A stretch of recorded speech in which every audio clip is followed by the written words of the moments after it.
There we go. Sorry, everyone. There's my tea here. So, I didn't do much off camera. In fact, I did almost nothing. All I did was get to the boss save point. And, we'll see what we can do with this. Someone, who was that? Roman Cure asks if we're going to beat the game today. I think we have a decent chance of beating the game tomorrow. I'm not sure about today. If we go by How Long to Beat, which is a website that is notoriously inaccurate, we won't be finishing this game until Saturday. We'll see. I do have a walkthrough, and I have been using it without hesitation, which is probably smoothing this out a little bit. Yeah, I didn't really grind. That's why I'm mentioning that, but I did, fight all the enemies up through the rest of the dungeon. I did find an actual map, too, which was extraordinarily helpful. In fact, actually, I need to plug this person, because they've got a Patreon and everything. Hang on a second. DVP Medeiros. And they've put out a bunch of maps for a bunch of games. Games that they like. And, I mean, I'm not going to lie to you, they're not exactly the quality of some of the old maps. But they've put out maps for Legend of Legaia and Legaia 2, as well as Final Fantasy 8, and they're decent maps.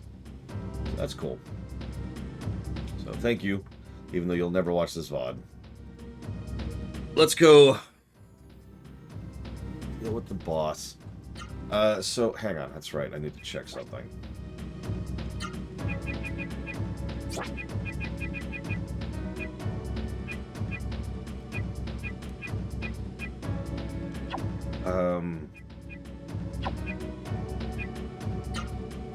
Oh, that's bad. So this boss has a lot of poison attacks, and I apparently do not have the anti-poison accessory at all. Thought I did. I knew I didn't have 3 of them, but I thought I at least had 1 of them, which I don't.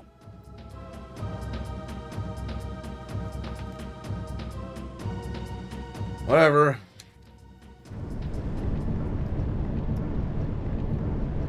Vaughn, this is the mist generator that's covering the Sebicus Islands.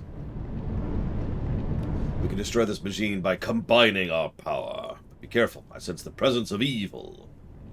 Yep, bad boss design. What a fool, that Sario of Ratio. I give him a Simsaru, and look what he does. How naive.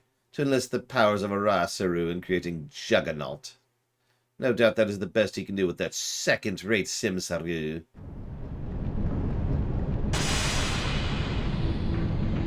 I am the haughty, faithful servant of court, true ruler of Sebicus. It was I who allowed the Juggernaut, and ordered Zane to kill that meddlesome Hari. I, with the superior Simsaru I received from Prince Court. Fools, you shall all feel the power of my wrath. Now I shall show you which is stronger, your Rasaru or my Simsaru. Simsaru, Simsaru, Simsaru.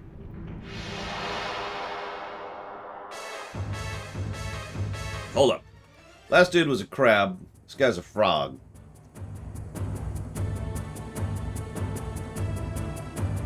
Whatever that is.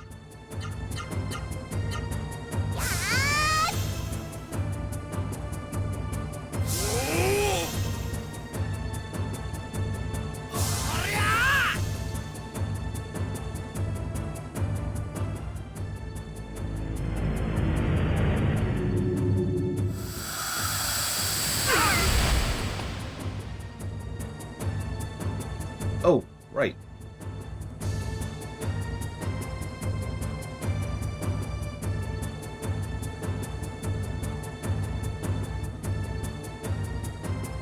I've actually got the question bot document up, but I forgot to turn the question bot on.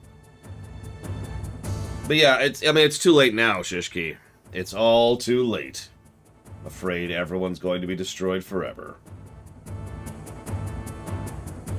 But yes, July starts tomorrow, and we will not be starting any of those games till tomorrow, so...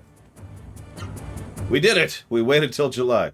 But yes, I was looking for people who were asking for that specifically, because I actually specifically put this game in here in order to push back all those runs into July. I may do another one. Like, I've been idly debating if I should just shove the RPG block forwards. I don't know. It depends on how long various things take. Okay, so I want you to do your big-ass hit. I want you to do your big-ass hit. That's not your big-ass hit. I want you to do the big-boned hit. Blade Taval is like, no!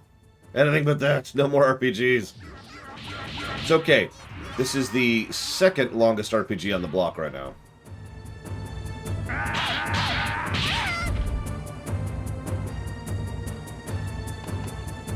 That's not actually a joke. This is the second longest RPG currently on the books. In the queue, I should clarify. The only one longer is Tales from Arise, or Tales of Arise, or whatever. Whatever it's called. Now let's see what the heck Loner's on about here, because I think he secretly hates me.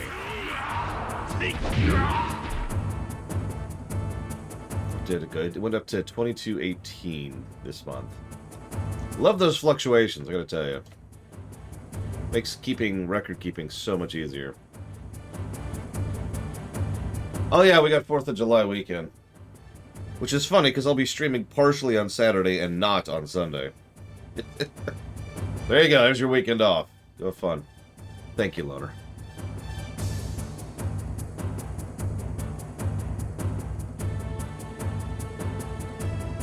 Always appreciate. Thank you. And we're putting that towards, let's see here, Planescape Torment. Hang on. Give me a sec. I mean, I don't. Crazy Norse! You know what 4th of July usually means for me? Working extra. Because everyone else has the day off. Obviously that doesn't apply the same way. But I'm still going to be streaming on the 4th, so...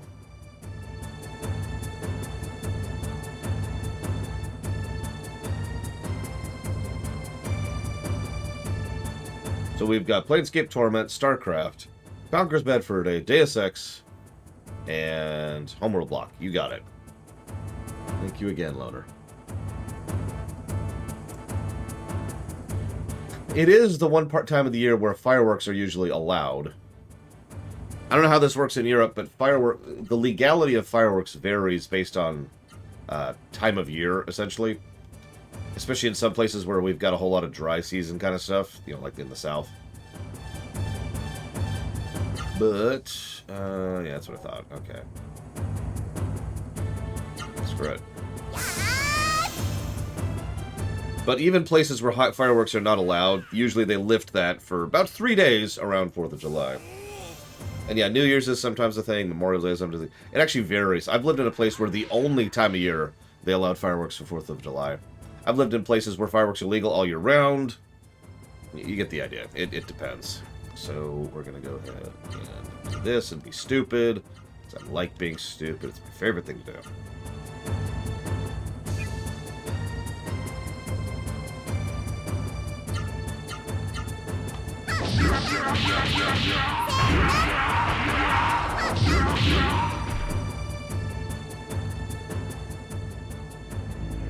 Oh, she's dead.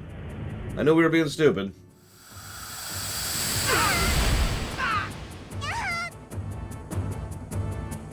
Alright, cool. So, rather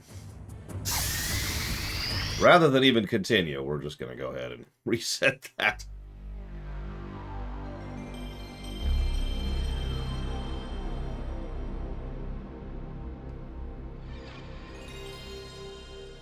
There's usually designated fireworks areas, too. Well, actually, no, that's not true. Let me walk that back. So there's categories of fireworks. You get a little sparkler or whatever, nobody cares about that. If you get, like, the little stuff you're supposed to throw on your front porch or your driveway, that's the stuff that's allowed certain times of year. You get the big stuff, you have to go to a designated spot to set that off. Although, again, all of that varies based on area.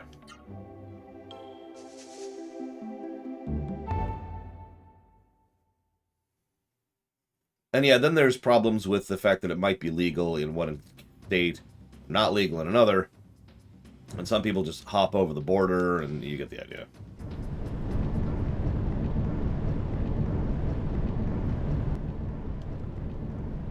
Alright, time to fight Frogman again here.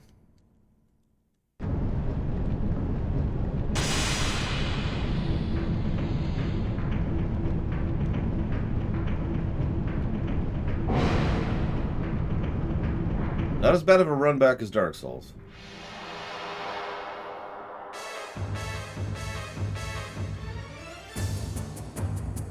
Right, sorry Shishki. Sorry. I'm tired. I apologize. Hang on. I'm gonna have to look that up, because that's on a separate sheet that's not publicly available anymore. Give me a second. Let me set up this round of blocking. There we go. And let's go see what we got here. And you're looking specifically for Hades, I believe. Which I think is on this sheet. Hopefully nobody got poisoned. Nope. Okay, so, Scion of the Emperor, Durg the Durgan, Snicker Friend, Fuzzy Duck, Chu Rens, Jeffrey Chaney, Nova Knight, Kira White Noise, Jesse P, A Puff of Logic, Man with Heel, Eclectic Oak, Codex, Games and Golds, Oculus, Berenian, Slim Jim Reborn, Evo, Ranzada, Davey, Gwahir, The Windlord, Harriant, Rax, Croatia, So Dead Inside, Galtori, Epic, Panka, and Narset all put money towards Hades. Ugh. Okay, so I want you to do your big. I want you to do your big. I want you to heal your people. Or rather, use that ability. Let's see what it does. Wow! That block rate. Jesus! How many people is that? 29.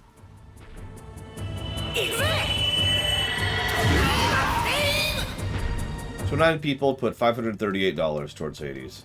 We also weren't charging as much back then.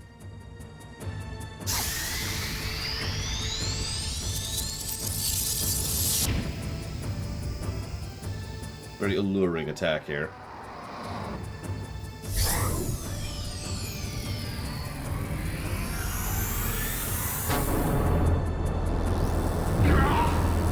That's actually decent damage. Expensive as hell, though. Probably not worth the turn.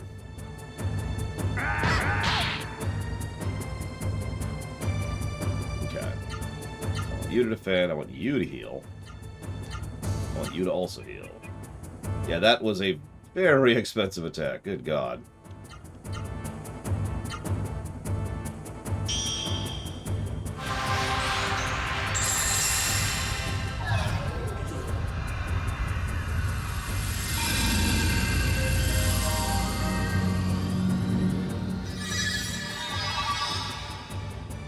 And yeah, I don't want to get into that topic, Crazy Norse, but yes.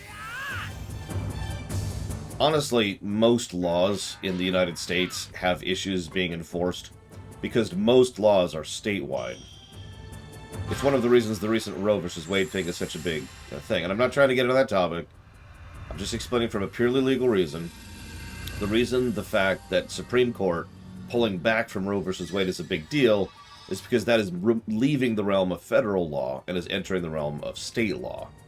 So it is yet another law, among many, which is now going to be the purview of the states. And arguably probably the counties as well, but we'll see how that legal battle turns out. Okay, so I want you to do your big.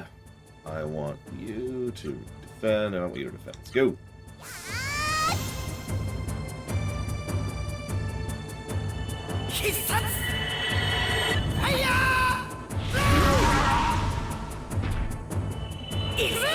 Yeah, exactly. Glitch of offense. Why it's such a big deal. Anytime a law leaves federal or leaves state, it's usually a pretty big deal, regardless of what the law is.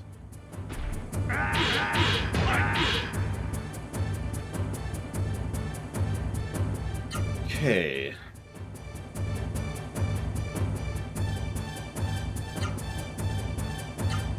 That's what I thought. Okay, so you...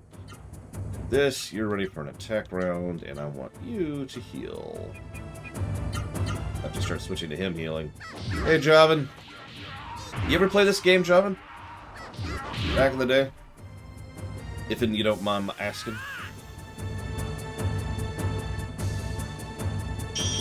And thank you as always.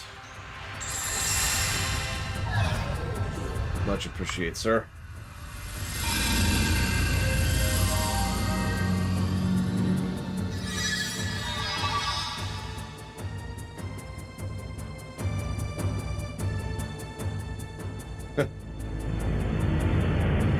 No poison, no poison, no poison. Okay, 1 poison. That's not great.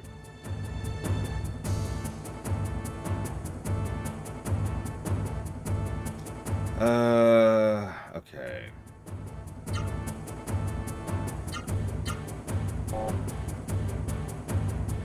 I'm gonna go and be risky. Blow his last round. Where are you at?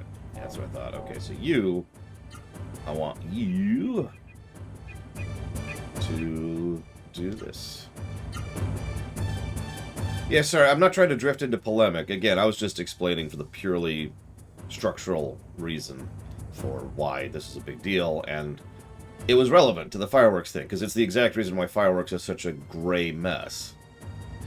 Because there's city law, and then there's county law, and then there's state law, and then there's federal law. Hypothetically, everything above applies below, but it's a whole thing. I'm gonna go and attack with him this round.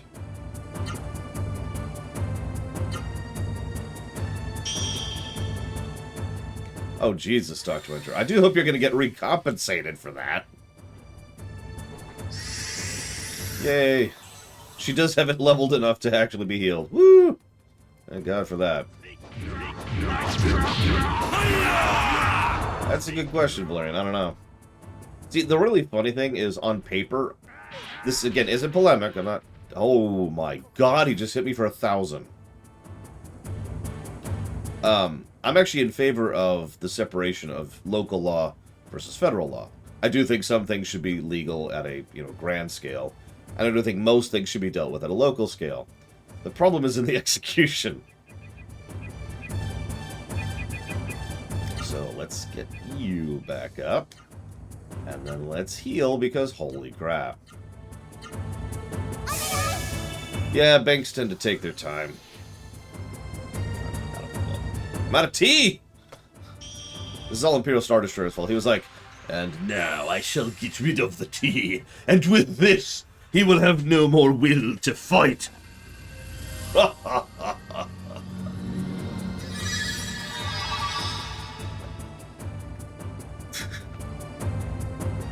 Actually, you want to hear something really, really stupid, but also true. Yeah, exactly. Games, like I said, I'm with it on paper. Execution's the issue. So some of you may or may not know that I am stupid. I need you to do this. Yeah, that's what I thought. You defend, and you're on that cycle. You also defend.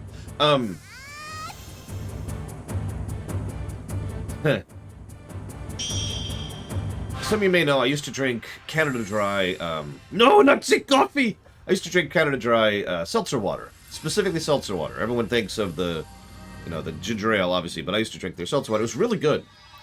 To this day, it's still probably one of my favorite seltzer waters.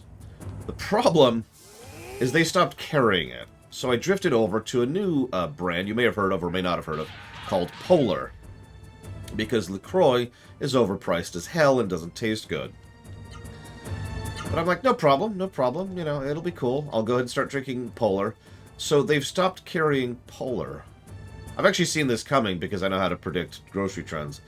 But now I have to drift into something new. And the current, possibly new thing is something called Waterloo. If you ever heard of that one. And Blue, I think, is the other one, which is... the only thing I know about is it's owned by Coca-Cola. And it's like... Could you just stop canceling the frickin' brands I really like? This might actually kill Noah. Yep.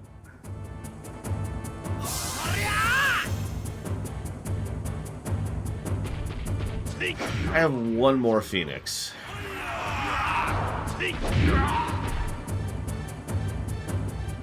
I mean, in all honesty, Blade Travell, that's probably why that happens. Not trying to sound hipster or anything. It's like the same thing with video games, if I could diverge for a moment.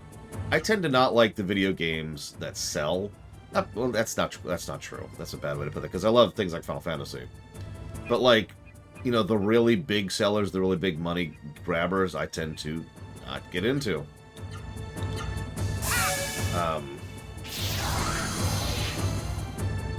And so, the games I really want, the games I really love, tend to not get made because they don't sell as well. Yeah, that's actually a better way to put that, Chris. Because, you know, Mega Man is not that big of a genre. It's not that big of a franchise. Never has been. Yeah, in city management, 4X games, grand strategy games, RTS games. Most of the things that are at the top of my wish list and my, you know, I love this kind of thing list just don't produce numbers, not like, you know, other genres do. So I might just reset here because I don't have any more reses.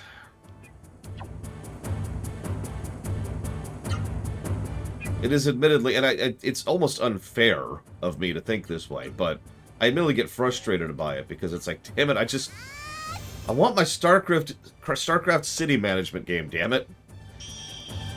They're never going to make it. And I know that. We have not cheated, correct. We are still not in cheat range.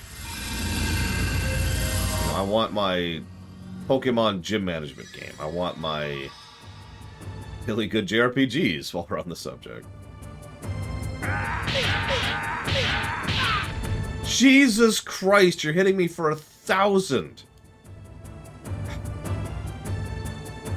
I mentioned this guy has 17,000 health. Okay. I'm just gonna reset now. This isn't happening. Okay. I'm gonna make one more attempt. Because I can still change up my strategy. I can still approach the fight a little bit differently. And get more picky with where I spend my mana and when.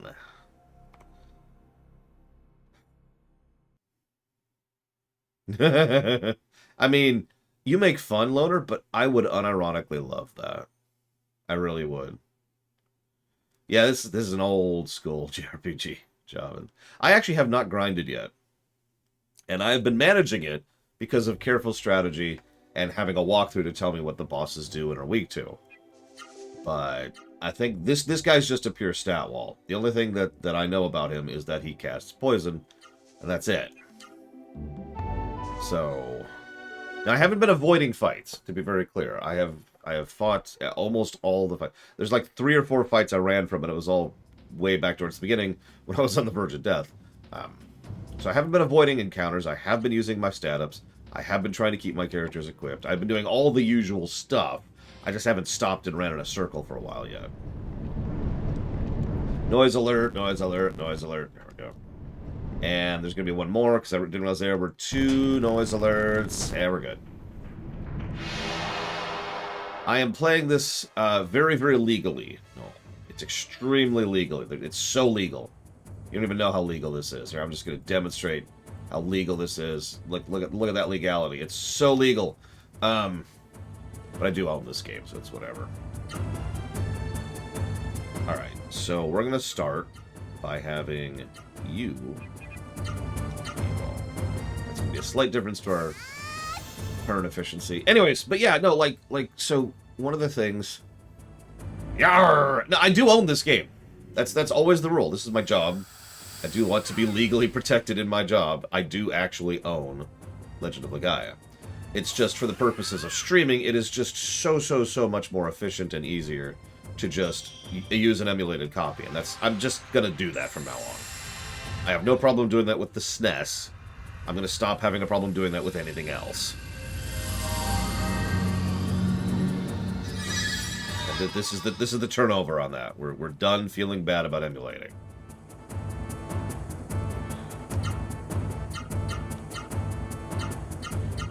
I mean, you remember what happened during Quest 64? I was playing that on my N64, on original hardware.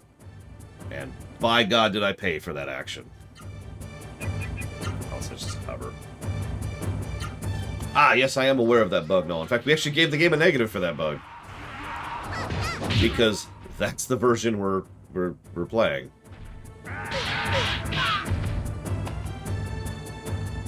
Oh, tell me about it, Javin.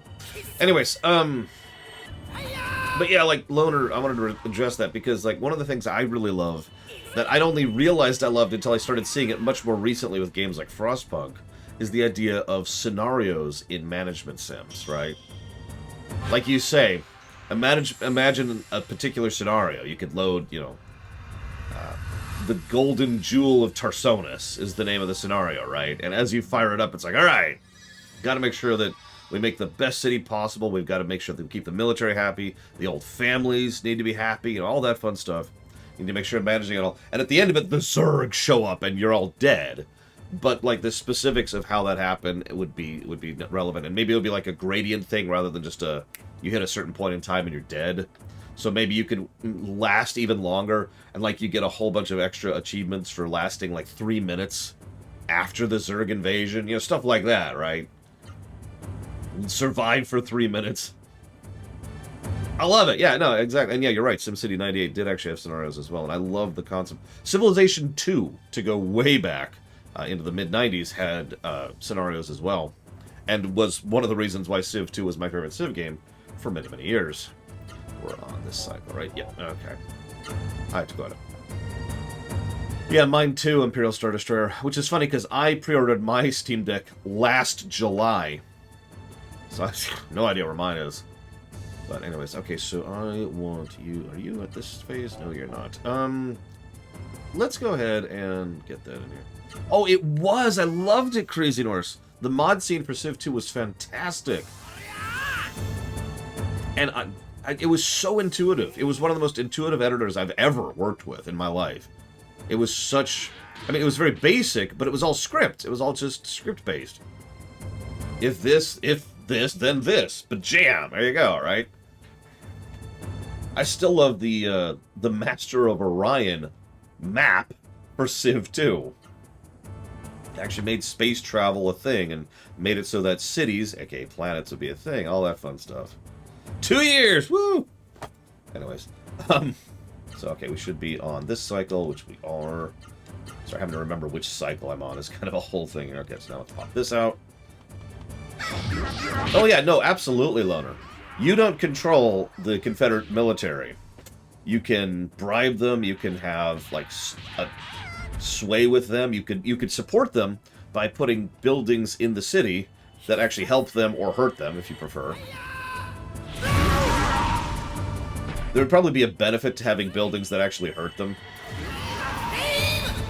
Maybe one of the bonus scenario objectives is to allow for certain people to flee the oncoming swarm. And simply having the availability for them to flee requires having, like, this spaceport and really good traffic set up so that they can get to the spaceport quickly and it can take off properly and it's properly supplied and ready to go for when the swarm hits. I can think of so many different directions I could go. And it never will. Alright, so. And yeah, exactly. If you put in too many buildings the military doesn't like, so we're going to switch around here a little bit. The military starts actually coming down on you. Because we all know that the Confederacy's military was extraordinarily corrupt.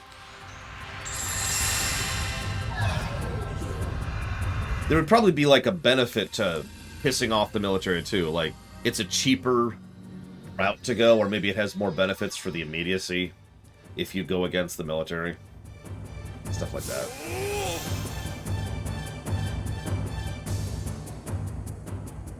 Okay, we're topped off for this, which is good. I love the fact that this guy only has one attack that isn't a regular combo, and that's it. An AoE poison. Jesus Christ. Alright, so we're going to go ahead and spend a round recovering. And I'm going to want you to stop being poisoned. And you are actually going to go ahead and do some damage this round.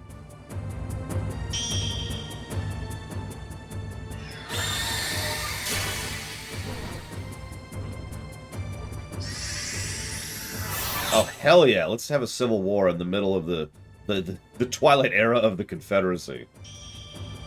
During So that's another thing. Maybe you, how you interact with the Sons of Korhal might be part of that too. You remember, where we're setting this scenario would be when Mengs was active, right? So maybe you start to decide whether or not you're going to have any little backdoor dealings with, you know, the Sons of Korhal or anything, or any of his backers. Or you could become one of his backers. God, that was no damage. Gala, you're a great mage, but God, you suck. Alright, so... Unfortunately, Gala is also slow as tectonic drift. So we're going to have to rely on speedier people to actually do some freaking damage. Actually, here's a question. Do I have one of those on me? Oh, I do. Let's see how that rearranges things. Yeah, for those of you wondering why I keep calling her my DPS, that's why. It's because she is.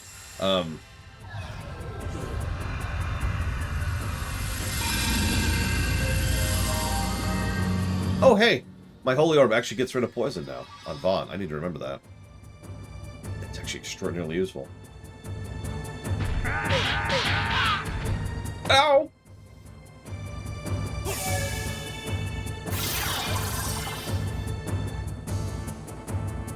Okay. We're gonna be risky.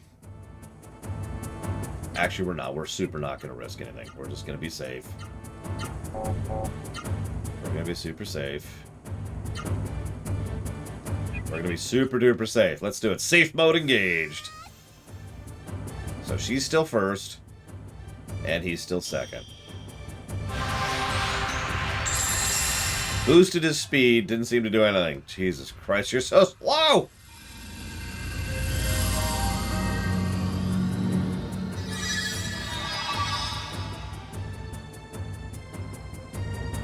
That's funny, Dakota. Yep, nope, he's still dead last. Good God. See you around, Javan. Yeah, we might actually have gotten the boss to half health in a few hours. Oh, man. It's okay, we're going to do a couple of tiny little side quest things after this.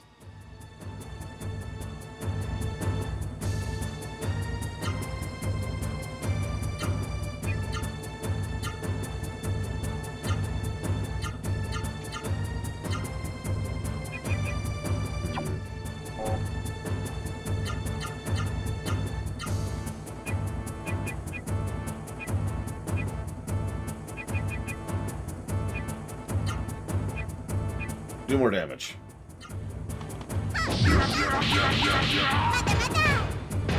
Stop blocking. Jeez, asshole.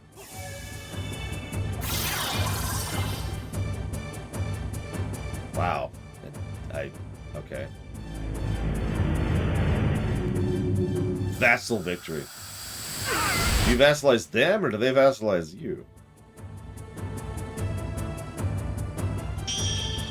Well, I've been saving the Wonder Elixir for the even worse boss. Which admittedly isn't for a bit. For the next boss... Well. Oh, you've... okay, that makes more sense. Okay, so...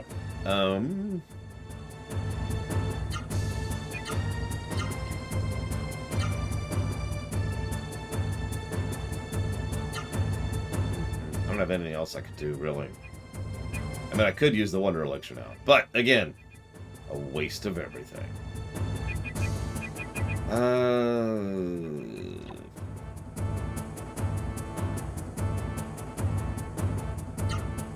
Screw it.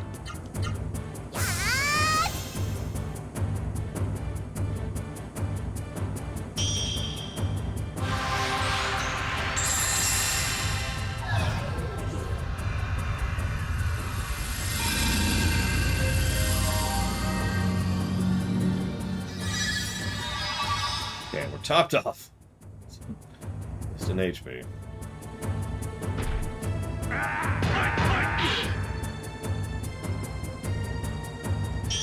And we're topped off again. We're topped off, damn it. Screw you.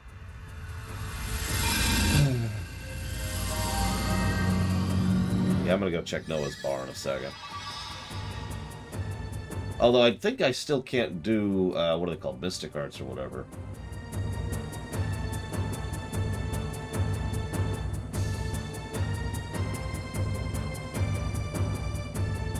And I need... Well, hang on. So... Obviously, Hyper Arts we need to get the book for. Miracle Art we don't have yet. I don't even know what a Super Art actually is. What is a Super Art? Let's just ask that outright. Where are we at on this?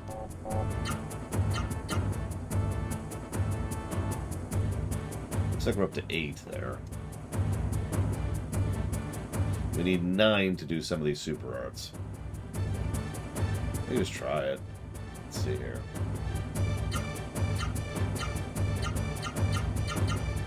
Nope, we don't have quite enough.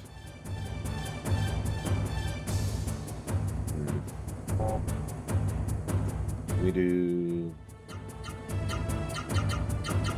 that one. Let's just see what happens.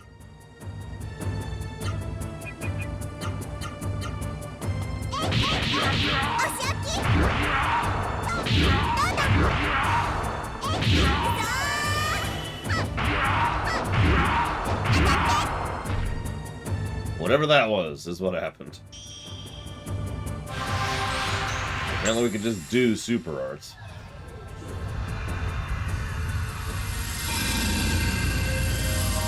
Almost all of hers... Oh, sorry, I'm saying that wrong. 2 of hers take 9, 1 of hers takes 8, the other 2 take 7.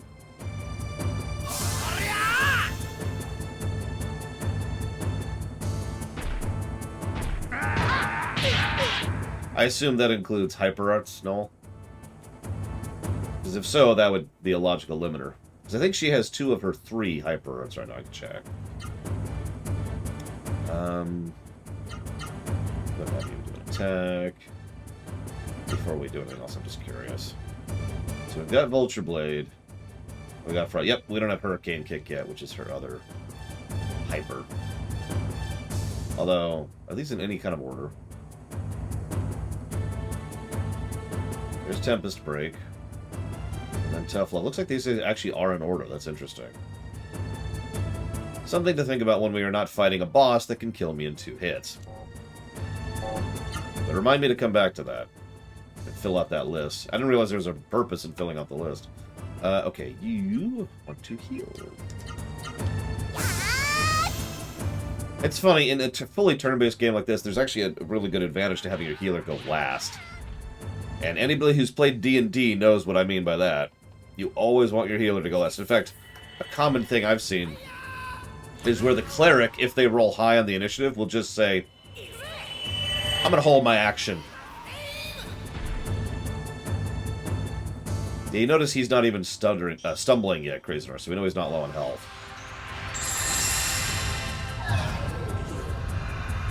I do wonder what the extra, I guess, 3 levels would do for this fight. Unfortunately, I don't have a quick way to just kind of test that, you know. What's funny is we're slowly slipping further behind the level curve, the recommended level curve. Just a little bit. Like, we were 1 level behind, then we're 2 levels behind, now we're 3 levels behind. Alright, Sue, I want you to defend. I want you to do the thing you just did in his stupid, ugly face. I want you to heal. Always heal. It's actually his last heal.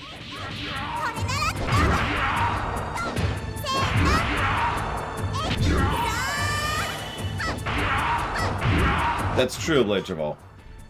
It kind of depends on the system.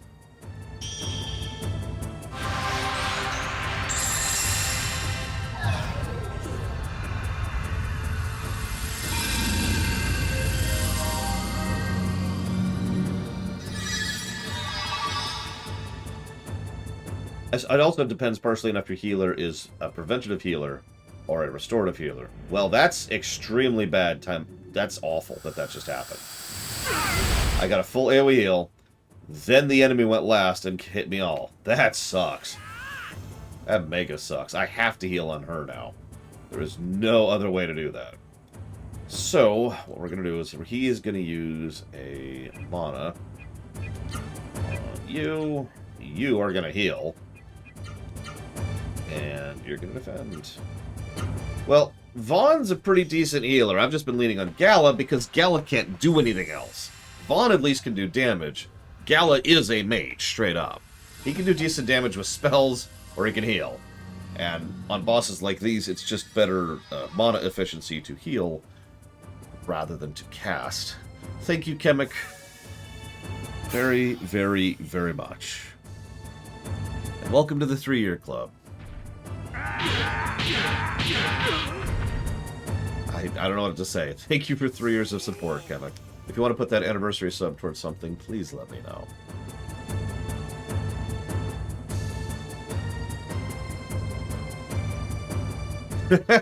It's okay, Imperial Star. I know exactly what you mean. Last night they were doing a speed run on GDQ of Donkey Kong Tropical Freeze, and I was like, oh man, I want to play Tropical Freeze now. So I'm going to have him heal, because we're a little bit low. Have her do this, and I'm going to have him heal, because we're a bit low. We're going to do coverage on that. And he's going to go first, somehow. I didn't begin to understand that. Yeah, I keep meaning to do that, and I keep forgetting Imperial Star Destroyer. I know I can. I should do that at some point. If I live through this boss fight, I'll probably do that.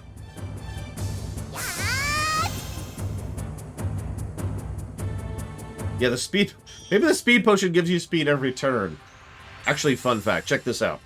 So I keep ragging on Borderlands 3, right? Dealer's choice. You got it, Chemic. Thank you again very much. I keep ragging on Borderlands 3 because it's a crap game. But one of the funny things about it is some of its tooltips are either misleading or actually wrong. So, one of the tooltips is, when you're at full health, increases your speed by 10%.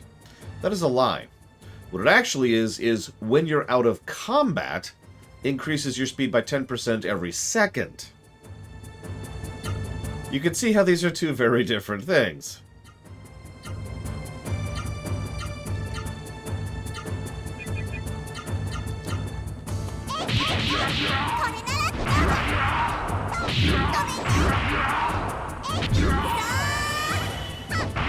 Is there a cap to that? There's a logical, like a soft cap to it. Eventually you will run out of terrain and enemies will respawn. And then you'll get in combat and you'll immediately pull out of it. We have not found a hard cap to it, no.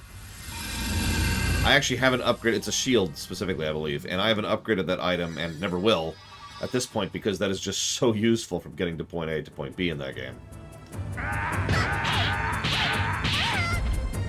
It's like this guy just said, rah, rah, rah. That's the enemies trying to prevent me from running all over the place.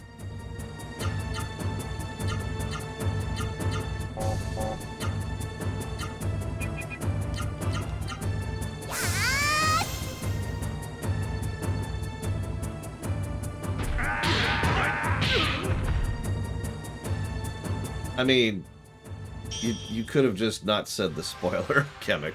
We all know the spoiler if we know the spoiler. Ironically, that doesn't bug me at all because I don't care. I don't mean that as a negative. I know plenty of people who do, including one of my friends who is playing the game with me. What pisses me off is the fact that the story sucks.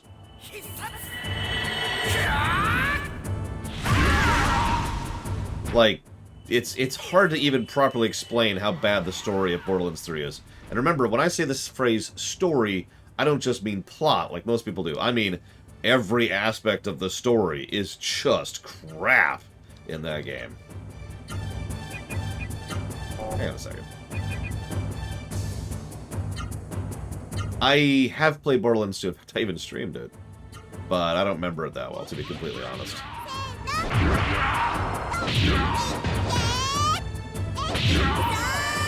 Did he just block an art?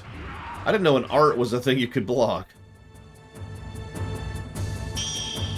And yeah, pretty much almost everything having to do with the main villains is a huge thing wrong with that game.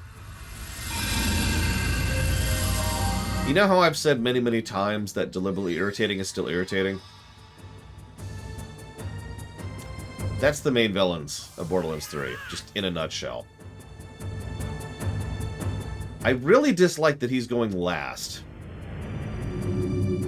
I'm starting to regret having used that speed potion, because it's actually screwing with my strategy at this point. This is not great, so I'm going to go ahead and have him heal this round. And have him also heal, because I just got completely screwed by the fact that the boss went last.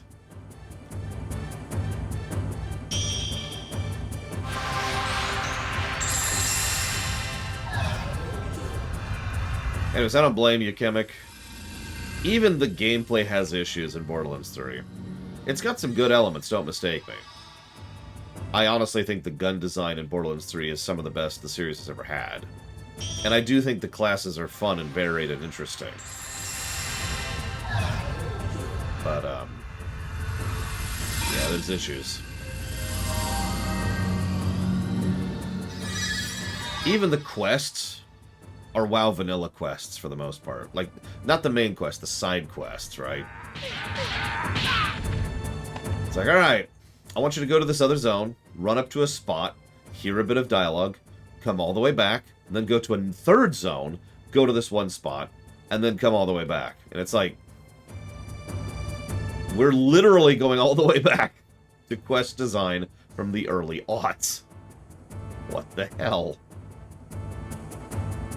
Not all of them. Some side quests are alright. Some of them. Okay, so...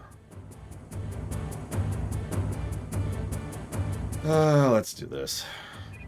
That's not what I meant to do.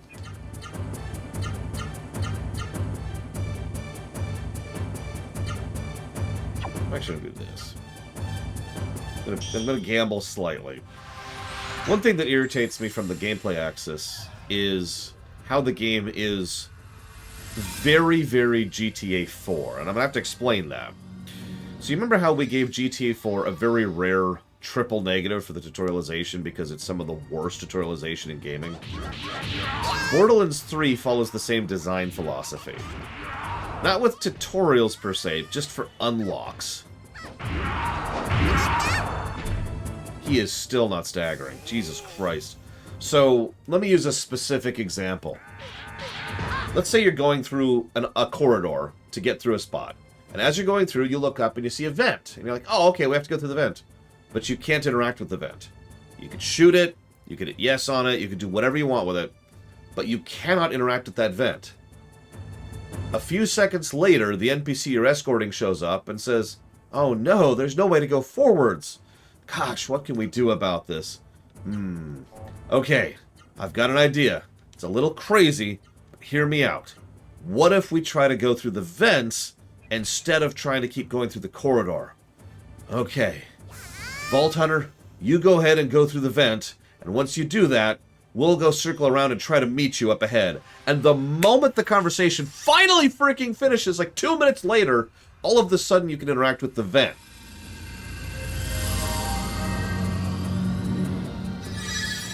Now, that may sound like a minor irritation, but they do that constantly.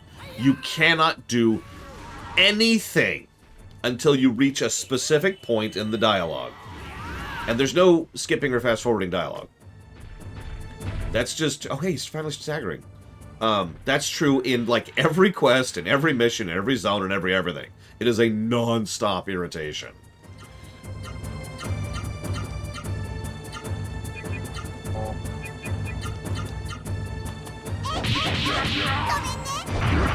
And in many cases, it literally involves you just standing there like, come on.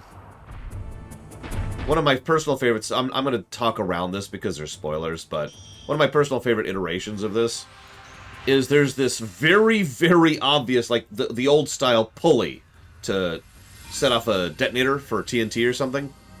And it's just sitting there right next to the spot we want to blow up stuff. And we're like, oh, okay, we'll interact with this. Nope. Gotta wait till the quest gets to the point where it's like, if only there was some other way we could get through this.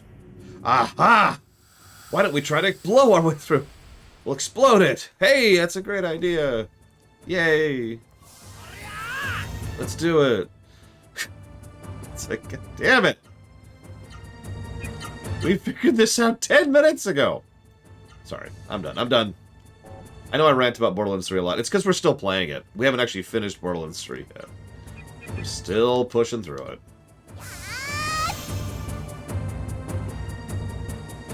We've got one DLC left, and then Tiny Tina's, and then we're actually going to be done with the game.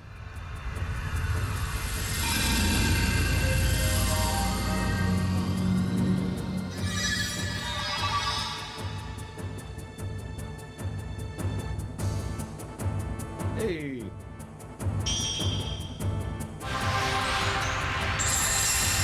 Well, it's a very simple problem, Dr. Winter. So, there's 4 of us. So that brings up barrier number 1. We need a game that has 4-player co-op. That's online.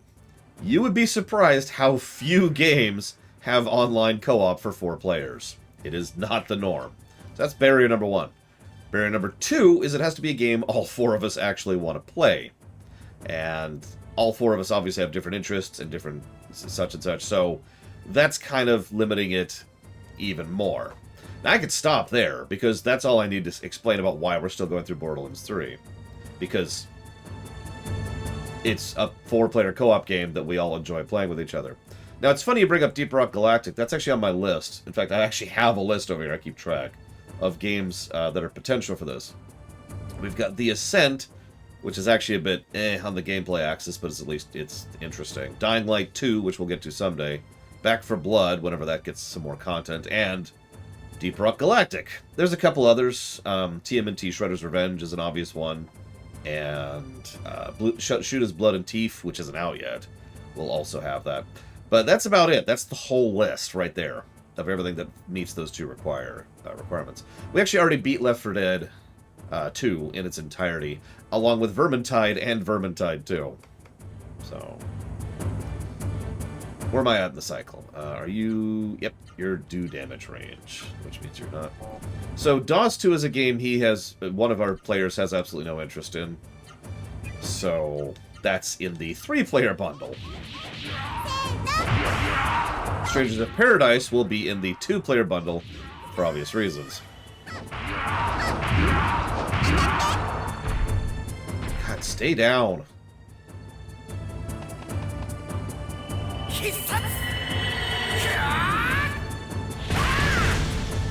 And stop blocking. And yeah, Dark Tide. Sorry, Dark Tide's another one. I should actually add that to the list because I forgot about that. I don't have it written down. Let's add Dark Tide to the list right now. The idea has been posited that we could go back and replay Borderlands 2. But the current mentality is that we'll do that once we've run out of everything else. Because we've all played Borderlands 2 before, and so that'll be the backup option. Jesus Christ, dude. Chillax. Okay, so I need you to defend, and I need you to heal. We're running a little dry on mana.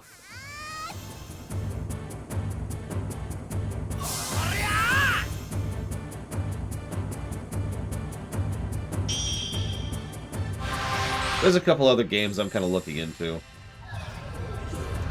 Lightyear Frontier, which obviously isn't out yet. Streets of Rogue. Streets of Rage 4 is something the 3 of us want to play. River City Girls 2, which is going to be awesome. DOS 2, as you already mentioned. There's a couple other games. Overcooked, Fueled Up. Baldur's Gate 3, whenever that comes out. We need to finish The Division 2, because new content has come out. I've actually played Overcooked before, 4-player, with my sister, her husband, and my niece. And that's fun. Yeah, I was actually referencing that a minute ago, Kamek. Like I said, we never did a formal stream of Borderlands 2, but we did stream Borderlands 2. Those 2 are on cycle for some reason. That's weird.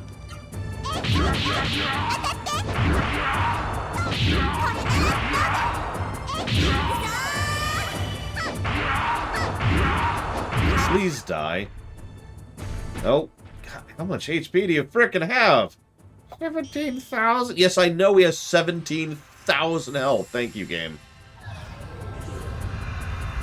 So, okay. I'm gonna stop and talk about this game that we're playing right now for just a second, okay? Now you could say I'm underleveled, I would say that's another problem.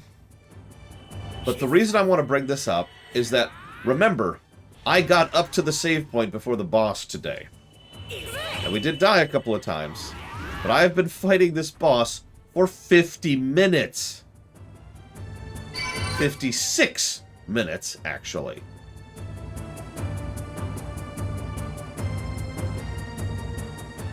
That is unacceptable.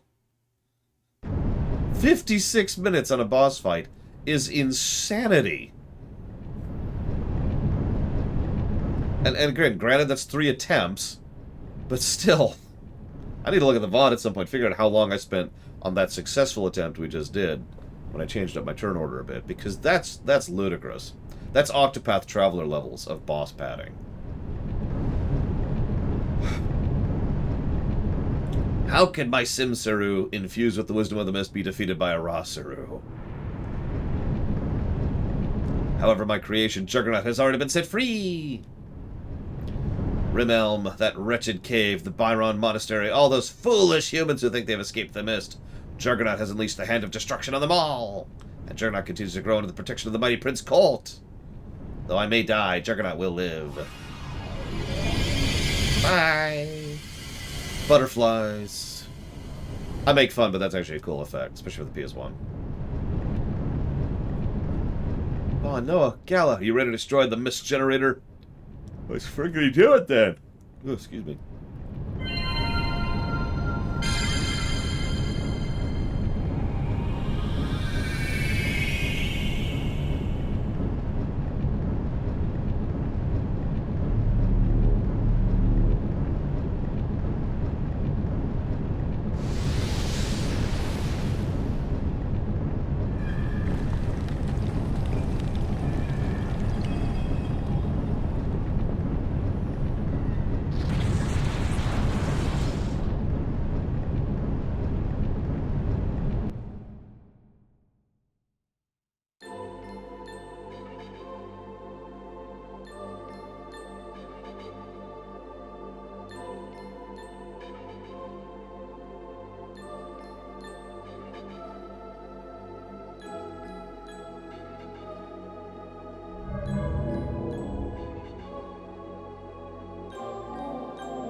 What is this?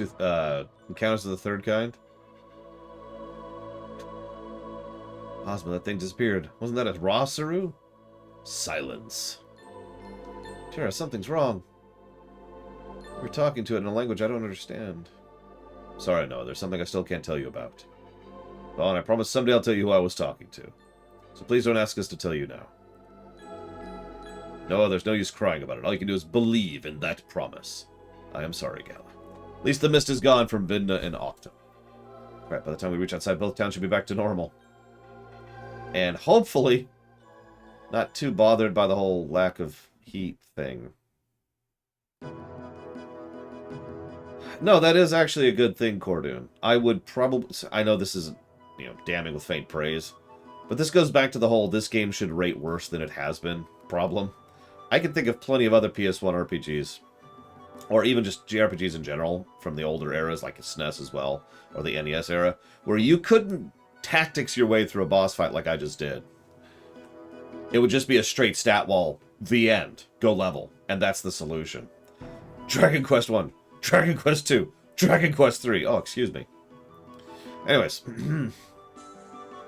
your homes were damaged by the Juggernaut I created. I am terribly sorry. Oh, it's not your fault. Telling you. Mind control proviso in the legal code. I am told you are searching for your parents in Concrum. We must go to Conk! It's about one way from the Cibicus Islands to Caristo Kingdom, where Concrum is. That is by the flying train! You have a flying... Oh, God, it was... Oh, God, quite a... I do not know if it is still in operation, but it's worth a try. I see. Song is where the mist is. Vaughn, we must go to Caristo Kingdom. Did you hear about that? I want to go to Octum and ride a flying train! I mean, that does sound rad. I mean, if you're paying attention, as of right now... Oh, I haven't updated the HUD. My apologies. As of right now, the game is net neutral on gameplay. And I know that doesn't sound like, you know, a big deal, but that is so much better than a lot of other games from this era, or earlier, would rate on the gameplay axis. Hell, even games I tend to enjoy tend to not rate that well on the gameplay axis in the JRPG category. So, make of that what you will. And please don't kill me.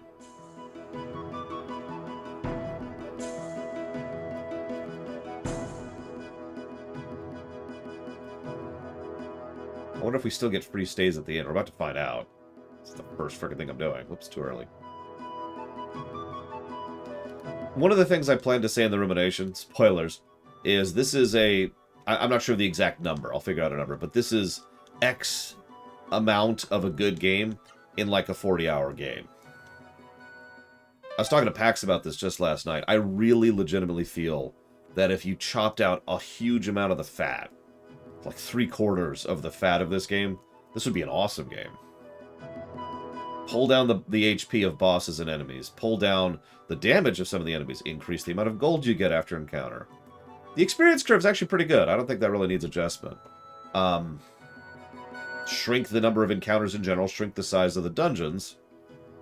You know, trim, trim, trim, trim, and what we have is a tight and enjoyable experience, you know?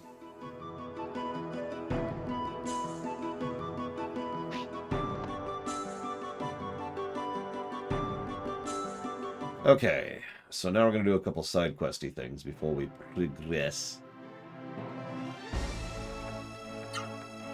Yeah, cleaning up some of the dialogue would probably help too. There is a little bit of an empty text problem. It's really minor, which is why I haven't dinged it yet. But, grab a save.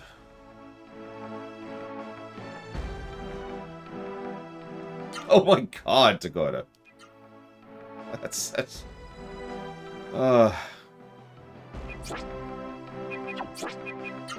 Okay, so let's head to Realm.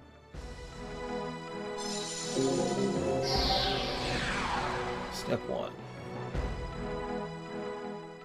I need to buy that. Where's that item thing? The token card or whatever? I need to grab that while I'm here. I should have grabbed it earlier. I just spaced.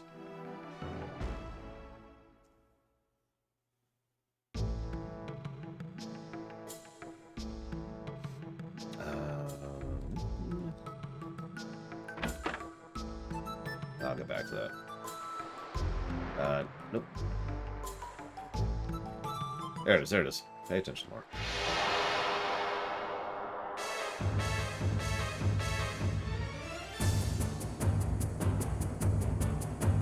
How was I ambushed? Okay, whatever.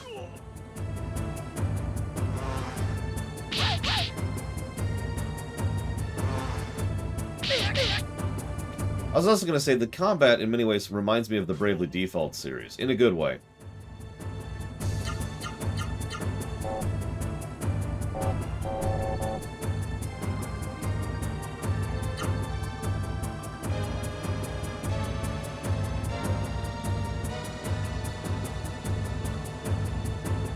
You hate Mario platformers that much, Shishki? Wow. Hurts my soul a little bit. Alright, hang on. I gotta figure out. First I have to bow for a long period of time.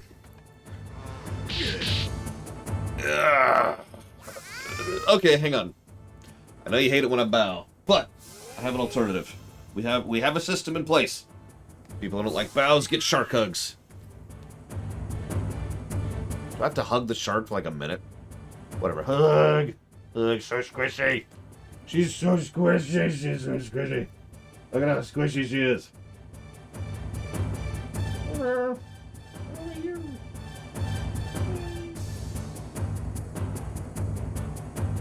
don't have a place for you over here. Let's put you right here for right now.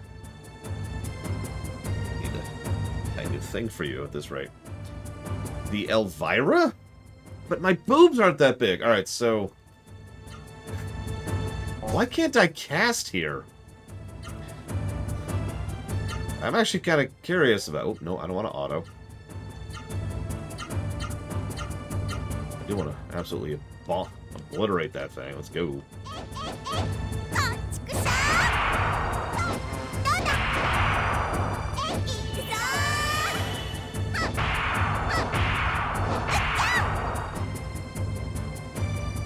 Oh, you're talking about from Tiny Toons Adventures, right?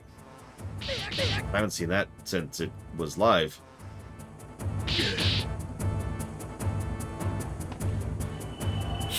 I was gonna say, do an Elvira lore. Okay. No,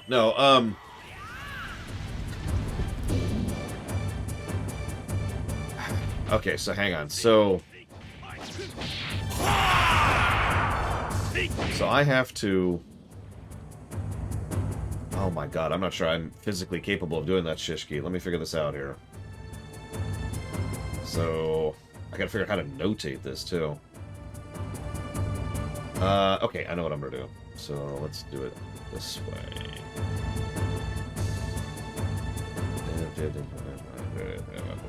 This is 800... 40, 45. Okay, now... Just auto attack. Just kill that thing.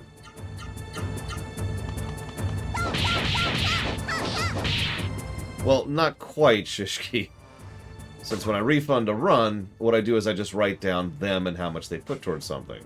What I'm doing now is writing down your donation, and then I'm going to add a little side thing for each person, and that way I can watch for them like I normally do when a run is refunded. And I'll be able to respond to them as I see them. I don't think any of those people are live right now, though. So now I gotta do this. You know what? Why don't I do this? This is actually probably going to be simpler. Let's do this. Get rid of this. Put this over here, and I can have a list of people to watch for. Things aren't dead yet. Why are things not dead yet?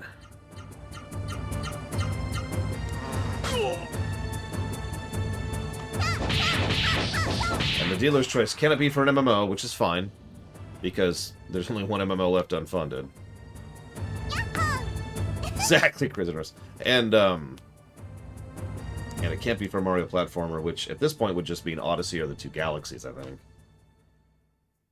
But you got it. Okay, so we beat up the bees. We now have honey. Now we can give it to our sister, and then she takes it, and then nothing happens. We're not going to do that. We're just going to use it to increase all stats on Noah, because she is our main.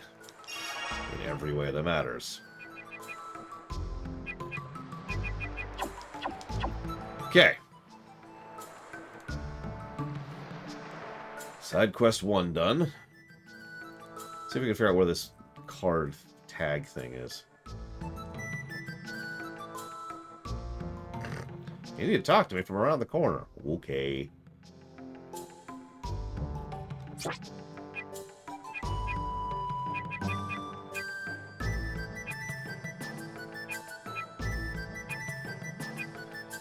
I don't think there are any 2D platformers for Mario left. Nope, that's wrong. There are several, actually, now that I think about it. I'm not even sure any of them on the list. Whatever. I'm just gonna 3 of those really quick, since I should have had them for the fight I just did. It's whatever.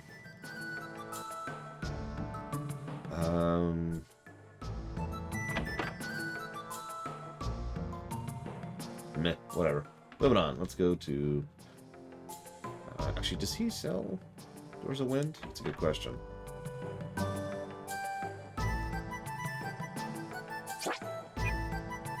Nope. Okay.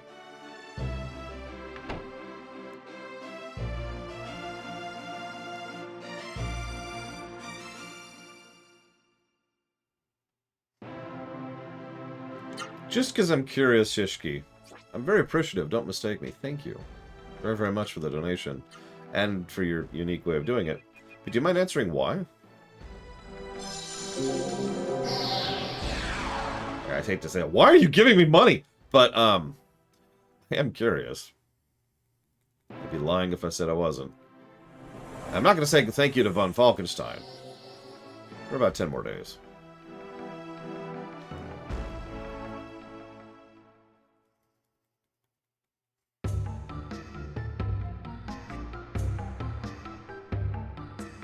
So first and foremost, let's friggity heal. Those bees hurt. Sure, whatever. Still paying for the beds in Vidna. Need to find that one jackass who was renting out someone else's bed. Smack him a few times. I'm just gonna get in a safety save so I don't have to bother walking outside. Okay, so what am I doing here?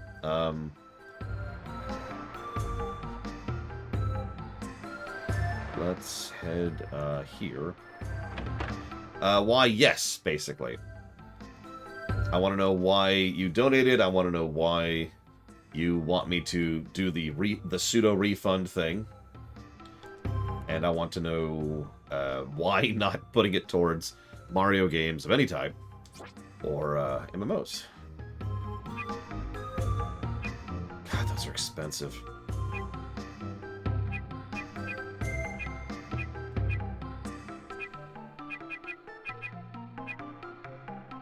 Ah, that's actually the one I need, isn't it? Not the other one. I should probably buy 3 of these.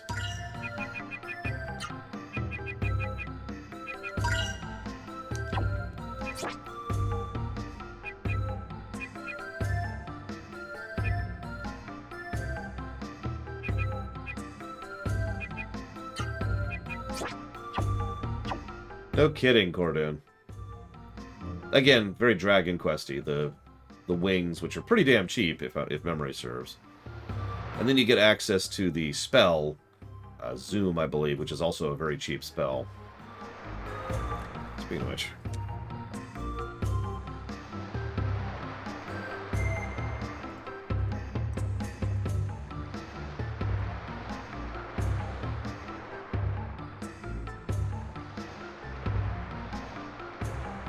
Plus to gameplay, while I'm thinking about it. Meant to do that earlier, kept spacing. I'm stupid. Moving on. Dampus survived the mist. Good!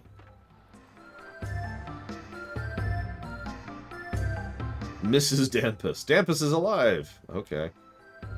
That's good to know, I guess. The dude's still gonna charge me using the frickin' bed? I'm a complete idiot. I built a shelter but can't get to it. The shelter's always ready for use. When I go into town, they can't praise me enough, saying I'm a hero. That's why I stay hidden in the shelter like this. Oh, that's right, I have something for you. Chicken heart. When the mist cleared, I found this stuck to me. You found a chicken heart stuck to you.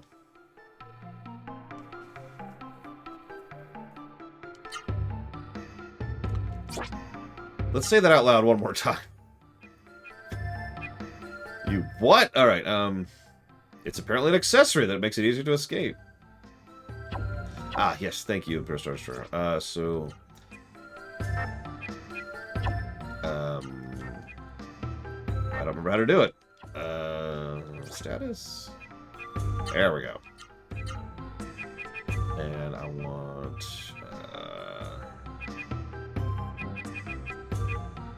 Yep.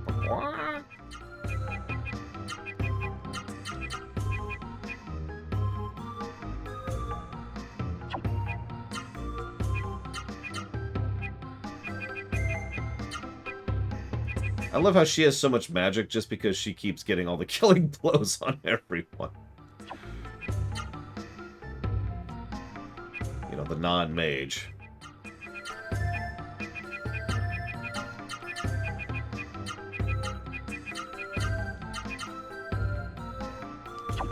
That should be good. Yeah, the non-MMO thing makes sense because, you know, some people just aren't into MMOs. That makes perfect sense. But Mario's? Everybody likes Marios, right? Right? Oh god. My life is a lie. Okay, so we did that. What else are we doing here?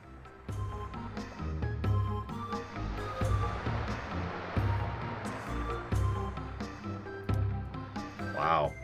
So I actually know several people who don't like Marios. I've never known someone who hates Mario games. Or Mario platformers, I suppose I should clarify. I'm not digging, it's just, wow. I've never heard that one before. I hear a lot of stuff in this show. Okay, we did that. We need to go up here, I think?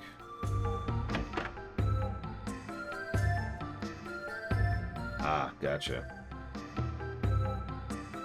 They're wearing the skins of dead Seru now. Because, you know. Safe! What do we got here? Wow, there's still gear I haven't bought. Sure, whatever. At this point, honestly, whatever.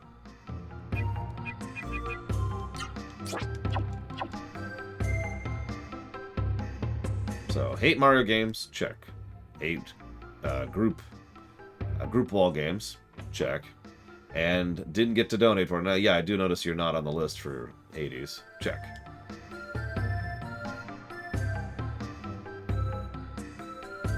Okay.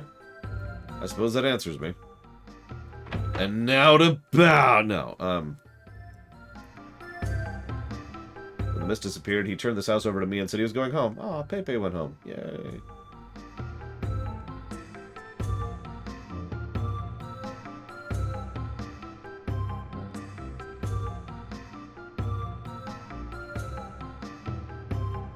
I mean, it's easy to understand conceptually. All I have to do is think about, you know, someone saying, hey, Laura, would you like to donate to playing Dark Souls 2? And I'm just like...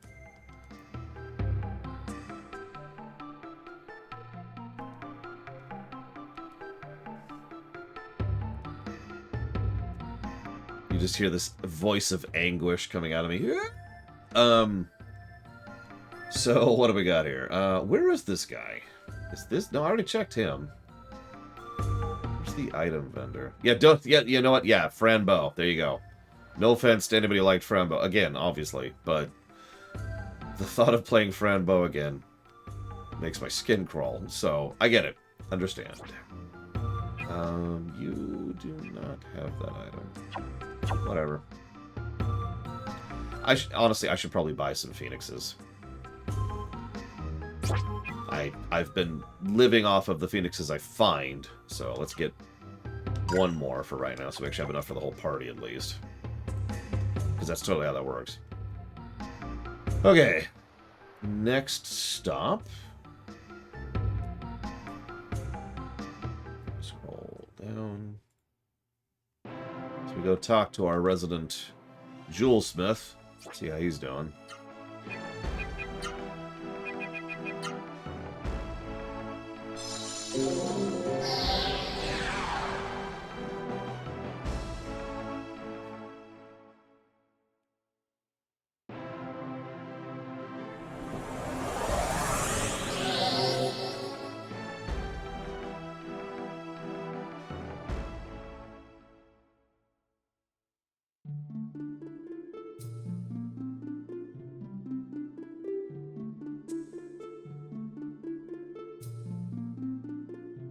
Hello everyone, good to see you again. I heard of your success. So you drove the mist from the Sepicus Islands, and now I can see Pepe, who is literally right behind you. Father! Pepe, it's you! Oh, Pepe! Father, I'm so glad to see you. Father, I'm so happy. This is such a happy day. And then they all die.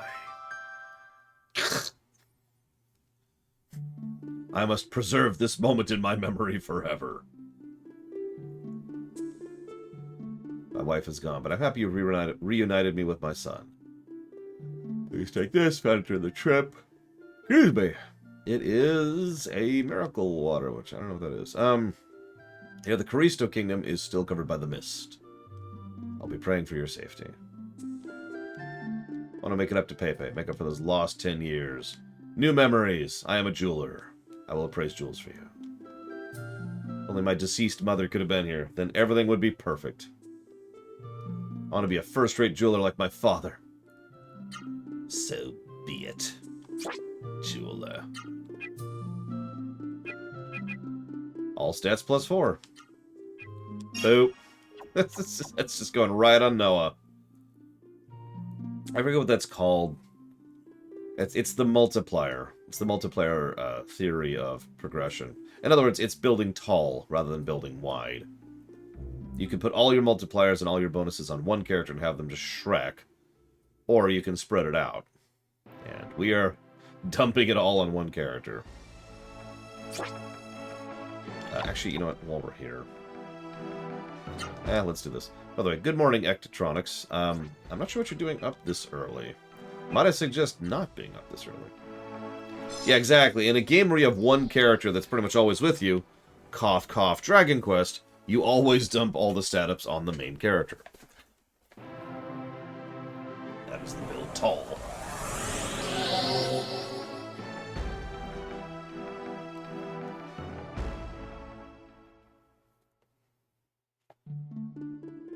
Honestly, a lot of JRPGs better benefit building tall than wide.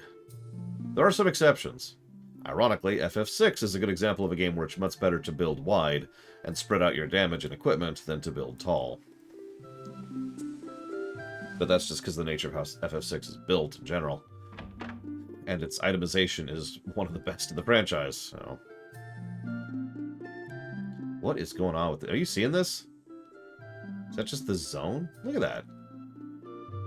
I think it's just the zone I'm in. Yeah, it's just, it's the terrain. Okay, that's what it is. Yeah, that's true. FF6 also literally supports building wide, so... No, thank you. We'll be raking in the money once the mist leaves the kingdom to the east. You know, you guys still have a giant cavernous hole underneath you, right? Like, the fact that you're on the surface hasn't removed that problem.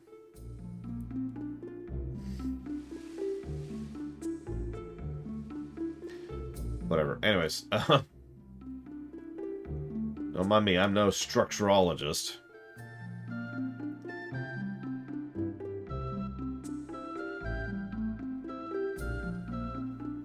It's a tourist trap. Go out, take a picture. Ah! The flying trains, they're out of operation until the mist is gone from the kingdom. Oh, it's Vaughn. Sorry, you want to go to the kingdom? Of course I'll make an exception for you. Oh, you should buy Doors of Wind. Thank you, game, for noticing that. I do have 9 on me. Let me double check that. I do. I have 8, actually, but that's still sufficient. Mr. Red, I think you're one of the 29. Are you one of the 29? You're not, actually. Never mind. I spit upon you, Mr. Red. Petui. You're one of the people here.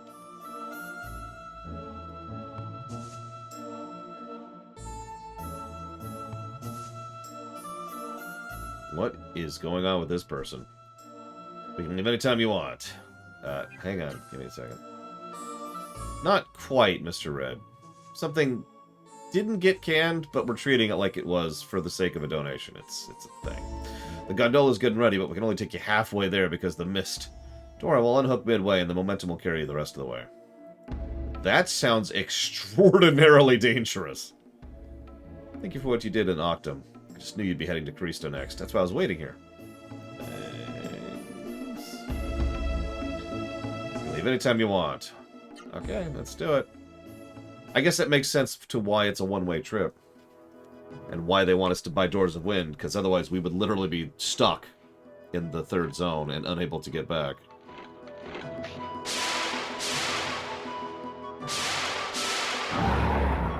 What? It's also the one from the intro. I mean, we know that their technology is based on Seru, so that's not really a surprise, but what?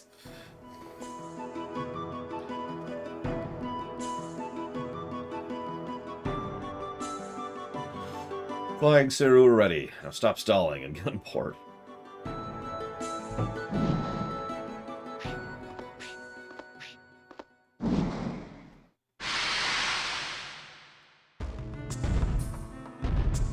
also interesting it's pulling rather than pushing. I may be misremembering my physics, but I thought it was easier to push than to pull. Maybe that's why it's going so slowly.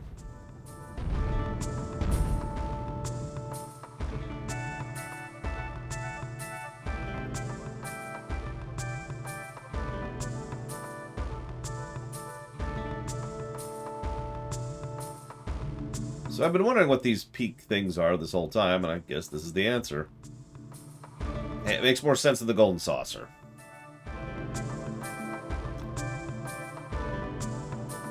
Although I'm pretty sure if they said that they traveled by their socks rotating at a specific speed, it would still make more sense than the golden saucer, so that's whatever.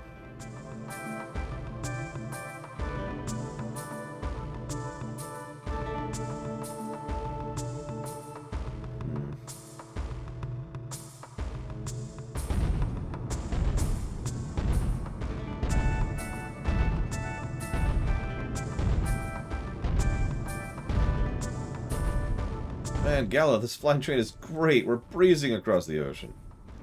Yes, Crazy Norse. Look, Octum's already out of sight. We were already at the Callisto Kingdom. Soon we'll be in Concrum. Yay, Concrum! I can't wait to meet my family who are happy and safe and joyous. When I was in Byron Temple, I heard in Callisto Kingdom, Sol and Concrum were at war when the mist covered the earth. Sopu said he believed there was some connection between that war and the mist. I think he was right, but that's not all. Behind everything, deep inside the mist, I sense a horrible evil. It's God! But it's okay, we're gonna kill him with friendship.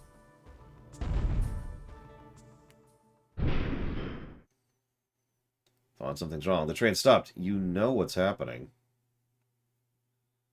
Why would we stop in the middle of the ocean like this? He already told you what's happening. Did you not pay attention? Why would you get out? Hey, what are you doing stuck in a place like this? Blah, blah, blah, and blah, blah, we, blah, blah. What? What? What's wrong? What happened? We're just talking about it over here, and this is not good. They say the mist in Callisto Kingdom is much stronger than they expected. So if we go any further, the mist will start affecting our flying Seru. Then we can go farther than this. Oh, don't worry, it's a nice downhill slope from here on in. We'll just unhook the gondola, and with a little momentum, you'll coast right into Callisto. Is this going to be a crashing helicopter moment? Is that what's about to happen?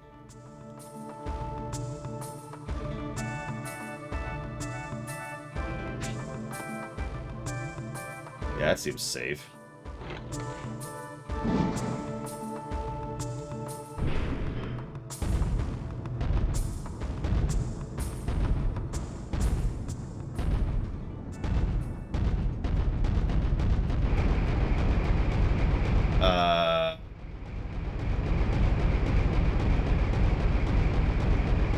Hey, it's enough. Unhook us, unhook us. We're counting on you. Good luck.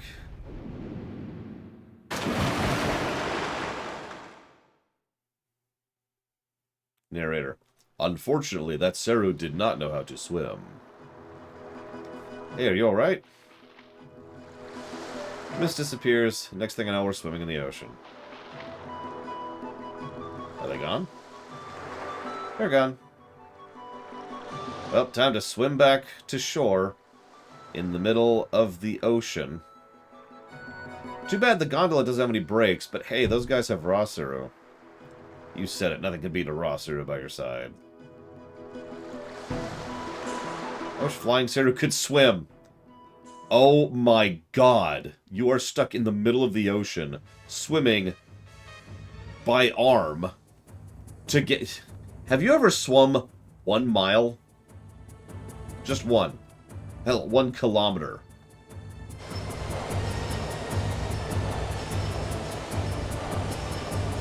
Yeah, that's about what I was expecting here.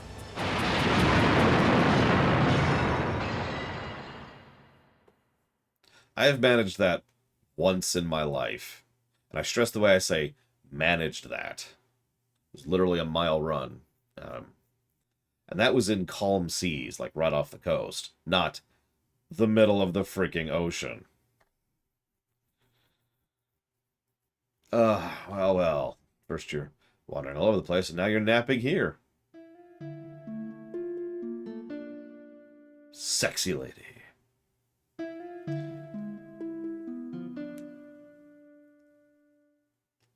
You're so pathetic. See what happens when you depend on those flying trains? How did you get here? I can't keep getting you out of trouble, you know. Hey, I never asked you to help me. Kara, what are you doing here? What is that? Can't believe this. That's the floating castle. The one that sprays mist down from the sky. What?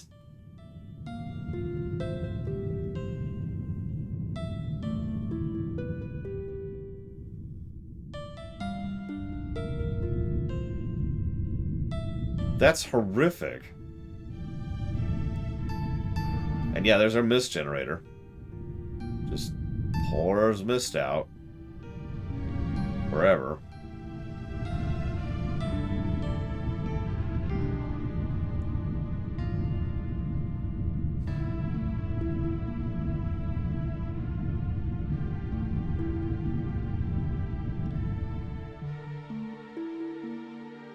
Cool. He took everything from us. The floating castle, it's gone. No, it's right over there, Noah. There's a thing called object permanency. Tell me, Kara, how are you able to travel freely through the mist? How do you escape possession by Sarah when you don't have a Rosaru like us? Rosaru? What's a Rosaru? All I have is this good luck charm. It's a Rosaru egg. Wow. Kara, where'd you get a Rosaru egg? Oh, so that's what you call it. A Rosaru egg. Please stop saying that phrase. Kara, can I have that Rosaru egg?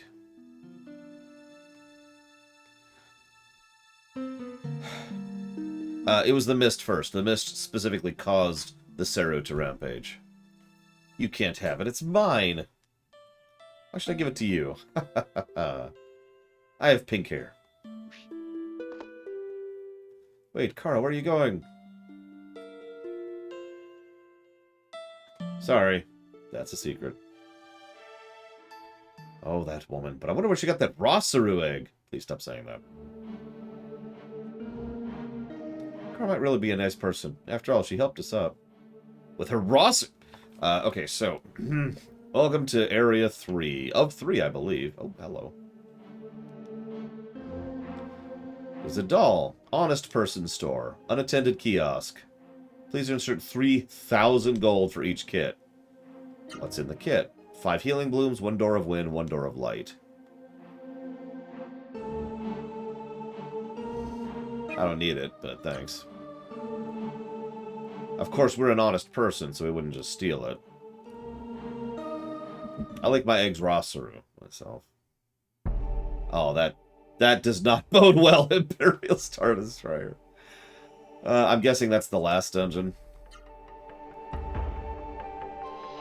Just to be safe, we're going to go and start using a separate slot for this. Now that we're in Act 3.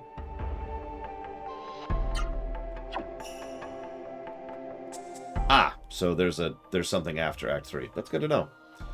Okay. Okay. I can do this. I can do this. I have the power to look at the walkthrough. Okay, where are we going?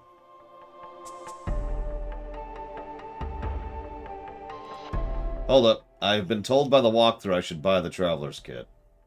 So I'm going to go do that.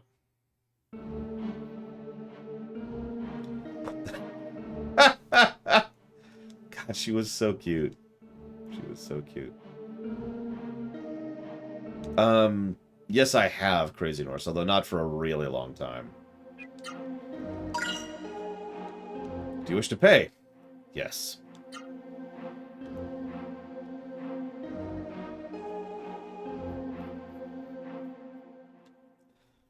I love corrupted eggs. Actually, so funny thing, some of you have probably heard of the game called V Rising, right? It's actually a decent game lacking content, but anyways, that's not relevant. The relevant thing is you play as a vampire. as a vampire, for any of the high-level equipment and materials for building, you need to corrupt it. Which just amused the hell out of me, because I just picture the vampire walking up to a Wendy's, right? And saying, yeah, I'll have a number 1, extra large with a Coke, please. Gets the Coke, and then corrupts it with evil energy so they can have their Coke. Because that's what you do. It's not even, I'm not even making that up. It's like, all right, I need this iron to make this thing, so I must corrupt the iron. Okay, there we go. That's all corrupted. Okay, now I gotta go get this wood for this thing, so I must corrupt the lumber.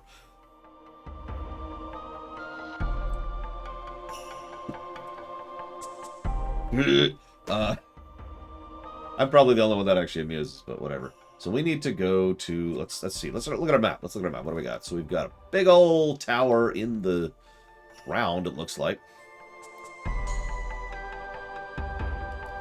It is an extra step on everything. The good news is that's only necessary for the highest tier stuff. The bad news is it's necessary for the highest tier stuff. Actually, I have an island in this one.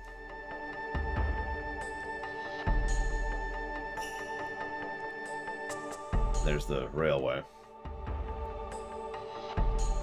So we can go to Tower Place or what looks like a town by a frozen mountain.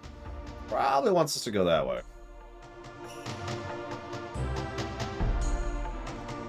Well, you can...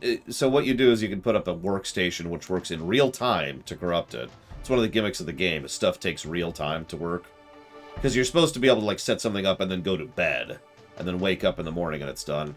Not sure what I think about that, but again, the whole premise of V Rising was supposed to be online persistent kind of a thing. And also PvP.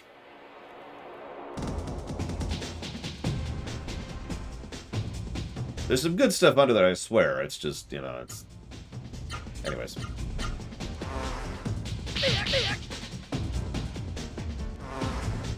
The core gameplay and the mechanics of like leveling, gaining blood in order to raise your different abilities is actually really cool.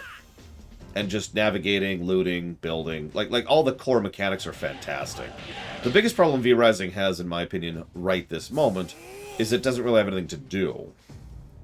Because the whole point is the versus PvP thing, so there's no content other than killing the bosses, which gets you the aforementioned blood, and fighting other players.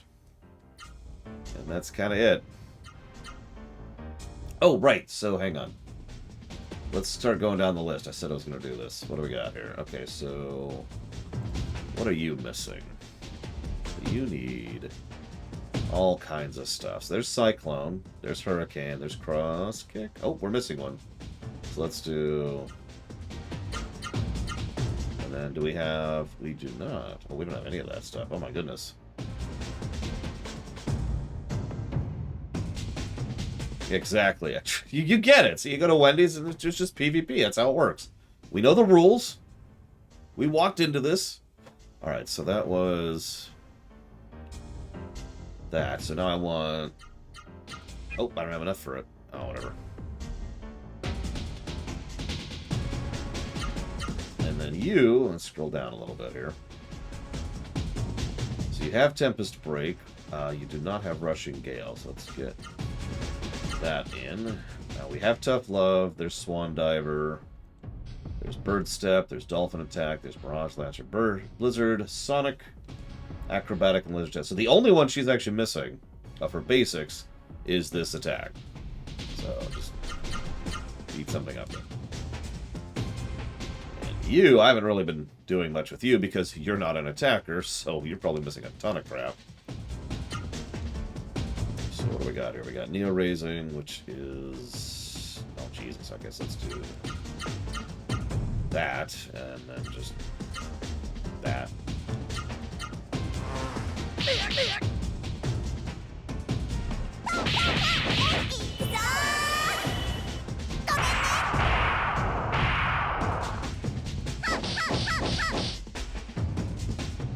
Wow, these... First of all, these do not look like bees, as we already discussed, but second of all, these things are sturdy. Jesus. Is that a person with a giant Ceru stuck to their arm? Horribly mutated by years of nightmare and death. Alright. Bonus question in chat. What is a PK combo?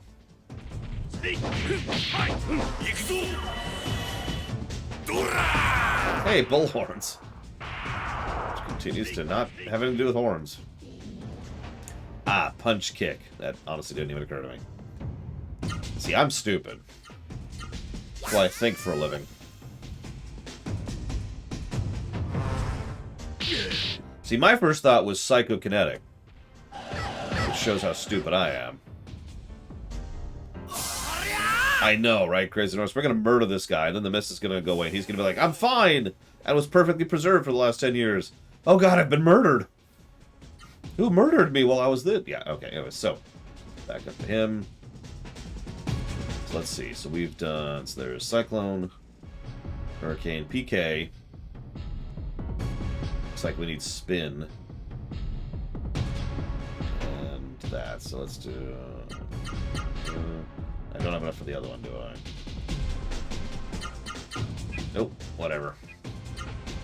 Hey, Mega Skullmon, Spockmon. What is up? We're up to the third area of 75. Okay, so there's Shingale, Tough Love, hang on. Swan Diver, Bird Step, Dolphin, Mirage, Blizzard, Sonic, Bad Lizards. That's actually all of those. So now we need to work on the really high tier ones. The ones that take a billion trillion things. Like the supers. So how many do we have? 1, 2, 3, 4, 5, 6, 7, 8. We have 9 now, so we can start doing stuff like that.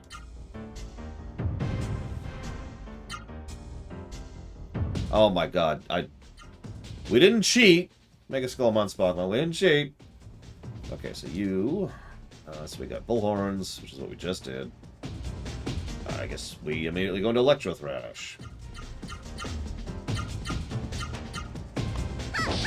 Yeah, cheating is still on the table. We can get gold, and honestly, that's probably going to help. The name of that attack is called Love You to Death.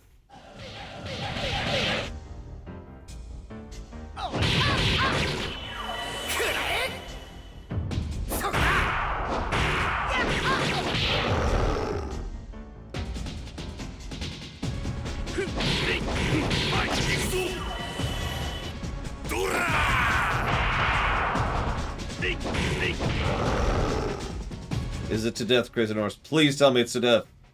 End my torment. My suffering. Okay, so you still need a bunch of stuff. Just heal.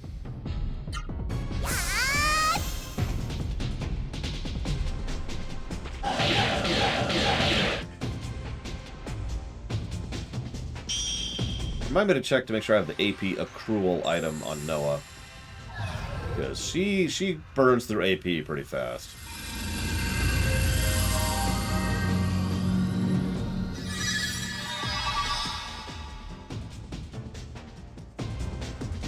Thank God for that, Crazy Norse. I already almost died to Shishki earlier. Okay, so...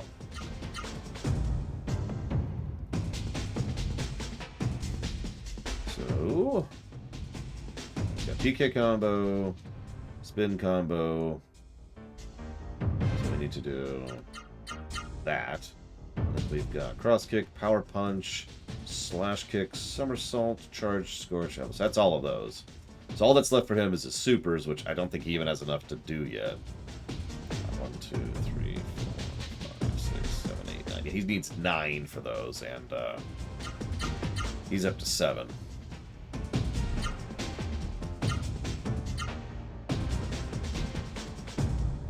She, meanwhile, can do her supers, so let's do... I guess it really doesn't keep track. What else? Just go down the list. Did we already do that one? Maybe not.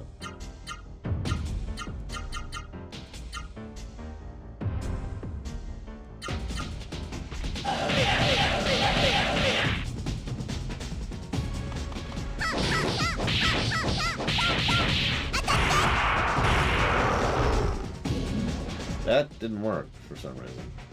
Oh, she didn't have enough AP for it. That's why. That makes sense.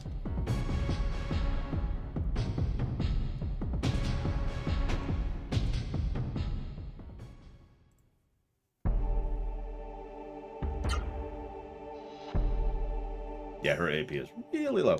Okay, so... She does actually have an AP accrual item on.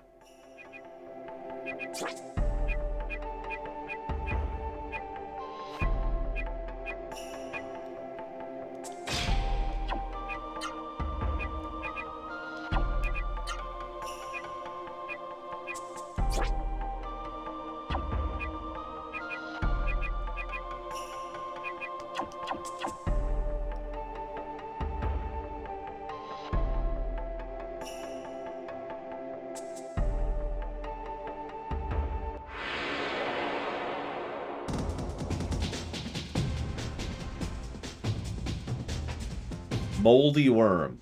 Gross, first of all.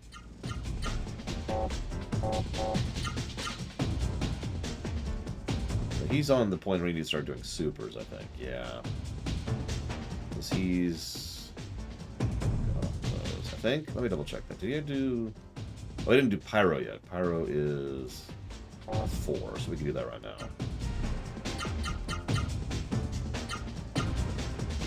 And she's on the point where she needs supers. And he sucks. Let's see.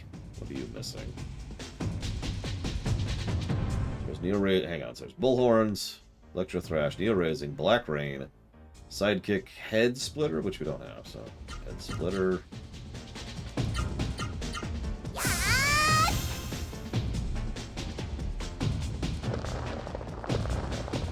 Well, it sounds moldy now.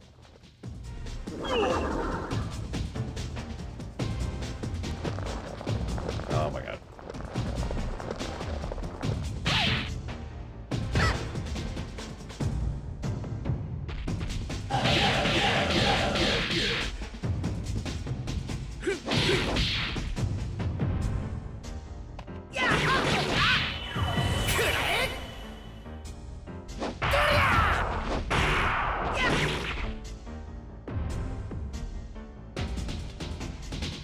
Okay. Rotting. That's good. That's cool. That's cool. Everything's cool. Okay, so you got Pyro in. I think that's it now.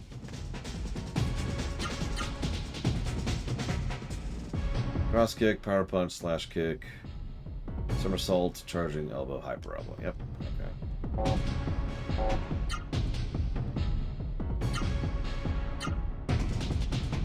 Yeah, just do the one that you didn't actually succeed at last time. Let's see if we can get rid of rot with this yet, shall we?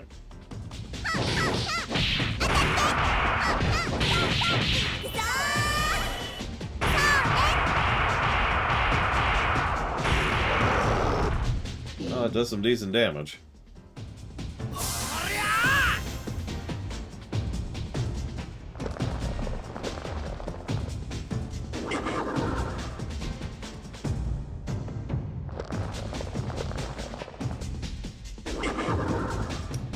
Really loving this rot stuff. Hi, Ryman.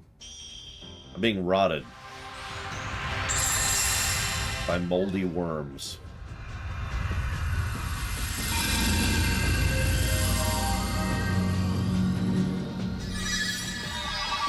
Hey, it looks like it does get rid of rot. Woo. Hey, Ect. Check the list. Nope. Okay, so... Wait, hang on. Okay, so let's see if I can get a super in for him. So he's got, what, 1, 2, 3, 4, 5, 6, 7, 8. So we can't do that one. This is 1, 2, 3. Okay, so we can do all of them except for the big one. So let's do...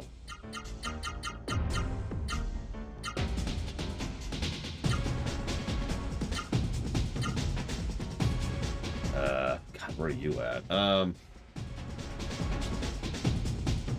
For the most part, heresy! I'm afraid I have to horrifically kill you, Act. There we go, okay. What do we got here? Bullhorns, Electro Thrash, Neo Raising, Black Rain, Sidekick, Head Splitter? Head Splitter, Head Splitter, Head Splitter. Then Guillotine, Iron Head, Battering Ram. Well, that's the only one I'm missing.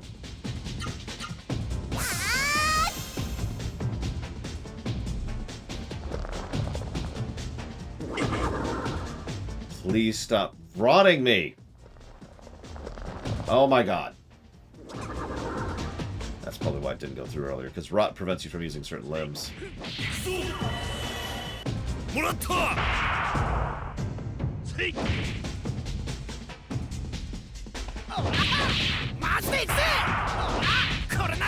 Yeah, see, he's not doing it. Wow, this is like the worst enemy to be practicing these on, I think. Whatever, let's level orb some. Yeah, I thought I could get away from the rot. Well, did I know?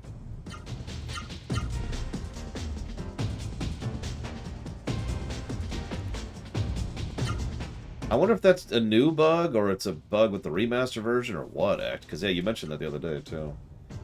So we did that, which is all we need for that. So now, I think he's actually down to needing his supers. I don't think he has enough for supers, even with that. But we'll find out in a second.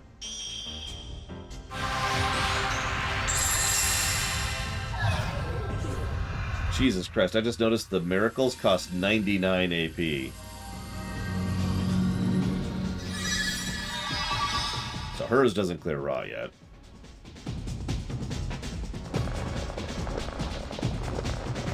Oh my god! Stop that!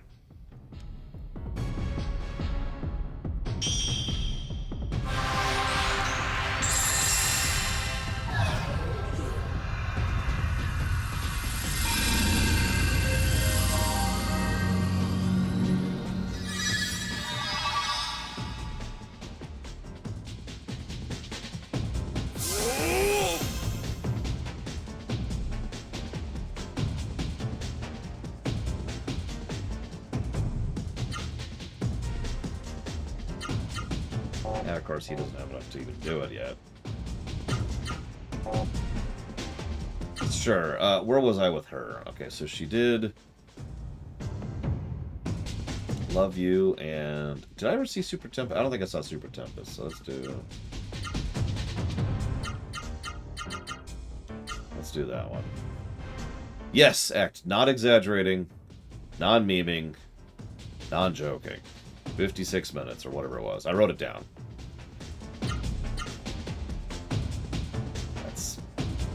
That's this game in a nutshell. Alright, so we've got 1, 2, 3, 4, 5, 6, 7 to work with. Alright.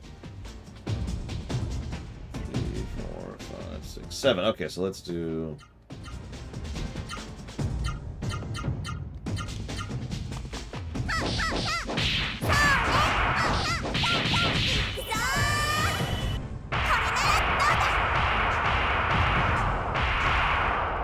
That did 3,000 damage to that thing, so that thing's turbo dead. I mean, what was the speedrun record? It's like 3 hours or something, which is honestly pretty long for an RPG. Like, that's mid-length, actually. Yeah, no kidding, Blade Taval. I didn't remember that. That was Super Tempest, specifically. Which did better than Love You. Is this where I want to go?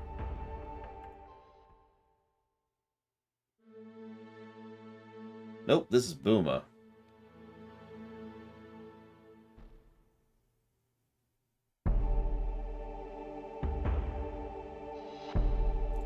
Okay. Hang on, is there a map for this place? Let's see here. There is not. Okay,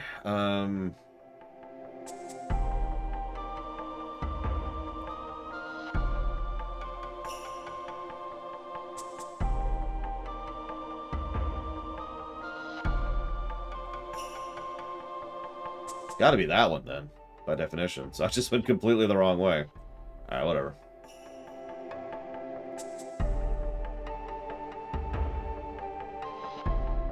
Let's meander our way back.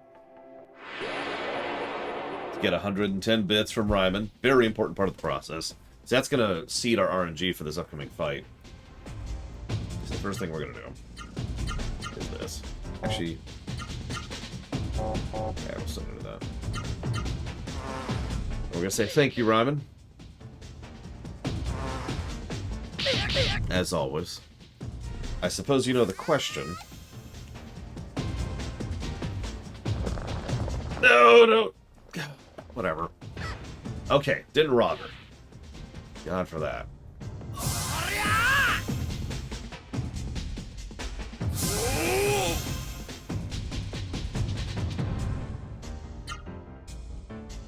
Okay, so... You, no. You, I need to do the other thing that you do. So we already did... Oh, we haven't done anything with him, have we? Nope.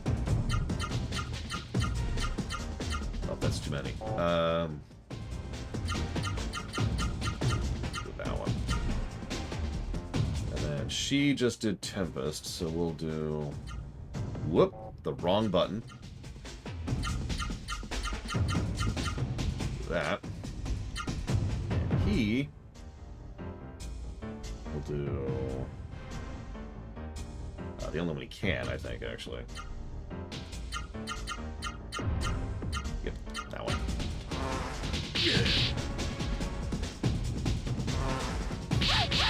I wish I had more time, though. One of the things I'd like to do as like a standard policy.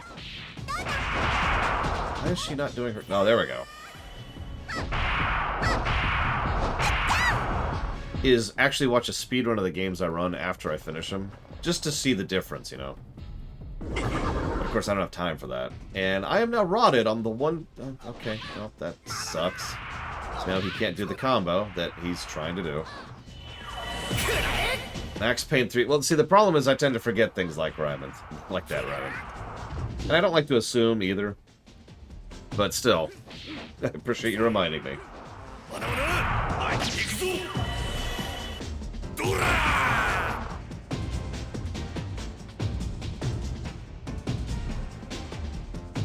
Oh, so that's that's actually a relatively complicated question, Act. But Lord knows I got time right now, so let me line up my next series of actions.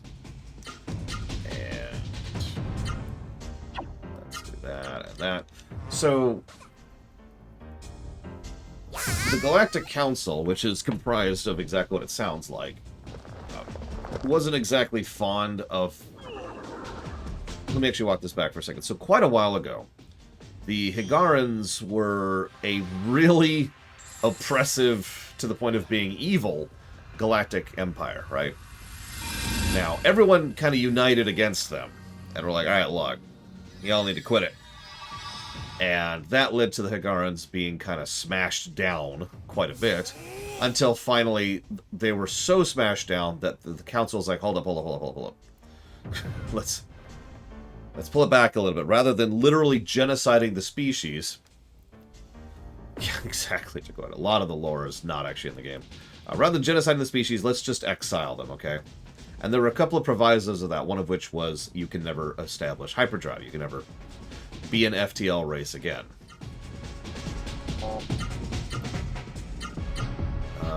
Hang on. I believe, Blade Travel, the advantage of doing all of them is you access the very last one. That's what I've been told. Who knows?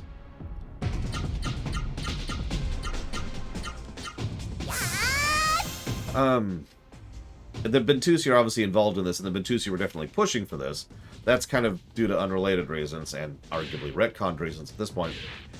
But you also have to keep in mind that the Taidan Empire, which is the current evil empire, was not exactly very popular. So a lot of people were pushing against the Emperor, who was... hang on, let me rewind a second. So the Emperor had instituted a policy of... He actually had a term for it, but it's like infinite succession. Rather than making it so that, you know, you choose a successor or there's a, you know, succession war crisis, instead the Emperor clones himself, the clone becomes the new Emperor, and then that clone would then clone himself and become the new Emperor, etc., etc. Problem is, the cloning process wasn't great, and the Emperor kind of went cuckoo for Cocoa Puffs. So you have this mad, you know, kind of person on the throne, very Caligula kind of a thing going on. And so he's losing support left and right, especially with the military. This is one of the reasons why so many Taidan military are on our side. One of the things that's happening in the background is we're slowly making our way towards home. is the fact that there's this massive civil war going on in the background. Like, a gigantic civil war going on, mostly as a result of this. Some of it's because people are fighting against the Emperor, some people are trying to obtain power, some people are just trying to take a bite of the Titan back for themselves, etc. In short, when we get back there and claim Higara, it's considered one of the neatest and tidiest ways to just kind of wrap this whole situation up, to say, alright, the Emperor's dead, the Titan, you lose this territory to this person, this person, this person, this person, this person. Oh yeah, and you guys, you get Higara. So that's why they're so quick and effective to be like, alright, here you go. And yeah, it should probably be mentioned that nuking Karak, sorry, wrong planet, was considered a huge faux pas by basically everyone. The Emperor, the crazy Emperor, actually intended that to be the ultimate expression of his power, and instead it pretty much unified everyone against him, except for the hardline loyalists, most of whom are only loyalists because they benefit from being loyalists. So, and yeah, exactly, Loner. It's actually kind of cool. I like the fact that we're relatively small scale in Homeworld, but still significant for the much, much larger war that's going on in the background. I've always liked things would do, though. But yes, the Karak thing is what triggered people to go into active, violent rebellion. Anyways, so where am I at with you? Sorry for the lore for a completely unrelated series. My bad. But Homeworld's awesome, or at least it used to be. So we already did try Somersault. So now we need to do that one. And you, I think, where are you at? Where are you at? So you just did Triple Lizard, I think. So now we need to do 1, 2, 3, down, down. And you are not even on that cycle, so you go ahead and do that.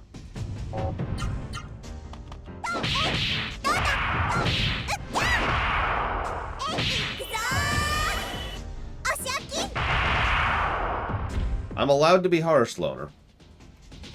First of all, it retconned most of the cool stuff. Either retconning it out of existence, in the case of Cataclysm, or retconning it in its entirety, like Homeworld 1. Second of all, Homeworld 2 sucked, and third of all, I'm really worried about where they're going with it, especially with the Homeworld mobile game. Should you bother with Homeworld 2? Do you have cheats? This is not a joke. Do you have the ability to cheat in Homeworld 2? Okay. In that case, I recommend you play through Homeworld 2. With cheats. There is a Homeworld mobile game. It's not actually available publicly yet, but it is something that people have already started beta testing, and it could be worse, which is something I could say about a lot of mobile games, but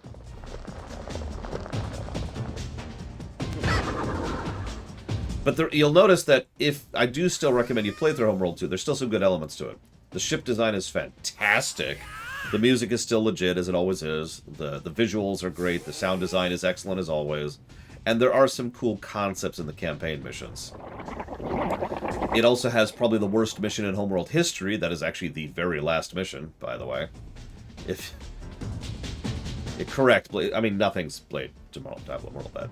But, so we are now up to... Sorry for this taking so long. I'm just getting this all out of the way for whenever we get our Miracle Arts. Because we need our final book, our book 3, to get our 3rd Hyper Arts. At that point, we should have everything. So I want you to do this one, I think? Hang on. It's arms. And what's low? So, low, low, low. Yeah, I don't think we actually got that yet. So let's go ahead and get that in. I think the same for you. And I think same for you. So let's just get everything in here. I have beaten that final mission, but if you remember, during the stream, we couldn't actually beat it on camera. It requires a certain fleet composition walking into it, because you do not have time to change your fleet composition in mission.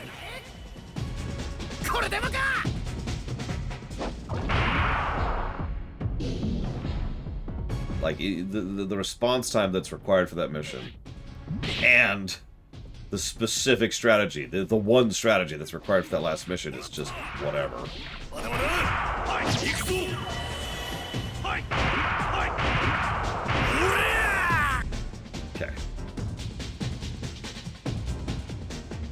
No, I noticed. You can actually tell right here, because check it out. It doesn't notice the supers at all. Just the hypers and the regulars. But I'm hoping that actually doing the supers is unlocking them or whatever. Heavy cruisers are supposed to be broken. They're heavy cruisers. I know that sounds like a stupid thing to say, but that's how that should be. To use the Star Wars equivalent, an Imperial Star Destroyer should be a death machine. To use the Star Trek equivalent, if you have a large-scale heavy cruiser, that should be a death machine. So I actually like the fact that in Homeworld and Homeworld 2, most of the higher-end ships are death machines, because they should be. Anyway, sorry. Call me a weirdo. Yeah, no kidding, Loner. Alright, okay, so we did maximum, so now we do... that one. Good morning, Ross. Okay, fair to Koida. But whatever, at this point, it's actually more common in science fiction to call the big heavy things cruisers, so that's what I do. Because that became the norm for some... I'm not actually sure why that became the norm. And destroyers became the smaller ships for some reason. And frigates became the even smaller ships. I don't know, whatever. Okay, so... we just did... that one. So she only has one left, which is this one.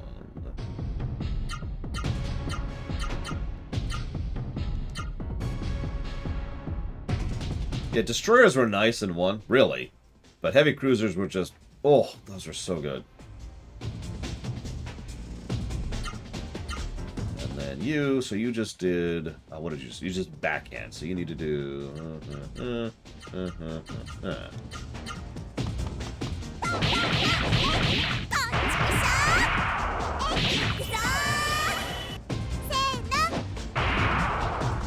that does very little damage. But that should be... that's all of hers. You know, it's been so long that since I've studied actual real-life military ship categories that I don't remember what everything is supposed to be anymore. I just remember the sci-fi normals, which are not the same as real-life militaries. I've speedrun many games, Ryman. I'm actually a damn good speedrunner at certain games, such as Super Metroid and many of the Mega Mans. I've also done speedruns of games like Final Fantasy VI, and Chrono Trigger, and other stuff like that.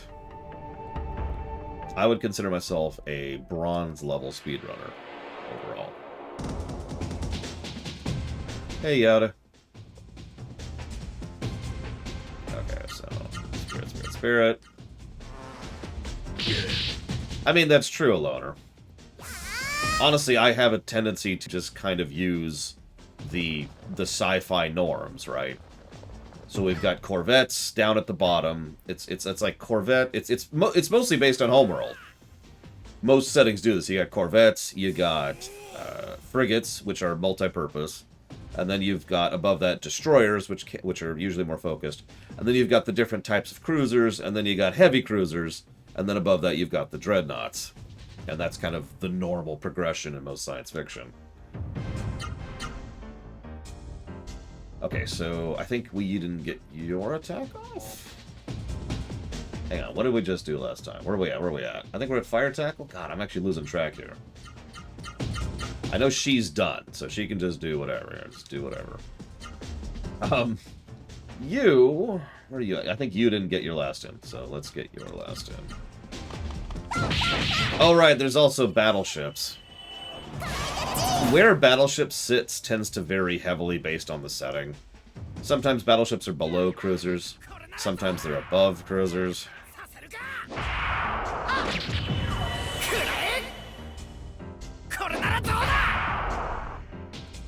Okay, I did fire tackle. Thank you, Jimmy Jama. I'm trying to keep track of all these manually. I'm failing because we're talking ship types. I'm going to ask that of Takoida, too. What's your favorite mission in Homeworld 1? And least favorite? I'm going to have to think about that for a second. So give me a second. So we did Ironhead. She's done. He needs to do Power Slash, and he needs to do... Rushing Crush. So it's just the last two for both of the hymns. Okay.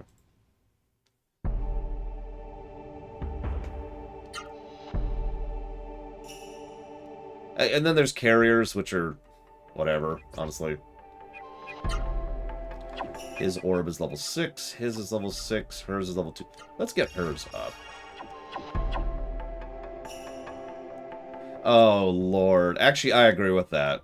The Graveyard Dog mission is probably my least favorite mission in Homeworld 1. I agree with that. It's a mission that should be cool, and isn't. Like, I honestly think with a few adjustments, that mission could be pretty cool. Instead, it's just really irritating. Okay, so Spirit, Spirit. Man, I need her to get more AP. Jeez Louise. Favorite mission.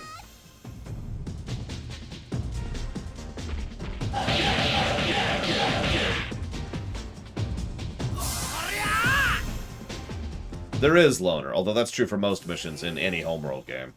Once you really know what's coming, you can actually strategize a lot in Homeworld. It's funny. It's a game that weirdly supports repeat playthroughs just because of its mission design. But anyways, so I need you to do your last one, which is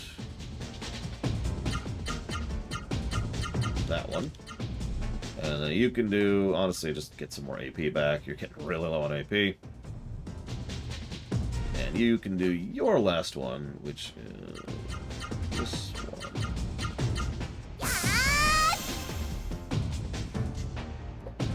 Most favorite mission, though. Oh, let me think about that for a minute.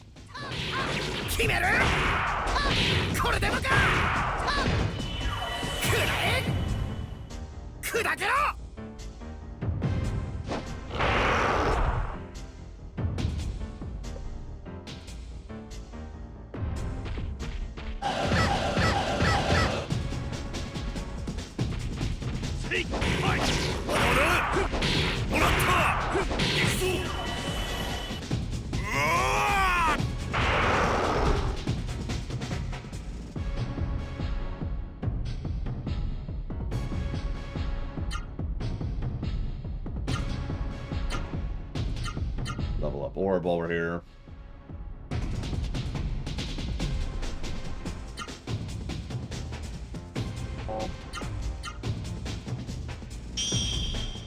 Yeah, ironically, in terms of pure gameplay, I think I would lend myself towards the final mission, the very last mission of 1. If we're counting gameplay and story.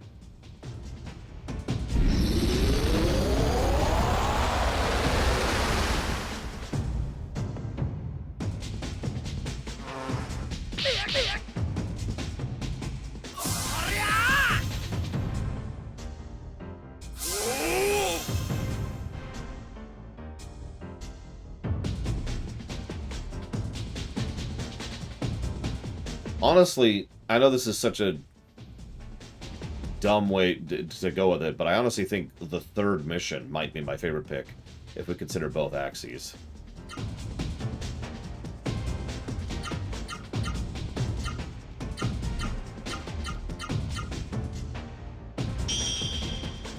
Good morning, another man to Dan. One thing I do like about Homeworld 1 is they definitely have a good variety of mission types. You know, they learned the StarCraft lesson, to put it bluntly.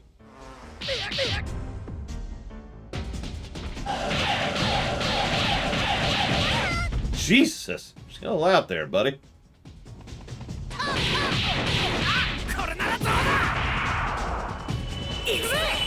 Yeah, no kidding, Loner.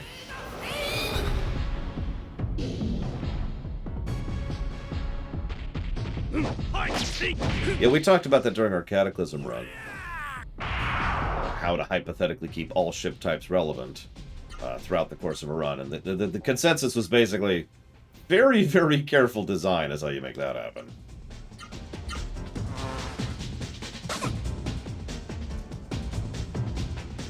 I actually kind of liked the Supernova mission, but only a little bit. I remember the first time I ever played Homeworld 1, the Supernova mission absolutely shreked me, because at that point in time, my fleet was essentially nothing but fighters and corvettes. And that's not a good composition for the Supernova mission. What made Homeworld 2 such a travesty? So, the mission design was not as good, and the unit balance was thrown out the window, essentially. Just keep using this, screw it. Keep leveling. But also, they had the scaling system. And, oh yeah, your units... Oh god, your fleet cap was really small in Homeworld 2. So picture this, Mr. Red. Yeah, there's also... It completely screwed up the story. And also the story was bad. Like, separately. Anyways. So picture this, Mr. Red. Picture you're making a fleet of ships, right? Cool! Now picture at the end of a mission, you go out of your way to destroy certain number of your own fleet. Why? Because it's actually better for you to do that when you walk into the next mission. Otherwise, the enemy fleet composition is going to be much worse in the next mission. Because the enemy scales up certain ships that they gain, depending entirely on how much of a point cap you've got, how large your fleet is. You are... Let me restructure that in case I didn't say that properly. You are penalized for having good fleet composition in Homeworld 2. I know, Loke. I don't know what the hell they did with that. Yeah, you want to walk into a mission with a full fleet, you are effectively activating hard mode. Just, ugh. I didn't know, so I think I've talked about this. The very, very, very first time I ever played Homeworld 2, I didn't know about that. So I just couldn't understand why I was getting my ass handed to me constantly. Like, I'm not great at strategy games, but I'm good at strategy games. Especially when Homeworld 2 came out. Like, by that point, I'd actually gotten past the, you know, no idea what I'm doing phase, and had gotten into the, I'm actually pretty good at this kind of thing phase, and I just kept getting stomped, and I didn't understand why.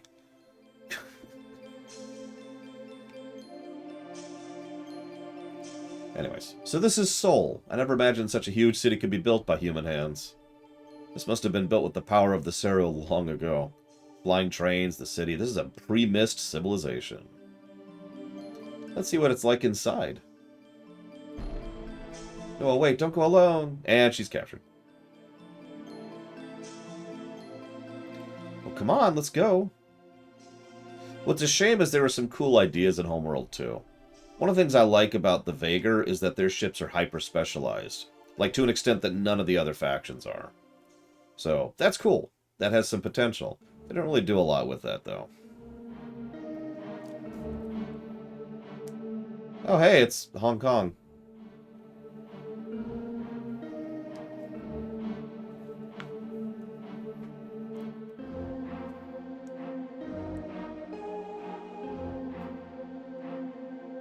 Yeah, unit balance, I said this already, I'm going to reiterate this because it really needs to be mentioned. Unit balance in Homeworld 2 was thrown completely out of the window. Some humans, wow. Some ships are way too good, and other ships are way too bad.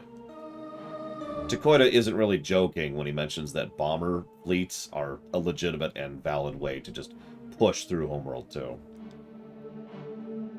Attack bomber, ready.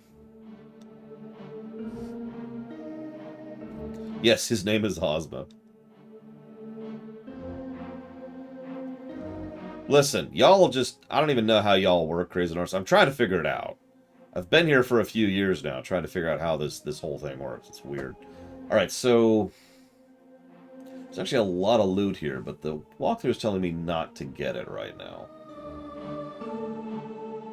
However, there is apparently a new healing spell here.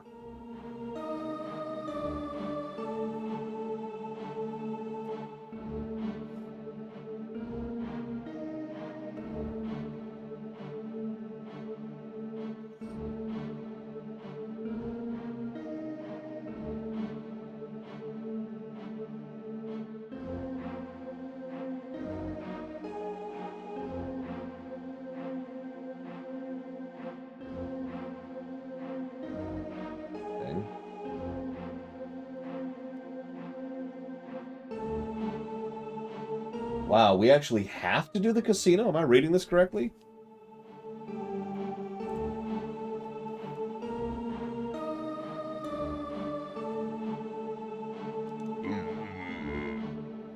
What he said. Hey, Stardust, are you there? Do we have to do the casino? To get the 100,000 coin item? Nothing. Thank you, Nocians. Always appreciate. Very muchly. Thank you.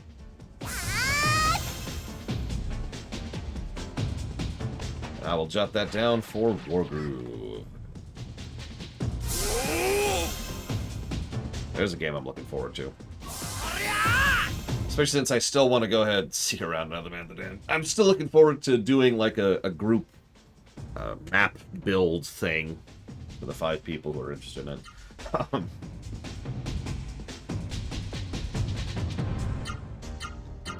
You know what? I'm just going to keep leveling Orb on her for a bit. We need our orbs leveled up.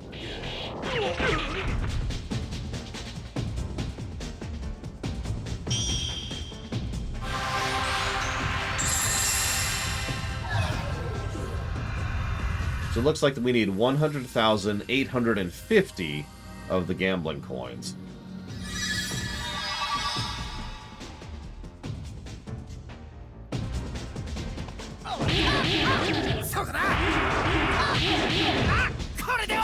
Okay, it looks like the 100,000 thing is optional, so we'll see how hard that is. If I'm reading this correctly. Maybe. It's for the raw Seru egg. Raw Seru egg, gotta have those in there. And we give it to Zalin, and he gives us an accessory out of it. I'm not sure what that accessory is, because it doesn't tell me, because my walkthrough luck is terrible. Hey, we're all cursed. Cool.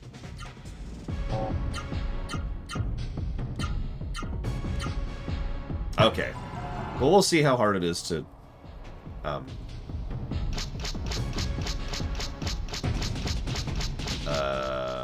okay.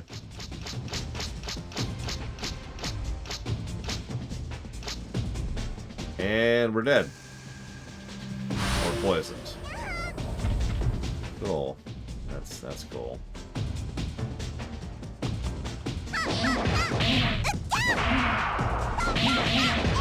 Not that much, Ect. It bothered me a lot more in Homeworld 2. A lot more.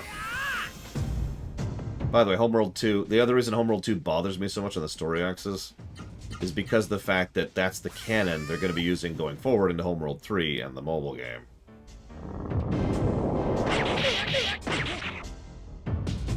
So that's great.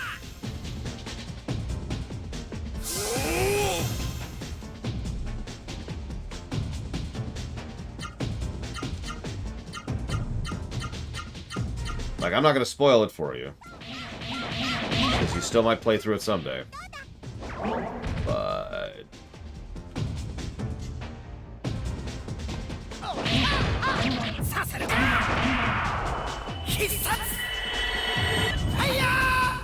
I did, Loke.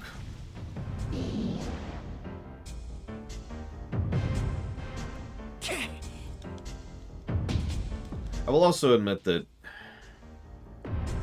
this is going to sound like a strange comment, but one of the things I don't like about Homeworld 2 or 3 is the severe focus on, I can't remember her name, you know, the main character, who is also one of the main focuses, sort of, in Karen, thank you. Who's also one of the main focuses in Deserts of Karak, kind of. I feel like focusing on one character, regardless of who they are that much, in a series like this one is a bit of a mistake. Yeah, she probably shouldn't have been in 2. She definitely shouldn't be in 3. And yet here we are. Yeah, it's her grandmother, her great-grandmother, or something. I don't know. I forget the specifics. Is this it? No.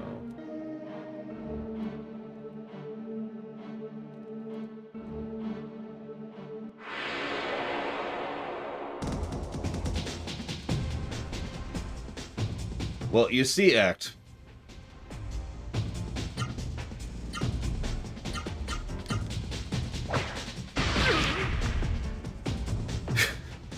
So do I enjoy simulation games? So that could mean one of two things, Ryman. You're asking, do I enjoy a game that is really heavily on the sim factor, aka flight games, or racing games, or whatever? I mean, I tend to lean a little bit more towards the arcade side of the scale than the sim side of the scale, but I can appreciate a good sim game. Like, I do enjoy the sim elements of, for example, Gran Turismo.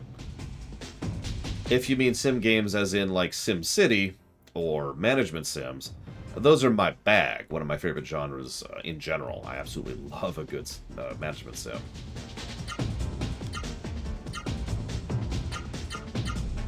Actually, hang on while we're here.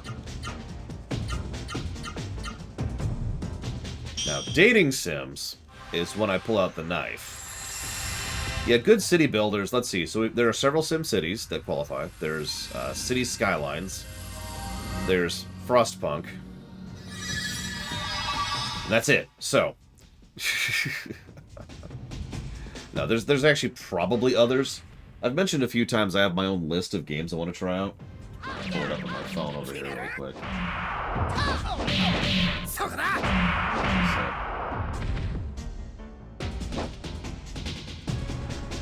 I'm pretty sure at least a few of these are sim games I want to try out. Dwarfheim, I think, was one of them. I'm not sure. I think Wandering Village was, and there's also something called Necro City. I don't remember.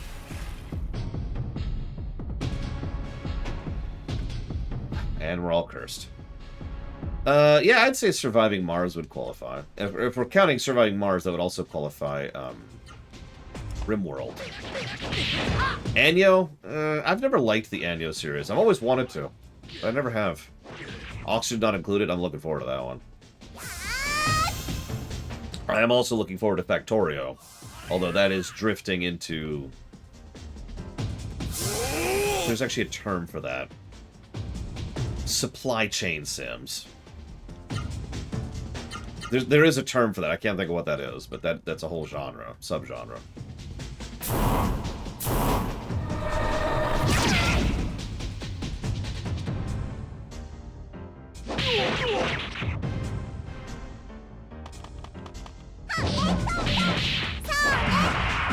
I can't help but notice these enemies kind of suck.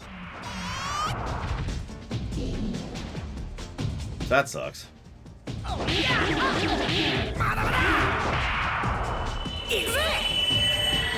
Yeah, I'm never gonna call it that, Von Falkenstein. Because Anno sounds stupid.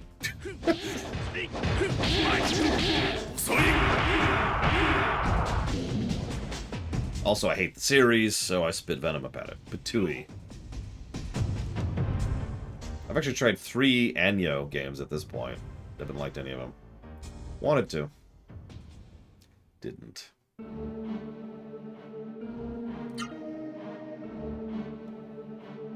I mean, in fairness, I've heard how to properly pronounce a lot of words.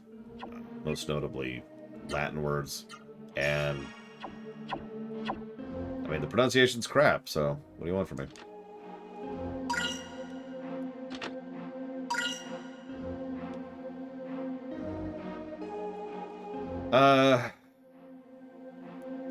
The interface... let me focus in on the... I think it was the 2077 one? The futuristic one, right? Let me focus in on that one specifically, because that's the one I played the most extensively and tried the most. So the interface wasn't great, and I felt like the way it did the supply chains kind of sucked. I felt like its dependencies weren't really well designed. I felt like the combat elements of it were bad, like actively bad and unfun. And a lot of individual specific nuanced details. Like, you remember how I didn't like Tropico 6? Well, a lot of why I didn't like Tropico 6 isn't because of any broad strokes. It was all zoomed in details, which the game just kind of got wrong. Same thing, right? Same concept. Whoa, excuse me. Let me guess, it's not Kwisatz Haderach or whatever. It's Quizikar Kalariku. Is this the end? No. I might as well get the chest while I'm here. Yeah, exactly, Loke. It's something that I've run into a few times when it comes to game design. Is you can't just say, oh, this sucks. The details of why it sucks are down to the details. It's not just broad strokes of... Like I can point to...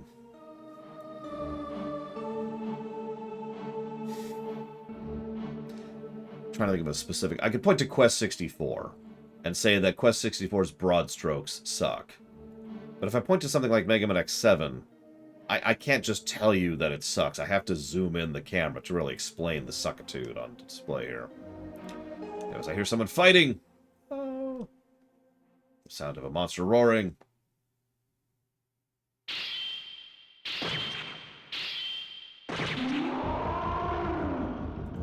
Someone's being attacked by a monster. I am not ready for a boss fight. It is a boss fight, too. Yep, okay. Well, that's...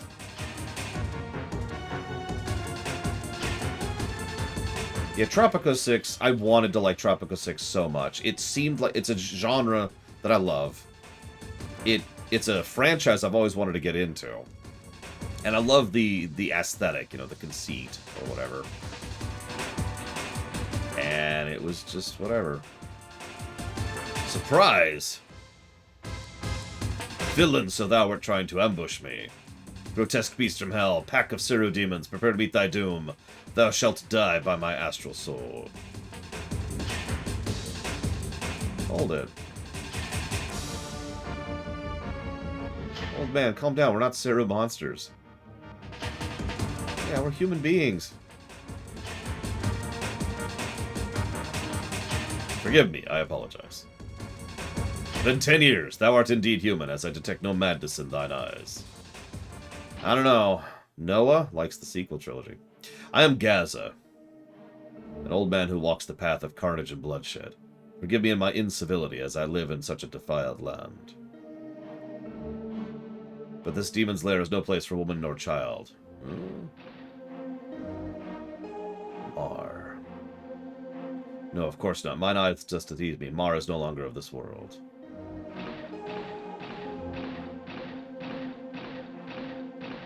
And the upper floors are the ones who would greet thee. Make haste. I take leave of you now. Okay.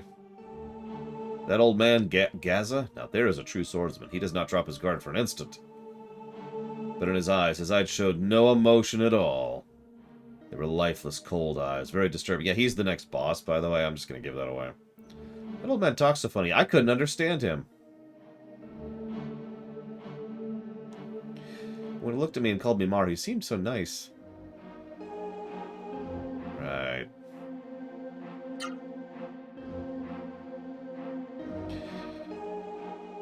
Okay.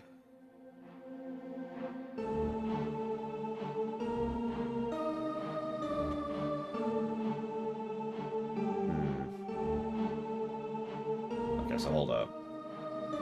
So I clearly missed the room I was looking for. It's apparently on the 4th floor. What floor am I on?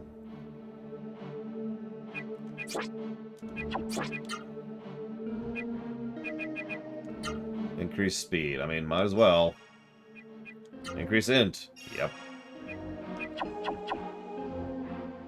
there a thing that indicates what floor I'm on? No.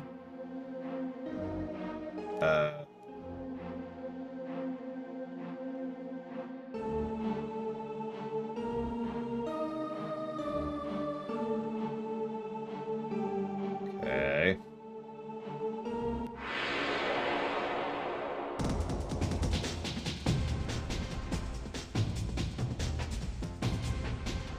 You know, honestly. Let's just get down to the 4th floor.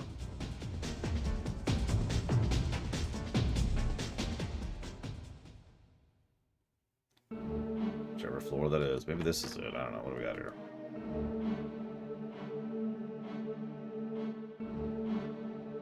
Nope, we were in here. Although this looks like... Ostrich special chicken omelet, quick fried blowfish, and worms. Gross. That looks like an inn.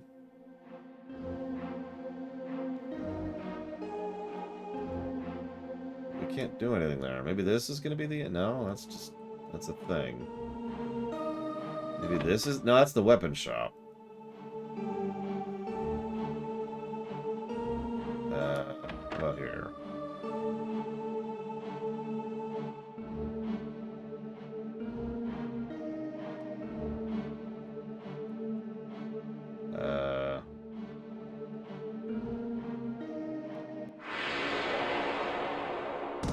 Okay.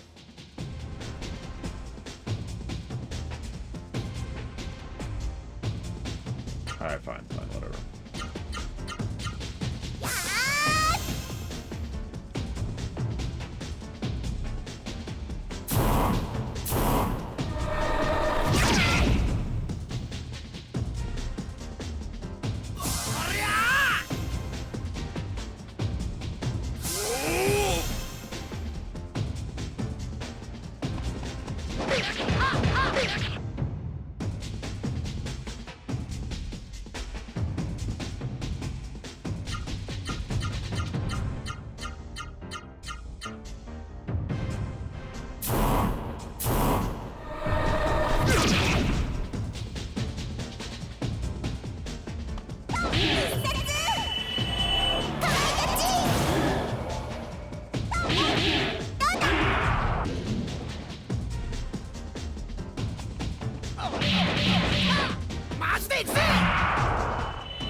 Oh god, that's right. Do we know many details about that new Harry Potter game at this point? It kind of fell off the radar for me.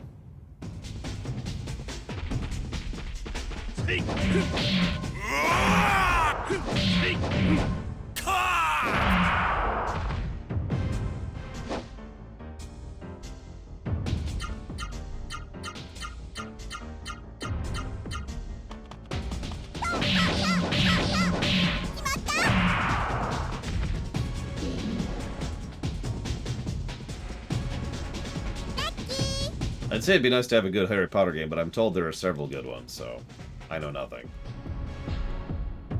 It would still be nice to have a good Harry Potter game. Regardless.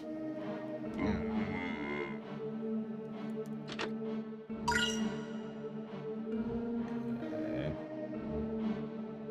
This looks a lot like an inn. But we can't stay here, apparently. Oh my god.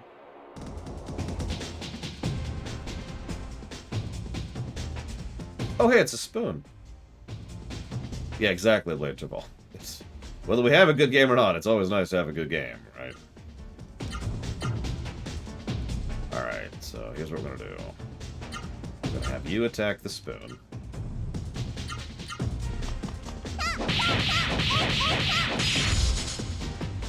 Perfect. Spoons, forks, and eyeballs. How many games where you can cast magic are actually good? God.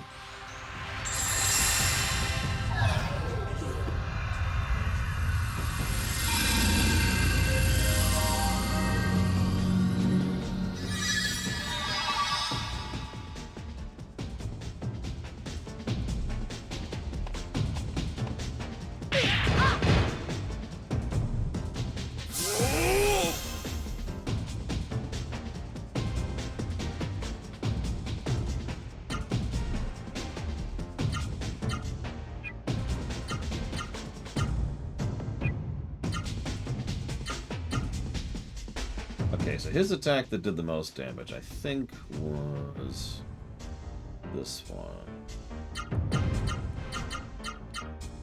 Oh, he can't even do that one. So obviously not. Had to have been this one, then.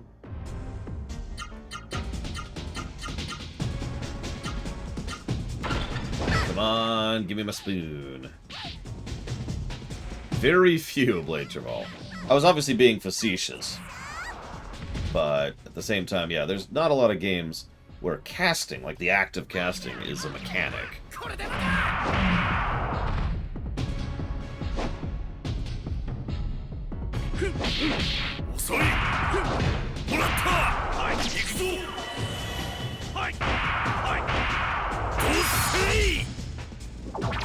Damn, didn't kill it. Okay.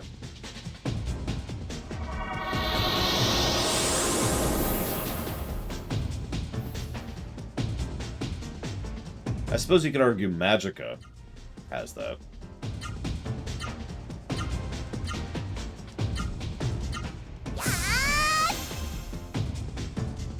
I'd say Magica 2, but Magica 2 is so buggy, I've literally never actually gotten past the first stage.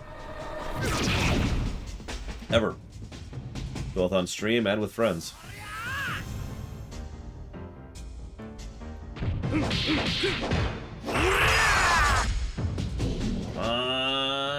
No. Whatever. Let's see. What else?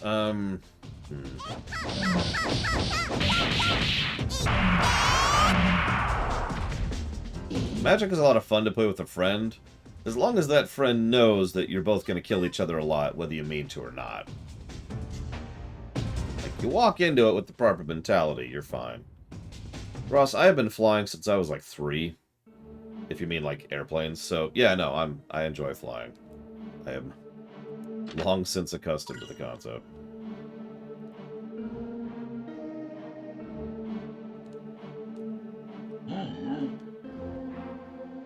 Oh, this is just here again. So where's the frickin' inn? I'm about to give up on this nonsense. Even though I need to do this to progress. This is the entrance. So if we assume this is floor 1... Hey, let's do this first. Let's get a save in.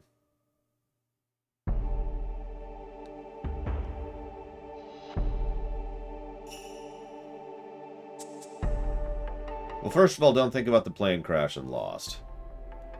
In fact, don't think about Lost in general. You can just take that as general advice.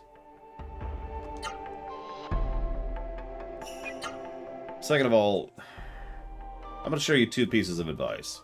The first is the one you've heard 1,000 times. Flying is quite literally safer than driving. Mostly because it's actually properly regulated and cared for, and there's a whole lot of stuff that goes into making sure that that stays safe. However, the second point is something else, and this you can just consider this general life advice. Anybody can take this or throw it out the window if they want to. The way I tend to think of things is something may scare me, or I may be afraid of something, or I may be worried about something, but freaking out about it doesn't change or do anything other than make the situation worse. So, that's kind of the way my brain tends to work on that. Am I freaked out about, X, Y, or Z? Yeah, sure. Am I going to freak out over it? No, that's not going to help anything.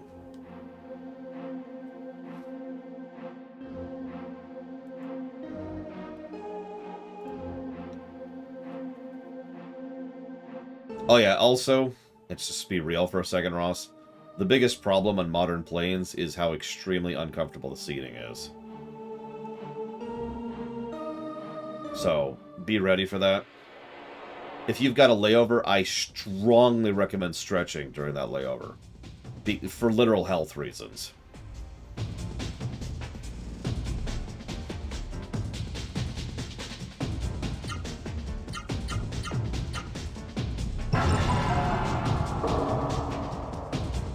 I mean, yeah, Crazy Nurse. So, okay. Oh, right, I have to choose. Let's go with... Oh, all those kind of suck. Let's do this. That should give us poison. Yeah, planes are mega safe. They really are.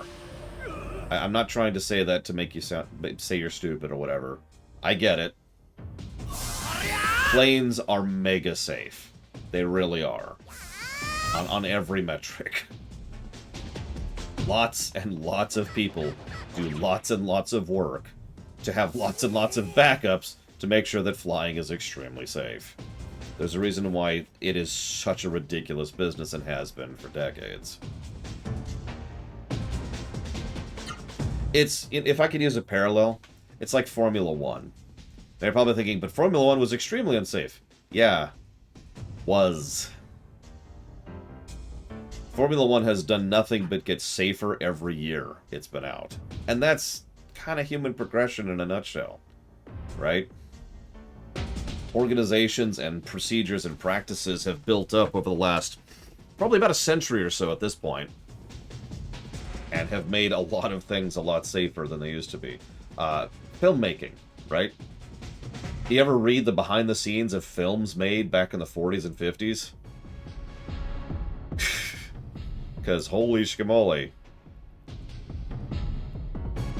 Did I already... I did. Okay, cool. Yeah, medicine is another You go in for surgery nowadays? That's one of the most precise and safest places you could be in general. Yeah, Wizard of Oz. Great example. Most people tend to point to Ben-Hur, but... yeah.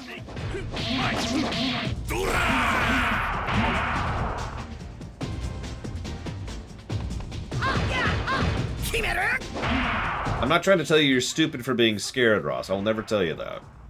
What I'm trying to tell you is that, however scared you might be, A, take some comfort in the fact that that's how human progression has been going for the last century, and B, don't freak out about it.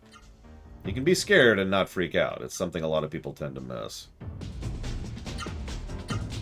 Let's level some nothing, apparently. Let's not level. Let's do this. Let's level some... there we go. I will change my recommend. So I was going to say I recommend sitting... so never be in the middle seat. That's another piece of recommendation if you have any power over that situation. You want to be in the aisle so you can stretch out a leg, or you want to be against the window so you can rest your head. You never want to be in the middle.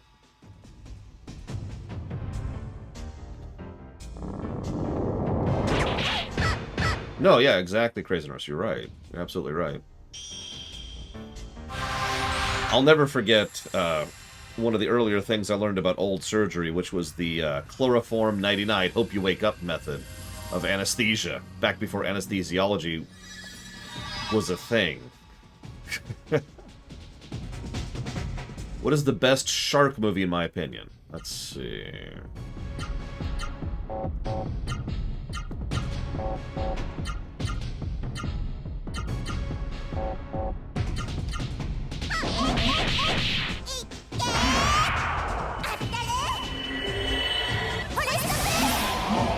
Yeah, I'm gonna go with Sharknado. Now, that probably sounds like a joke, but I actually mean that. There aren't really a lot of good shark movies out there. Most of them suck to some extent or another. So, obviously Jaws is on top, but you said I can't pick Jaws. So anything else is just, how silly fun is it? And Sharknado, if you've never seen it, is ridiculous.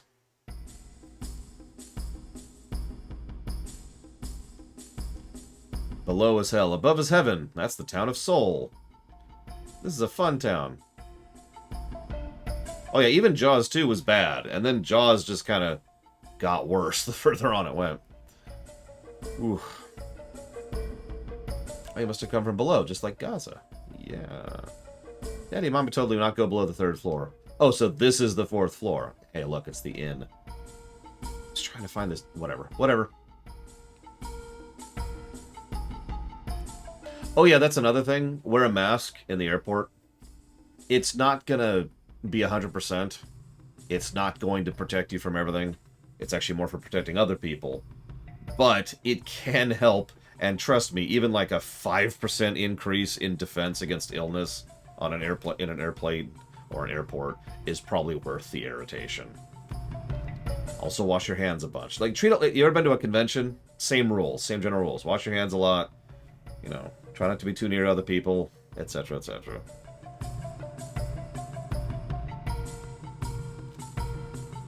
You're new here, aren't you? Have you seen much of the town? No. LAX. Oh god, I hate LAX so much. It is actually the worst airport I have ever been in my life. Ah, that's a good one. I like you. You'll have a good time in this town. Cut loose. Have a good time. Well, let's heal up. because we need it.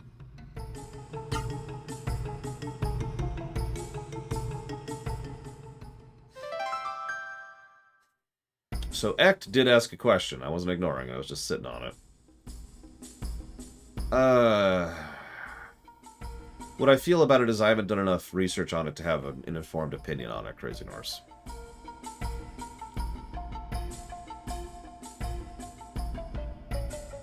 That's a good question, von Walgenstein.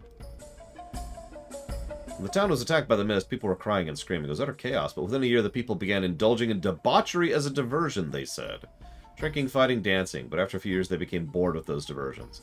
The people here are like ghosts, not living but merely existing out of fear of dying. There's so many happy towns in this game. Oh, you new here. Want to hear about when the mist came to Seoul? It was right in the middle of a long, long war with Konkrum. The war had been raging for over 10 years, and we were beating Konkrum's army. We're about to win. Soon the war will be over, everyone thought. We were about to win. We were about to win when a strange castle appeared in the sky and mist started flowing out of it.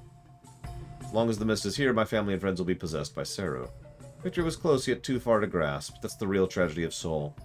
The fact that you could have won the war, that's the tragedy. If it makes you feel any better, I drank from a ham, at least for me. Cardio tends to actually reduce headache,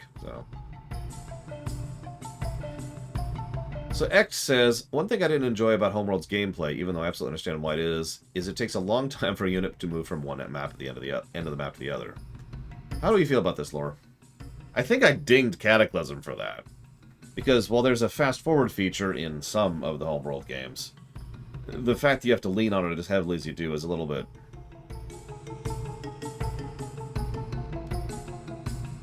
I can't take it anymore. Start acting like a man. It's Kara. That's Kara's voice. It's coming from there. It sounds like an argument. Let's go see. I want to see her arguing. That Noah's always poking her nose into everything. Come on, Vaughn. Let's go. I mean, space is big, but it's true that from a purely gameplay perspective, what it means is just dull time where nothing is happening. As you're just waiting for something to go to point A to point B.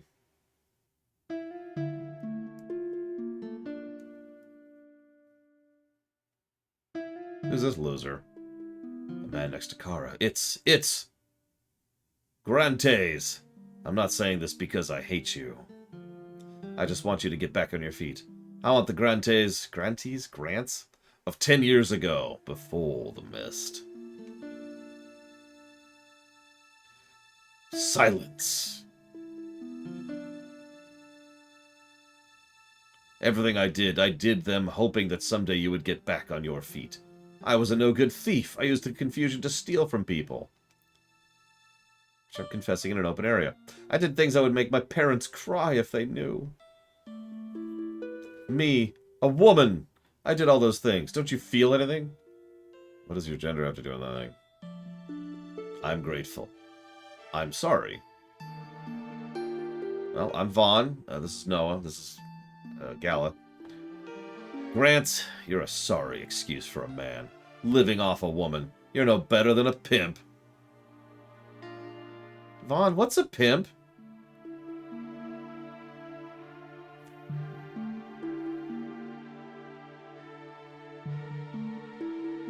If Grants is a human, how can he be a pimp? That's a good question.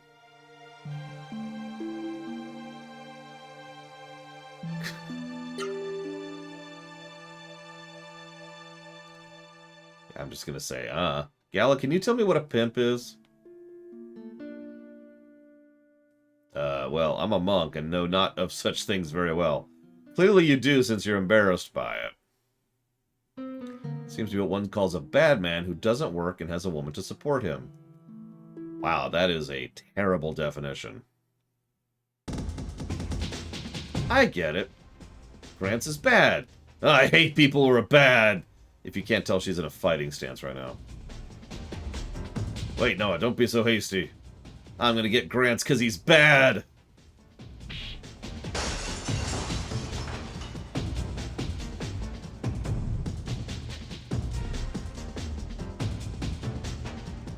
Grants is bad. Pimps are bad. I hate pimps.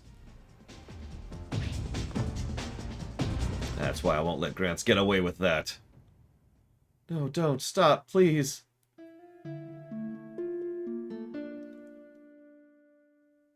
He's not bad. I'm the one who's bad. Oh, that has bad written all over it, ironically. Please, don't hurt him. If you want to hit someone, hit me. Oh, my God! Think about what's being said here in context. It's not his fault. I'm the one to blame here. If you want to hit anybody, hit me. Why should I hit you, Kara? Grants is the one who's bad. Noah, don't interfere in their business. Come on, let's go outside.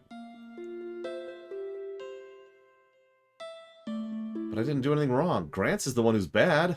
You said so, Gala. You said so.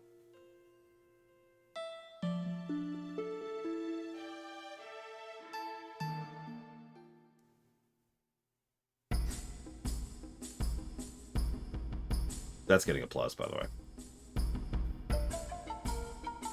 No, this is adult business. You can't go sticking your nose into it. Why? Adults are humans too, and I'm human. Noah is 12. Which is funny because she's written like she's about 6. It's okay, but it is interesting because maybe it's the translation and maybe it's the writing, but yeah, this is anyways, I'm human just like them. Oh, I don't understand. Gala, tell me why. Oh, brother.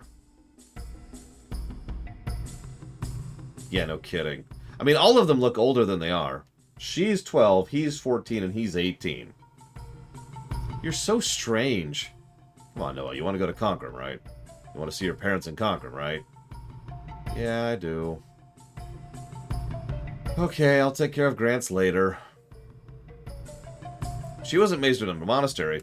She was raised in a cave! With a box of scraps!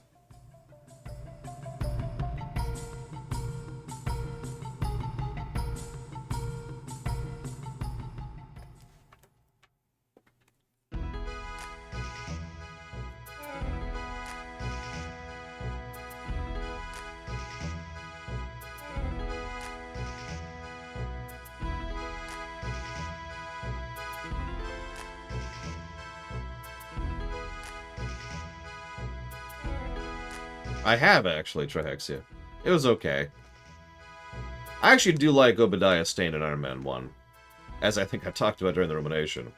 He's got a good actor playing in a good role, and, by coincidence, it happens to be the kind of concept I actually enjoy. The corporate man actually being higher tier than the, you know, the evil terrorist group kind of a thing. Which doesn't happen often, but I like it when fiction pulls it off well. Cyberpunk 2077 is a perfect example of a setting where you've got all the crazies and the death dooms and they've got the gangs and the bangs, and the people who are on top of everything is the corpos.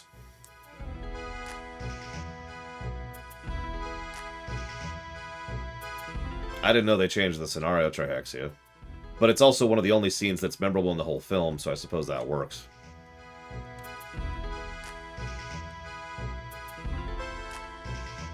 What's the name of the town we're in right now? Seoul, that's it.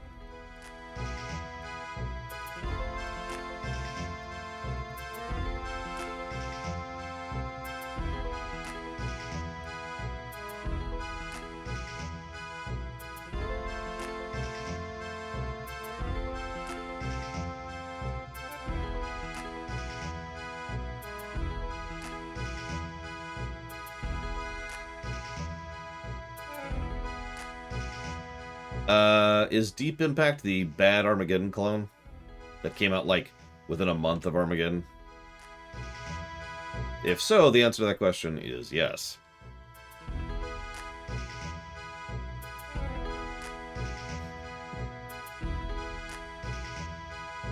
I saw both, actually. I mean, I do like Wesker. Wesker's cool. Although, let's be honest, a lot of Wesker is carried by his voice actor. It's true with a lot of characters.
Sorry, jotting down some notes. Don't mind me.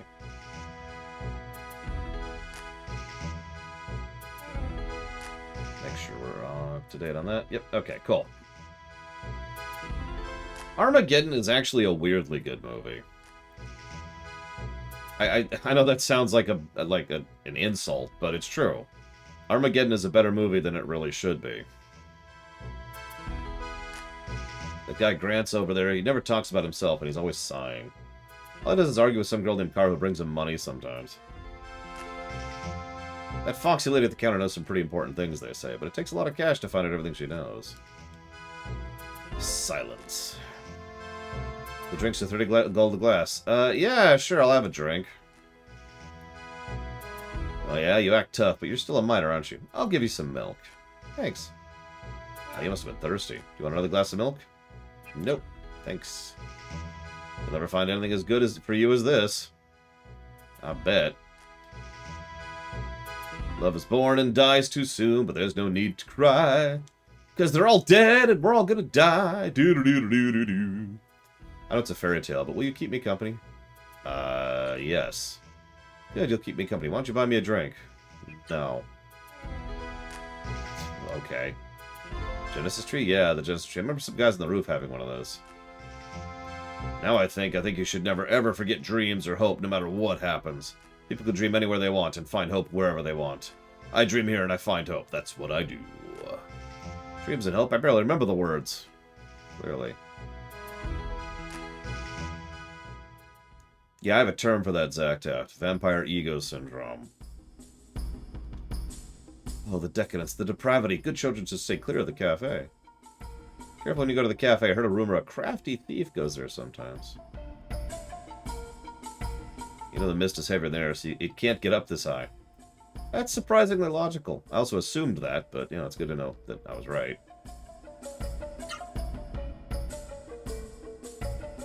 Surround Act. For the Hollow Knight stream in like 2 weeks. Yeah, 2 weeks.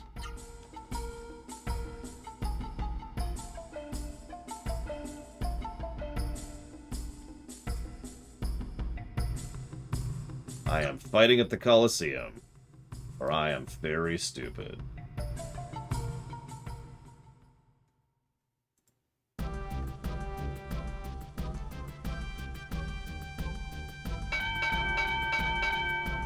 And there's the bell. Colorful finish in only 1 minute 47 seconds. Contestant in blue color has won a record victory. It's fine, Crazy Norse. I don't think about all the food that they don't have access to. That songy bastard came out just when I was doing good. Oh, great. Idiot boy's here. Welcome to Muscle Paradise. This is the sign-up counter. Fee for interesting is elimination tournament. Each contestant must fight one-on-one against powerful monsters. The more bouts you win, the more tokens you get. There are 3 levels. Blah, blah, blah, blah, blah. After each bout, HP automatically decreases or increases depending on how bad you fight. Blah, blah, blah, blah. You can win, lose, or run away. Running away is considered forfeiting. No prize money is included.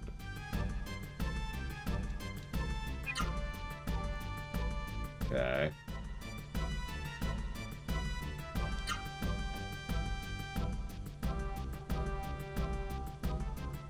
So, we need 850 coins now.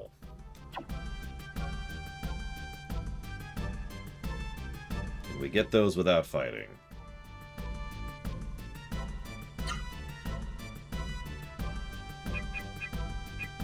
Oh, that's expensive as crap.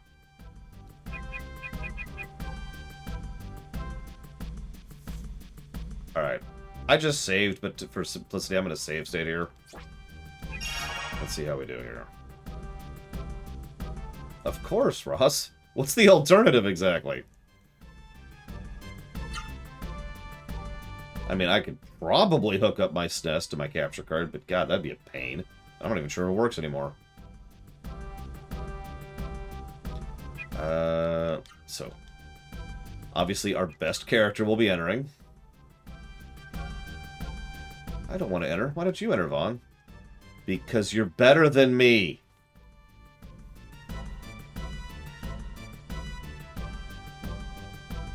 Okay, fine. Idiot boy will enter. We will do beginner. I'm gonna get Shrek'd. This is not great. Welcome to the Muscle Dome!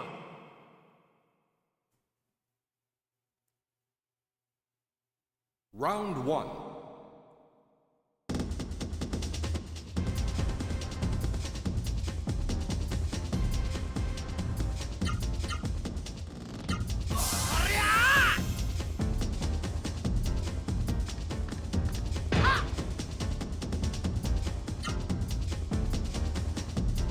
Well, hang on. What was his best move again? I know what hers is. Let's see here.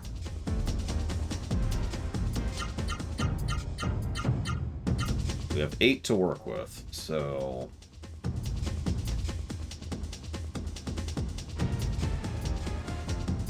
I feel like it was try a somersault. We'll try that out.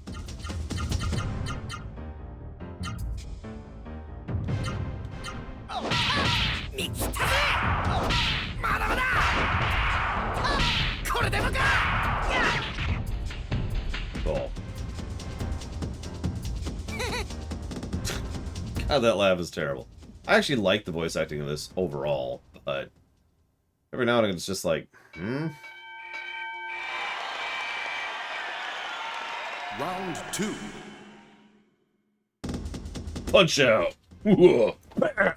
Oh, sorry.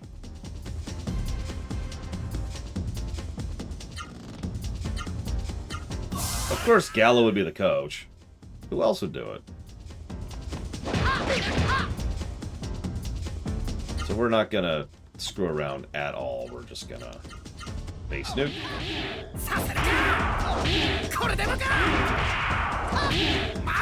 Oh, I said, bros. Yep, those skeletons used to schluck me. Back in, I think it was Drake Castle.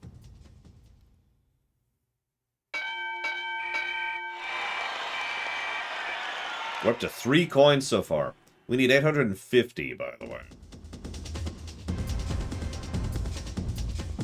Speaking of Drake Castle.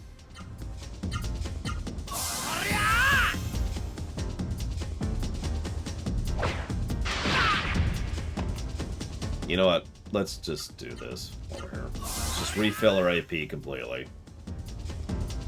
Are they doing the whole Metal Gear Solid franchise? Need. We need 850 to progress. The 100,000 would be nice for an optional item, but the 850 is mandatory.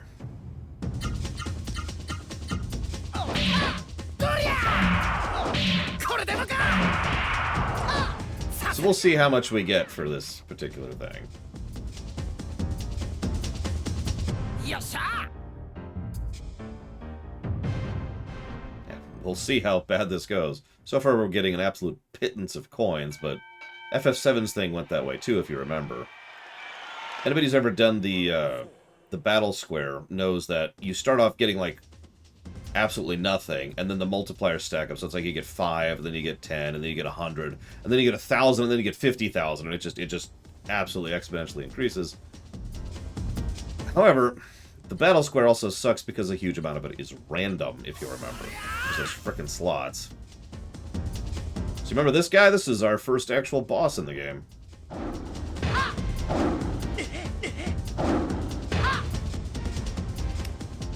Yep.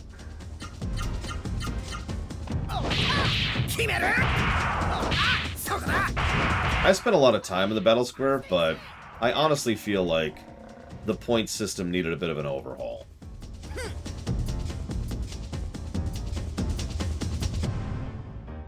Like, on the one hand, I like the roulette system on the mutator side of things, changing how you fight. But what I don't like is how much that changes how many points you get. So, it's kind of a whatever situation there.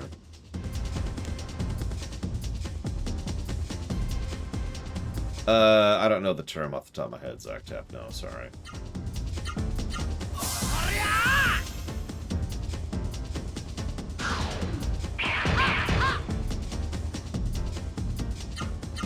Let's just refill our AP a bit here.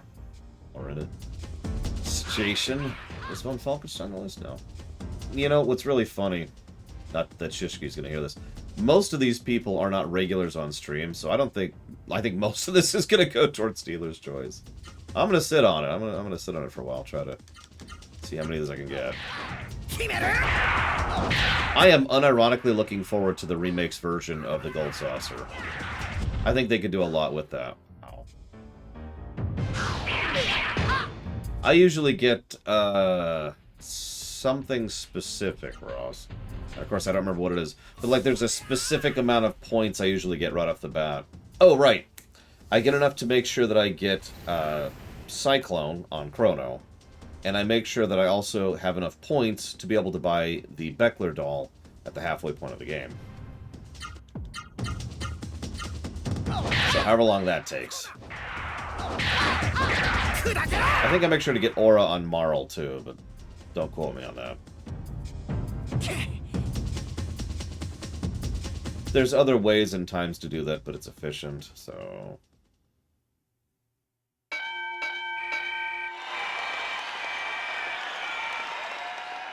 Round 6. Oh yeah, Millennial Fair. I'm looking forward to reviewing Chrono Trigger. Oh hey, it's Zito, the final boss of the first act. I'm looking forward to doing a review of Chrono Trigger. I think that game is going to be a fascinating one to discuss, and I've done a TAS of Chrono Trigger. I know a huge amount about how that game functions under the hood, so I can really dive into it and really discuss it as we go through it. Chrono Cross sucks, and I hate it. I spit on it. Chewy.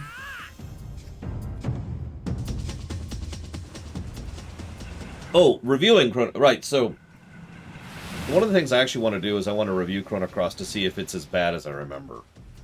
Because I absolutely hated Chrono Cross. And I'm not memeing when I say that. I actually hated Chrono Cross. But I haven't played it since it came out. So... I'm actually curious if it's as bad as I remember or not.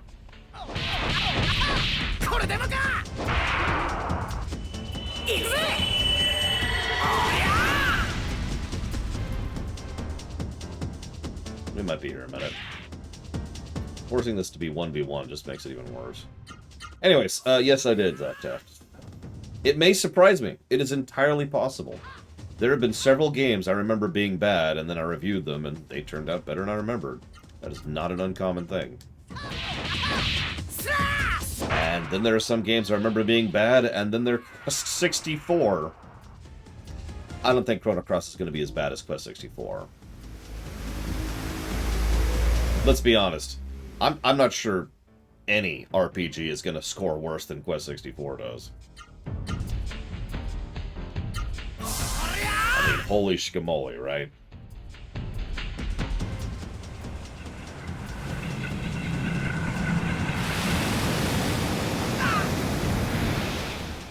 Well, okay.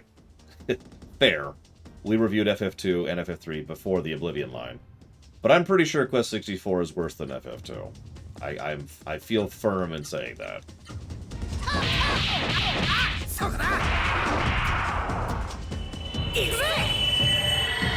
Worst FPS I've ever played is Head On. It's this little known FPS. I'm joking. The worst FPS I've ever played that isn't Wolfenstein Youngblood. Because that is the worst. Let's just be clear about that. I'm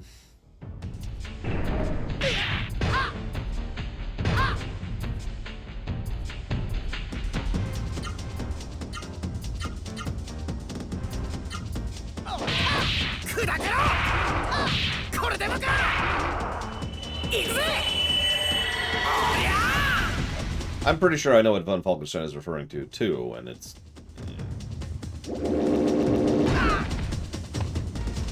Yeah, unfortunately, I think I am going to have to give that to, I can't even think of the name of it, Spec Ops: The Line. There we go. We're just kind of stucking, honestly.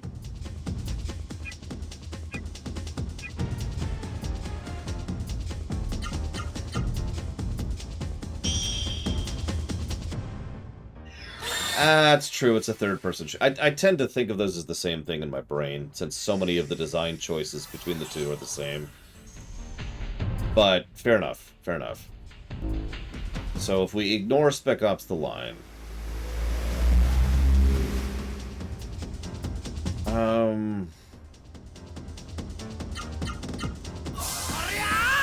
And Wolfenstein Youngblood.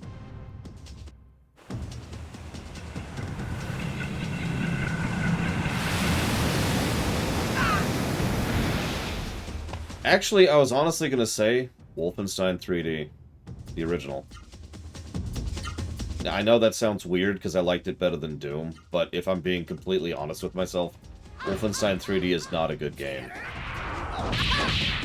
It's a lot of very, very boring, samey corridors over and over and over, without proper itemization, which is something Doom's known for, without proper encounter design, which is something Doom's known for, in addition to much worse enemy design and much worse gun design. Yeah, it's...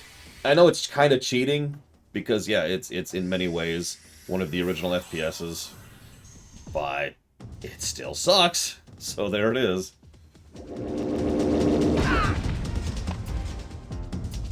There is actually a worse one than that, which I have played, although I don't remember the name of it. It's a vector graphics game where you play as a tank. And it is a first-person shooter, as a tank game. And I have played that game. And I don't remember what it's called. It was not very memorable.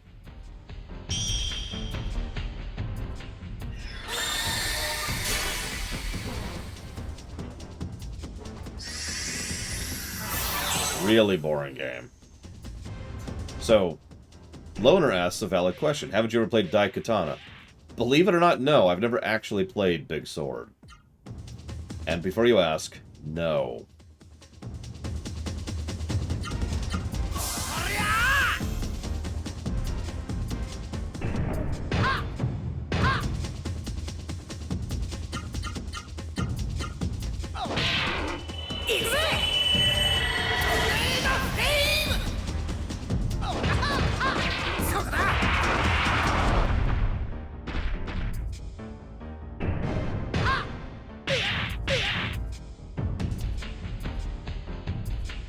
You got it, Mr. Red.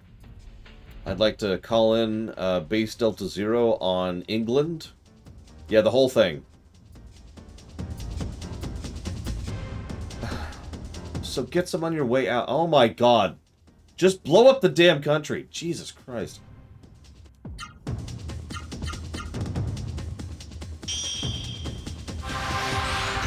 We'll see if it's actually a remake or not, Mega Skullmon Spockmon. From everything I've seen, it looks more like a port, which is fine. Maybe a remaster, but we'll see. Oh yeah, flood the tunnel. Because of France, you stupid... God. I get so much lip from my operators these days. God.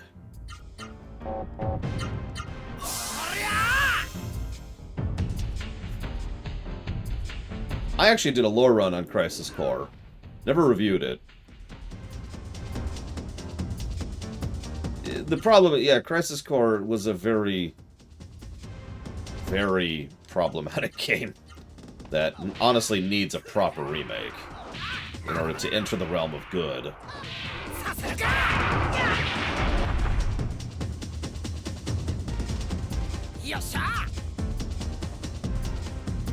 By the way, that's on both the story and the gameplay axis.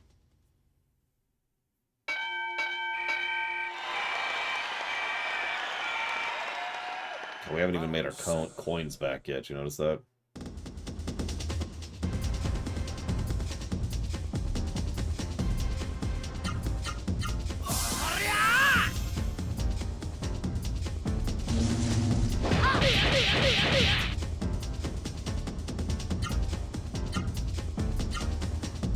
Hold up.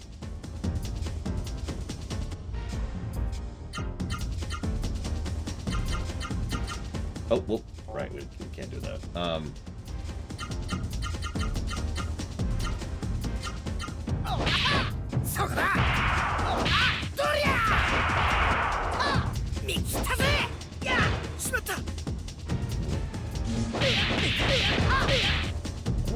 wrong about that.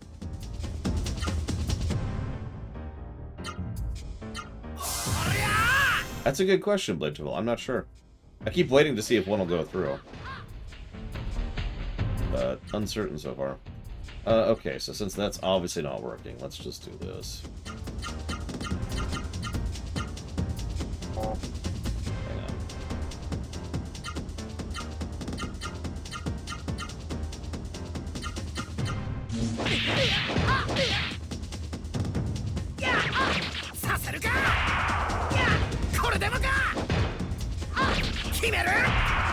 Why is he not doing his super arts?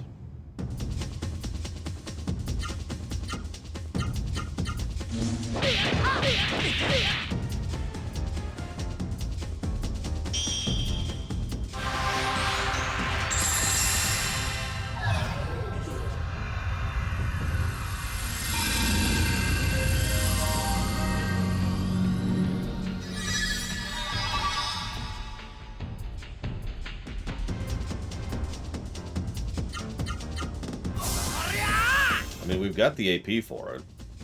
It's just not doing his super. Does every attack have to hit to do a super? That's interesting, if true.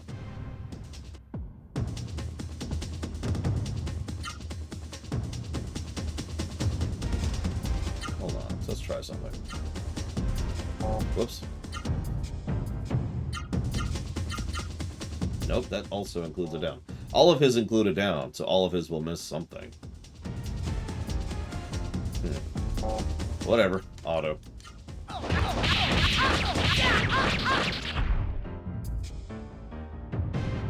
And why isn't it going off, Bill Washington? I tried twice, and I had the AP both times, and I did the combo right both times. Oh, whatever. Hey, we finally made our coins back. Finally. We've just now gone out of the red. And oh my god, are you joking me with this?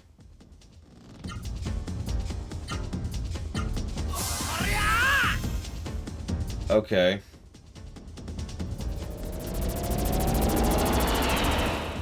Vampire ego syndrome is specifically when someone gets a minuscule amount of power. Usually something that's only barely places them above like anybody else. And they decide to think that they're super mega powerful as a result of getting this tiny little snippet of power. It is extraordinarily common in fiction. Most commonly in vampires, hence the term. Alright, so hold on. Let's try the tri-somersault.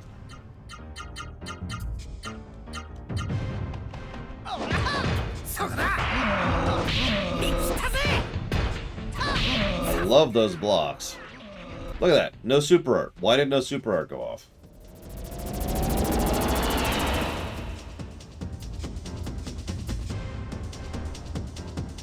Whatever.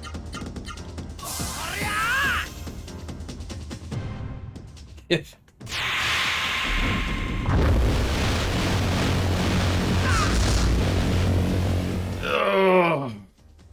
We might not actually win this one. Whatever. Hang on, let me recover.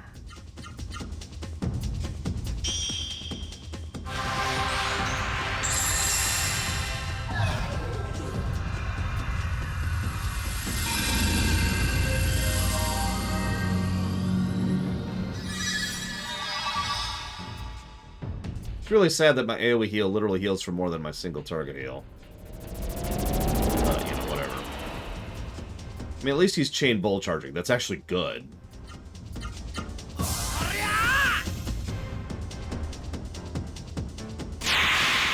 Wastes time, but, you know.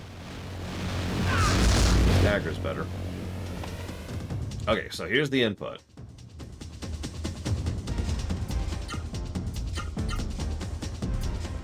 This should be... try somersault, I believe. High... High, low, high, high, high, low, high. High, low, high, high, low, high. Yep. And then arms to finish it off. It requires 60 AP.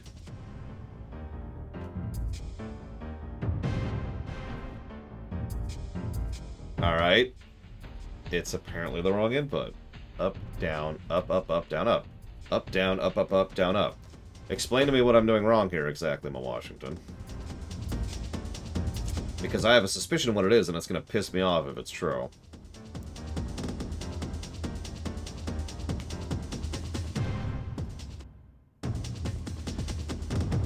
That's actually a good point. Let's start with an arms, and then we'll do up, down, up. Let's see what that does.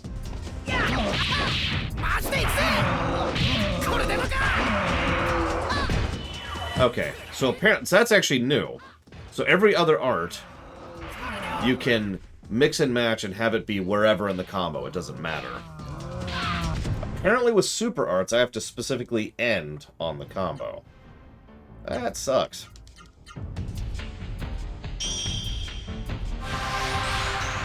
Also inconsistent. Yeah, did you notice he just hit me for 900 damage? Like I said, it's better when he keeps using his charge attack. I wasn't joking. That also did terrible damage, although he did also block a lot of that, so whatever. This might actually just straight up kill me. Nope, okay. We'll just spend another round healing.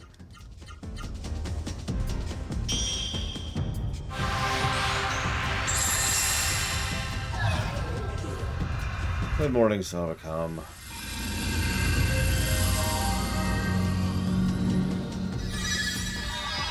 I'm not even topping off at this point.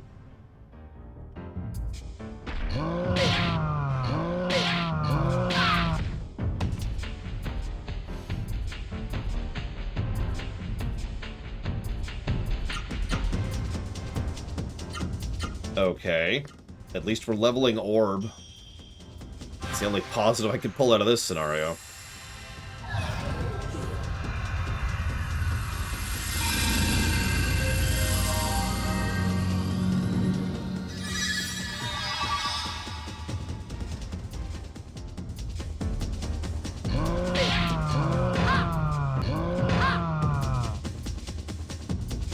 This is ridiculous. This is the beginner one, the easy one, if you remember.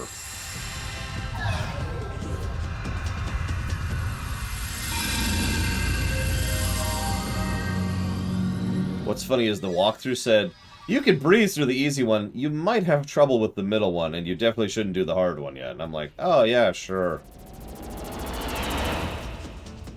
Oh my god, Imperial Starter Shred, this is ridiculous. I'm gonna read up a bit more to see if there's another way to get these items to progress here.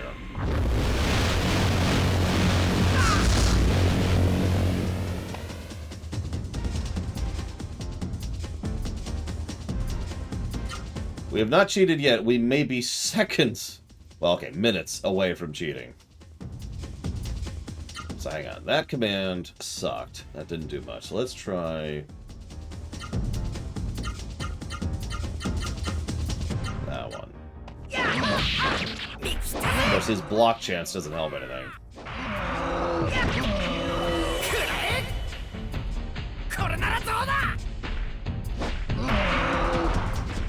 Yeah, we are doing nothing to this guy.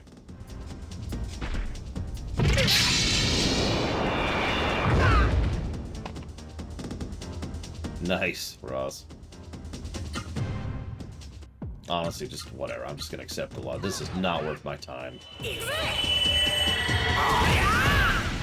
Look at that. Just blocking. Just blocking everything.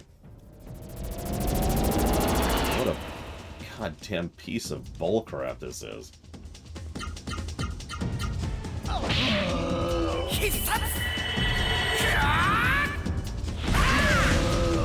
I did a little looking into it. Apparently block is just a stat. You have a block chance. And several bosses have really high block chance, and that's what makes that boss difficult, is they have a high block chance. Yay.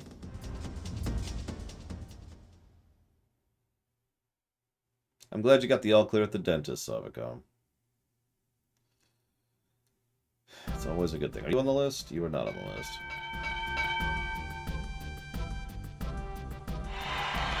Yay, we're dead. Do we get anything from that? 59 tokens. Net loss on tokens. Leaning really, really heavily on yellow materia, Dr. Winter. So I try to get everything that nerfs the hell out of me except for my weapon, my accessories, and my yellow materia. And I would lean on that. So, is this a slot machine?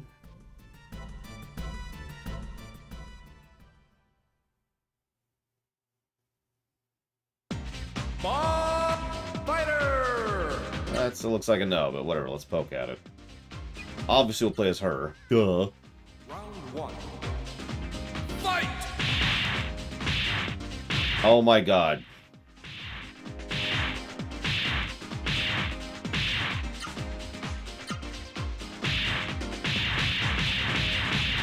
You win! It's literally Rochambeau. Round 2. Fight!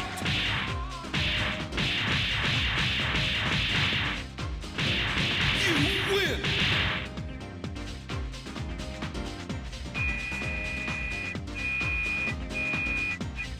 2 coins! Sweet. I would like to get my payout, please. And never play that again.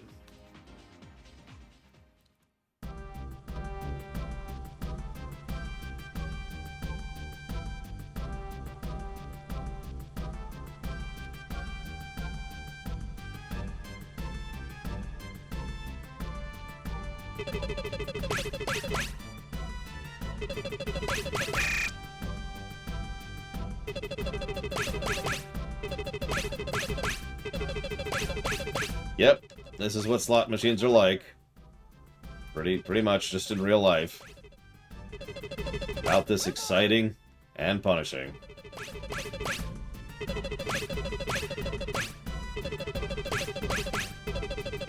Hang on.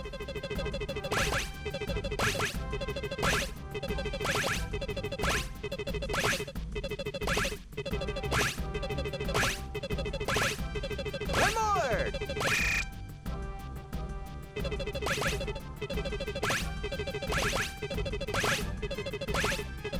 One more! And we're out.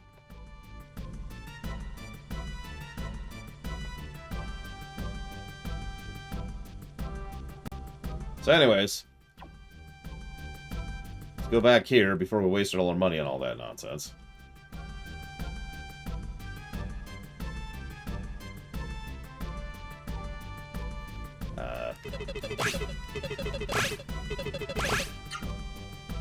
Okay, so hold up. Let's reload. Let's buy the coins.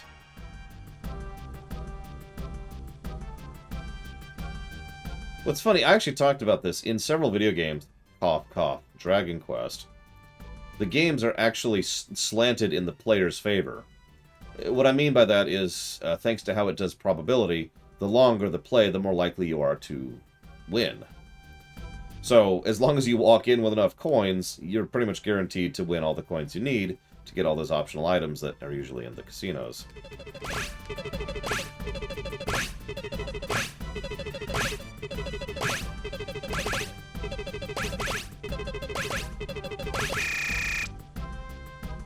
Remember, our goal here is 850.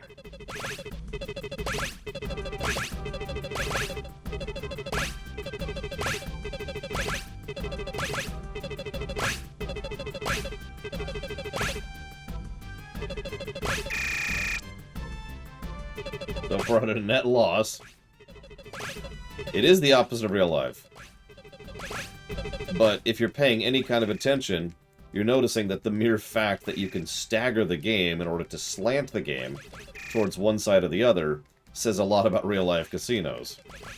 I know we all kind of automatically assume that the house is guaranteed to win, but I feel like a lot of people who gamble regularly don't really process the fact that the longer the play, the more they'll lose.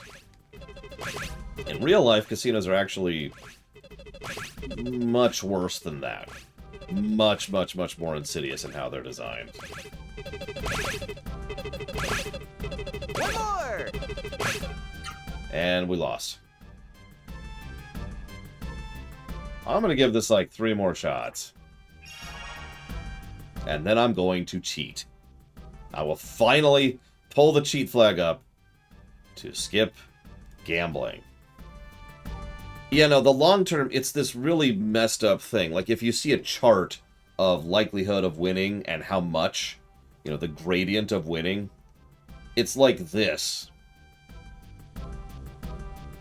Because they want you to win, and they usually give you a couple of wins, and then a loss, and then a loss, and a couple of wins and a loss. Then a big win, but it's the big win is always less than you put in originally, mathematically speaking. And then you lose some more, and then you lose some more, and then you win, and then you lose some more, and so forth and so on. It's this whole thing. That's ignoring the fact that there's always at least one machine per row, which is designed to have a slightly higher payout than usual. And they rotate that every day, of course. And that's because that way you see someone else winning. And yeah, the win ones are almost always somewhere where they're very visible. Almost always either right by the entrance, or maybe right by one of the big mirror areas they have. There's so many things. It's fascinating in its own horrible way, the hundreds of things casinos do in Vegas in order to keep you gambling and in order to get money out of you. One more!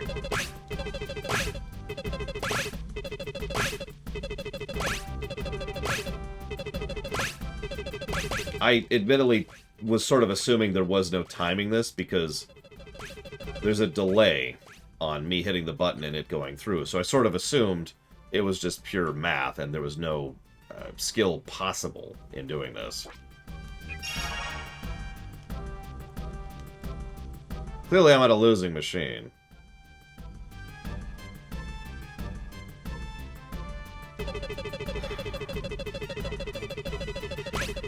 Yeah, see, that's not even close to what I was trying to hit there.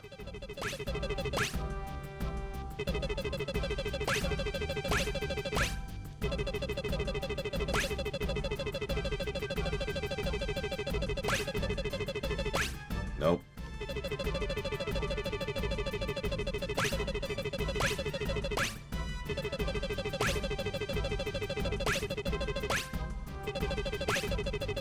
One more!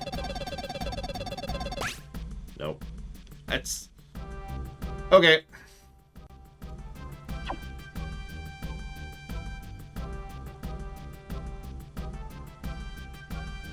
I'll be right back.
All right.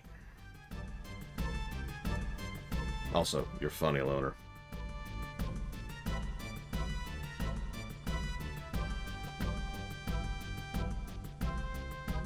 Ha! Lol. Crazy horse. Would have been a good story. He cashed in his life savings and win. If I had to gamble, what game would I pick? Probably Texas Hold'em, specifically. Anything that actually involves, you know, some skill. Okay. Let me double check something. Of course he lost. He was gambling. Let's see.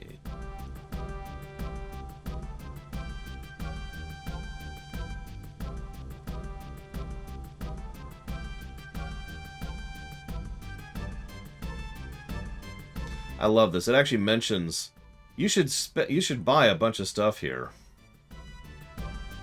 And then it also says you need to do this freaking gambling thing. It's like, really?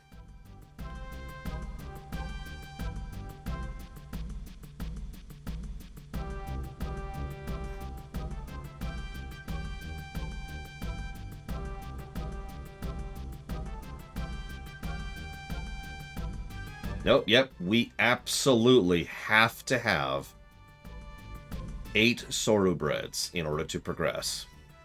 I just double checked. It is actually literally the next thing. Like, we're going to go to the top. We're going to fight this sword dude we just talked. Then we got to go down. We got to put a Soru bread in each of these chests. And that's going to unlock the way forwards. Now, we don't need the coins, necessarily, because you can actually buy Soru bread at the Soru Bakery. The problem about that... Hang on, let's do a little math.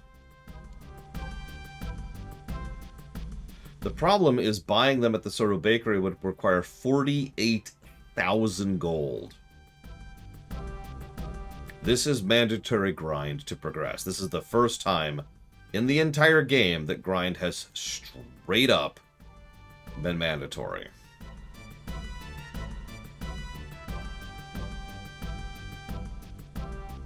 That's not great.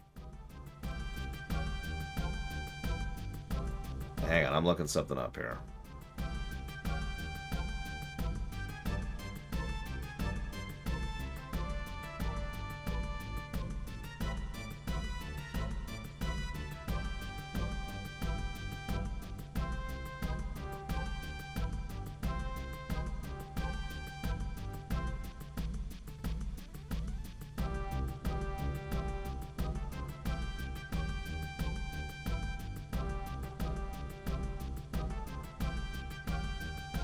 Okay, so this is probably still a negative, but it looks like we have a way to avoid cheating here by saying thank you to Noel.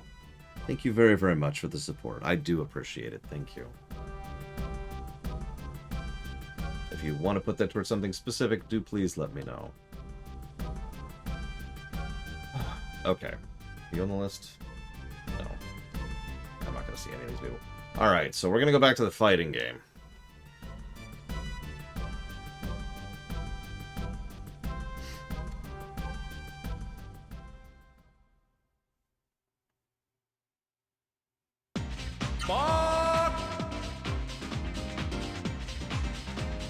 It looks like it doesn't matter who I bring. So, whatever. Round 1. Fight! You win! Round 2. Fight! Perfect! Apparently these are manually crafted, predictable, so... Next stage. We'll see how many coins we get out of this. Because again, we need that 850. Round 1. Fight! Perfect! Round 2. Fight! Perfect! Yeah, exactly, Noel. We're trying to get the bread.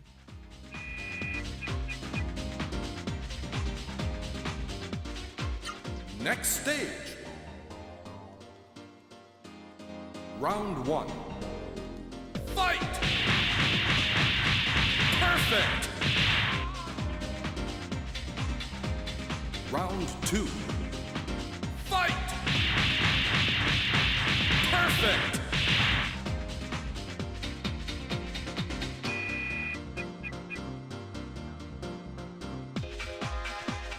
Next stage. Round 1. Fight!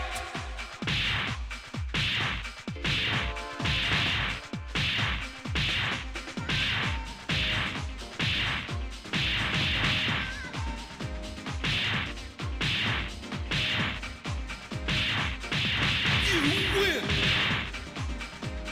Yeah, no kidding, prisoners. We actually have been avoiding walkthroughs this whole time.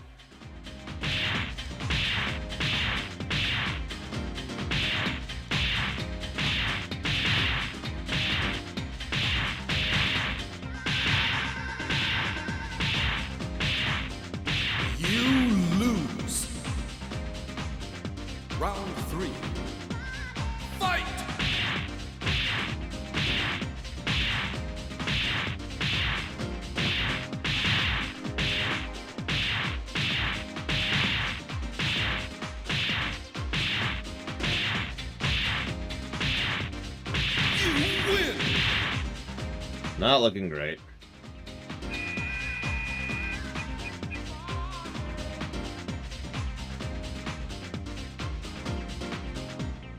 Round 1. You again? Fight!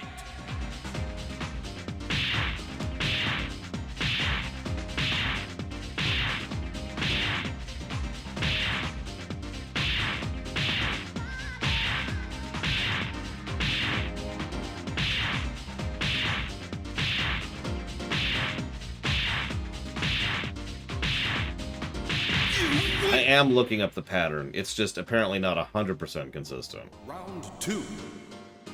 Fight!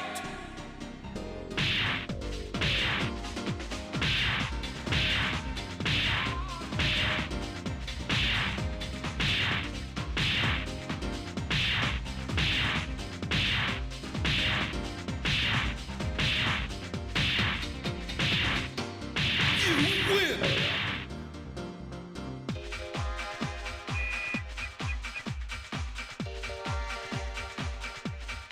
Next stage.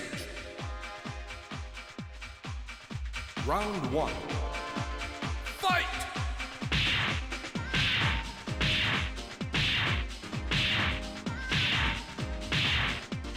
Looks like if I let it reset, it's a little bit more predictable. You win! I think you're right, Blitchville. So I kind of have to figure out where in the pattern I'm starting. That. That's different than it was last time. This next one's a long one. This should be fun.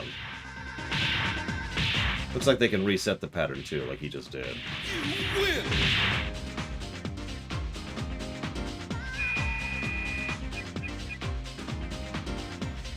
Still not getting a huge amount of coins here, but whatever. We're not even halfway through this. Round 1. Fight!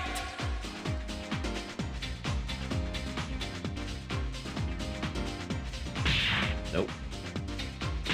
Nope. Nope. Okay. And then...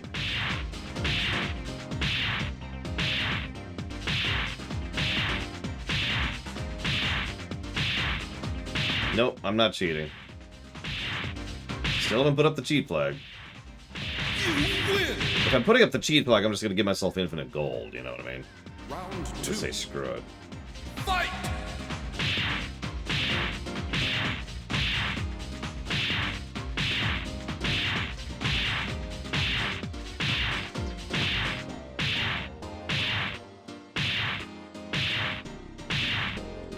You win!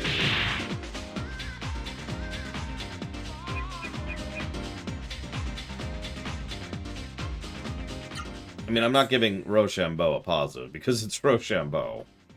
Round 1. Fight!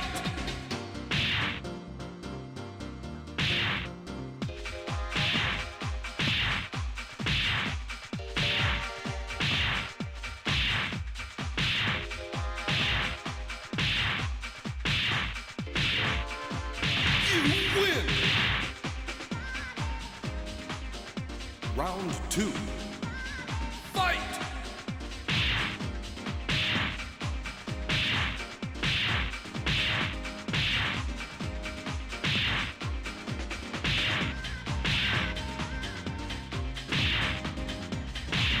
Nope. There it is.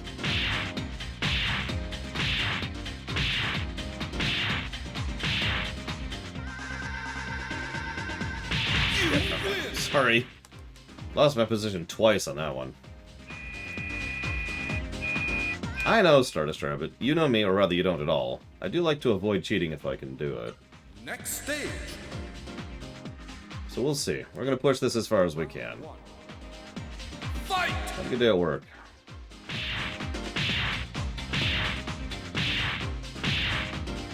That was a weird pattern. There we go. There we go. We're found. You win!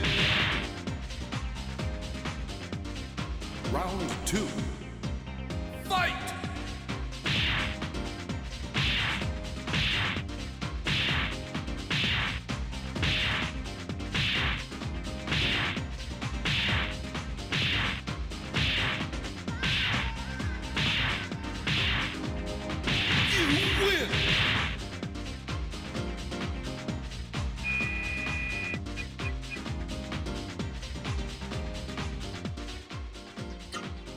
stage.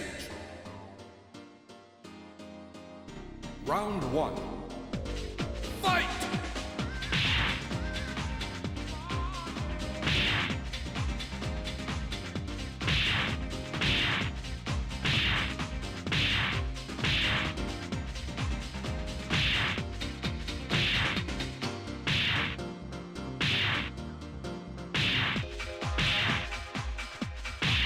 Damn it. Make up your mind.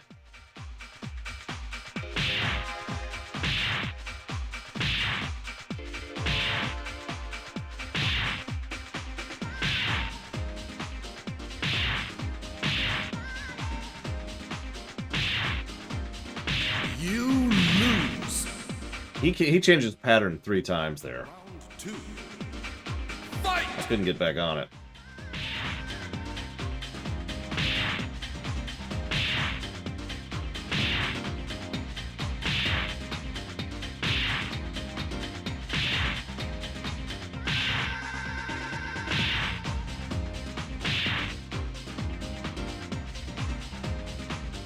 Nope. God, I'm barely scratching him, too.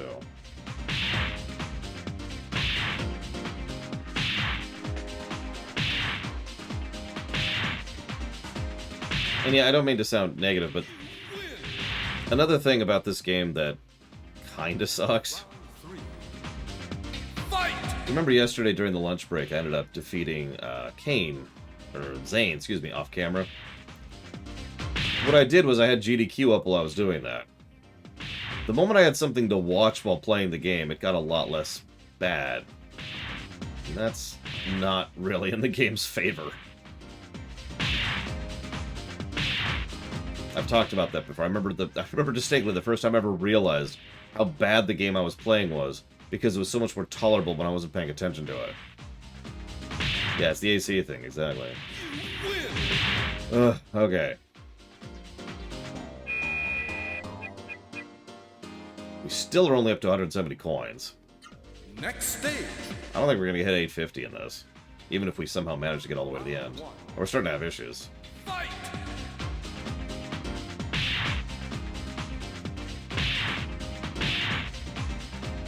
Okay.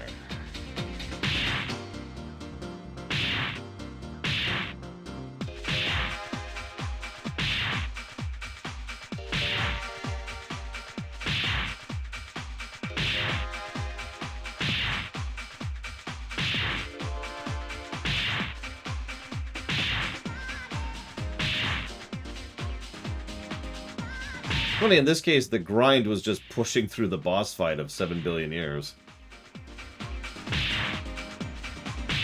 Earlier this morning, we spent 56 minutes on one boss. Or whatever the number was.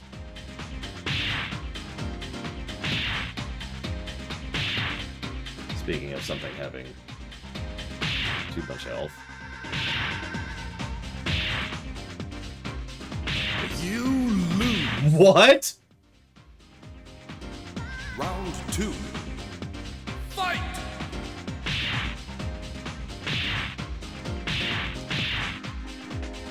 Hang on. Interesting. I'm just gonna lose. You lose. I give up. This is nonsense.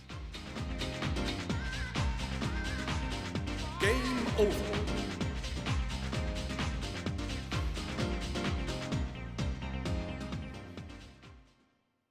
We probably get no coins for that, too. Yep. We get nothing if we lose. Wow. Ha ha ha ha. So hold on. Let's talk this out, because we need to decide how many negatives this gets. Our options are have a crap ton of cash. Like, what was it? It's like 60, yeah, 60, oh no, 48. We need to have like 48,000 gold to progress through the game, or we need to push through that stupid thing I was just doing, probably up to like the Golem, 8 separate times Or we need to either get really lucky or figure out the timing of the slot reel. Or go do the takes absolutely forever solo fights thing, which we're too low level to even do, about 6 times. And this is a stress, once again, absolutely mandatory. This is required for progressing. And I don't mean just like in the esoteric sense. I mean, we can't go through the dungeon we're currently in, the town we're in, without doing this. We are at the wall right now. This is awful. I am actually shocked at this.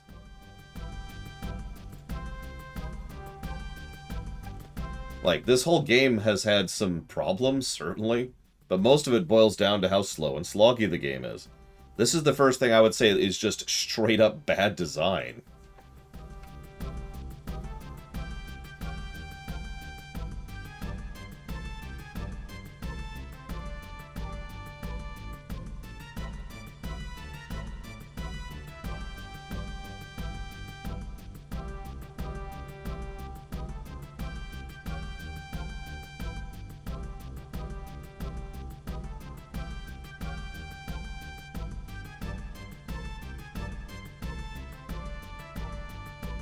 I mean, you know how this goes, right?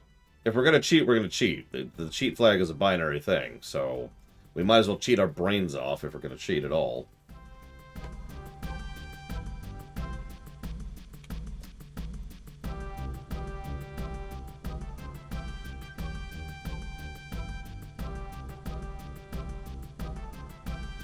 Plus the story. Realistic casinos.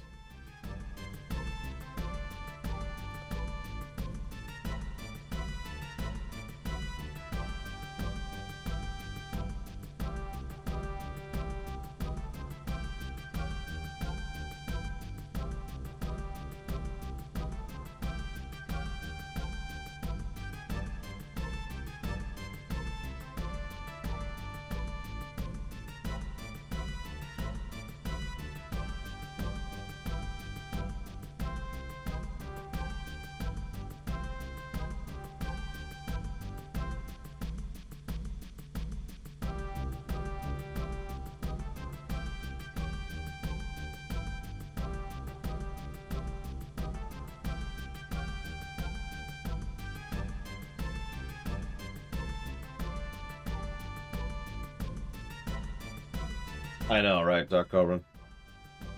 What's a pimp?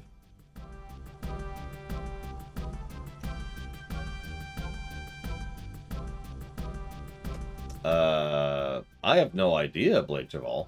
Different leveling curve, I suppose.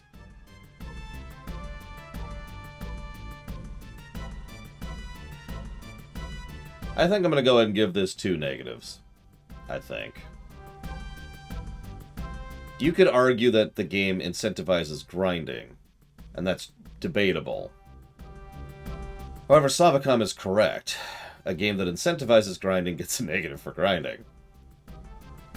So, we're going to give this 2 negatives for being an unacceptable progression wall, and for being a mandatory, unacceptable progression wall. And I think that's where we're going to sit with that.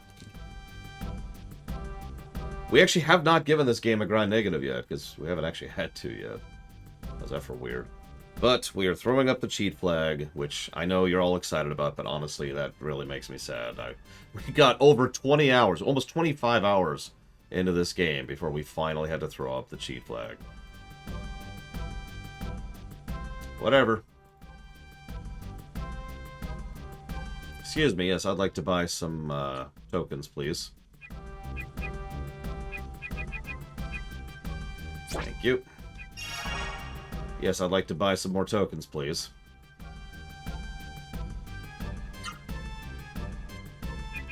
Yeah, this is the Sorrow Bread sequence.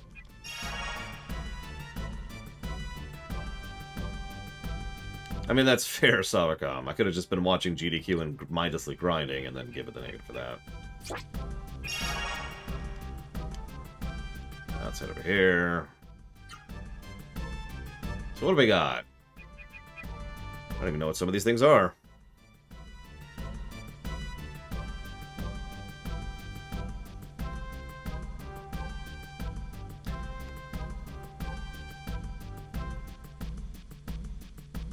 It's pretty rare, Blade Traval.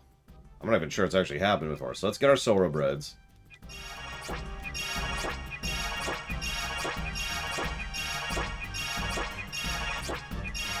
Ironically, I might not cheat past that. I don't even know what these things are. Do we have a thing?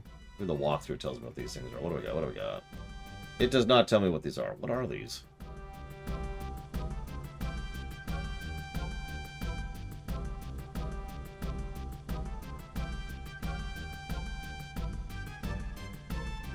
It's a, you know, honestly, it might actually be Wenlock. It might literally be bread made of sorrow. I got the gold card, don't worry. The walkthrough says I needed the... So I need 850. I needed the gold card, and I needed the 8 sorrow breads. Well, okay. I absolutely required the 8 the sorrow breads. The gold card's a bonus.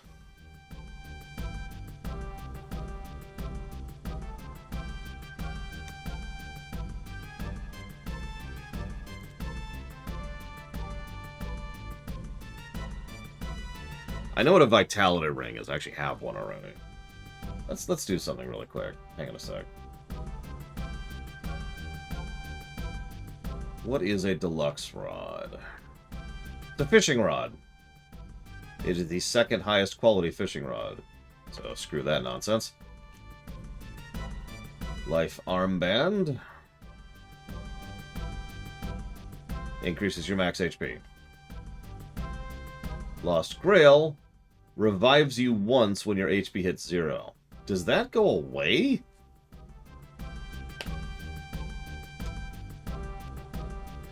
Yeah, no, that's the other thing, Jimmy Jamma. Like, if I was higher leveled and if I was a little better set up, I could probably beat Zane. It would still take forever. It's still a sloggy fight. So it's essentially just one grind or the other. Don't want to grind up the slots. Don't want to grind up the machine game. But don't want to grind up the fight against Zane. All of them are going to take me a nice big chunk of time. The evil god icon steals items whenever you kill enemies. Okay, that's overpowered. That's probably why that's way at the top there.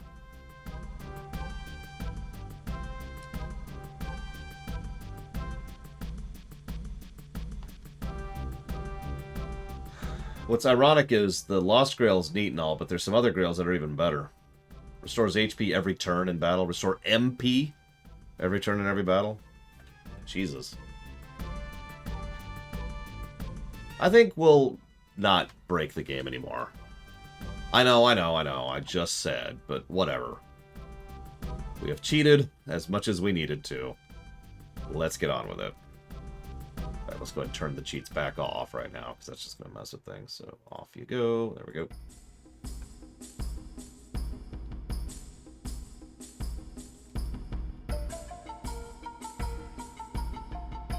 Wait, I'm sorry, what? Life is so empty. Each day is the same as the one before. The monotony is unbearable.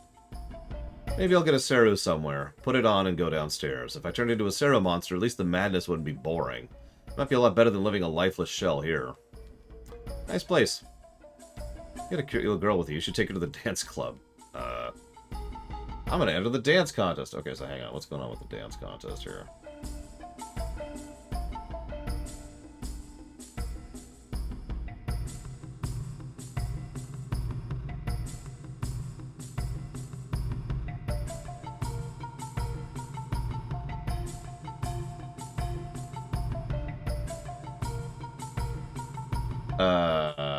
Okay, so if we get a 10,000 thing here, or sorry, if we get over 400 points and beat someone in a dance contest, we get a swimsuit for Noah, 10,000 gold, and a speed chain. Sure, whatever, let's try it. I could use the money. Or ironically, I couldn't use the money right now.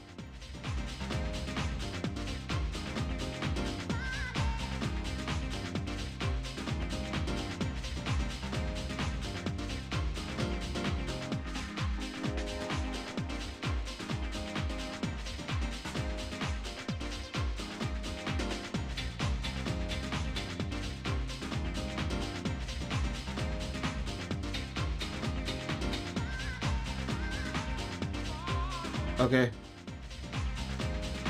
I do have a gold card. Hey, what do you know?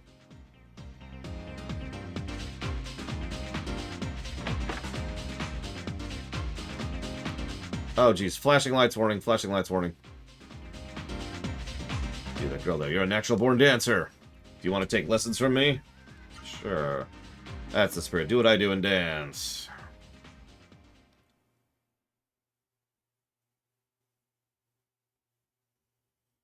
No, I'm good. Ready, go!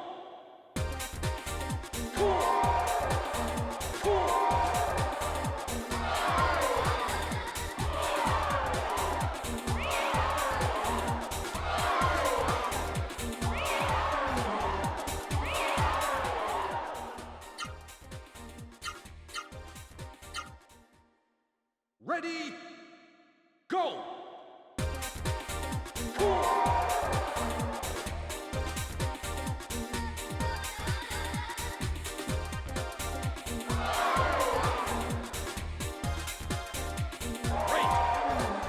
Wait.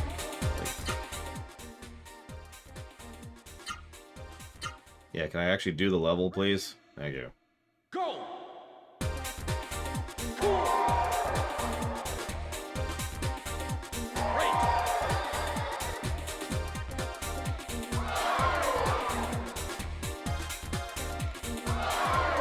The goal is 400.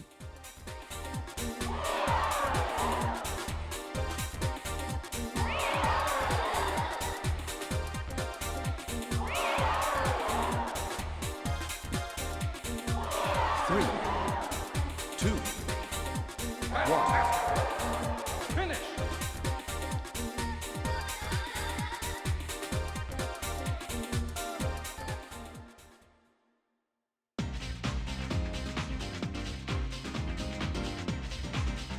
Apparently, the PS3 digital version of this game, you know, the one we would be reviewing normally, actually has a latency problem with that particular move, so that's, or that particular minigame, so that's fun.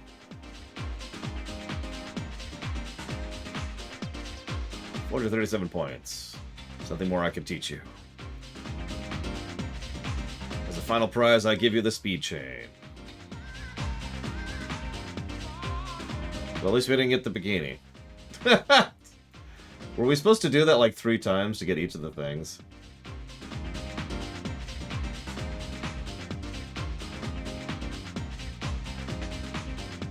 Wait, hang on, no. There's an actual contest? Okay. How do we... Oh, Jesus, this is confusing. This place used to be packed with young, beautiful people. It's the same crowd for 10 years, you know what I mean? No, I do not. Time for the dance contest. Yeah, sure, I'll enter the dance contest. Sure. Lots of talented dancers today. Who'll be the new Dance Queen of Soul? Whoever wins the tough preliminary gets to compete against Queen Mary for the title. Judges are ready.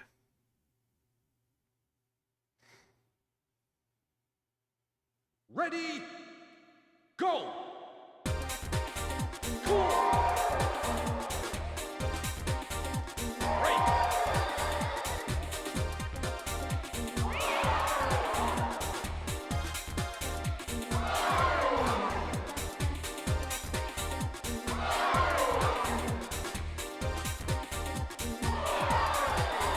I don't know, Dakota.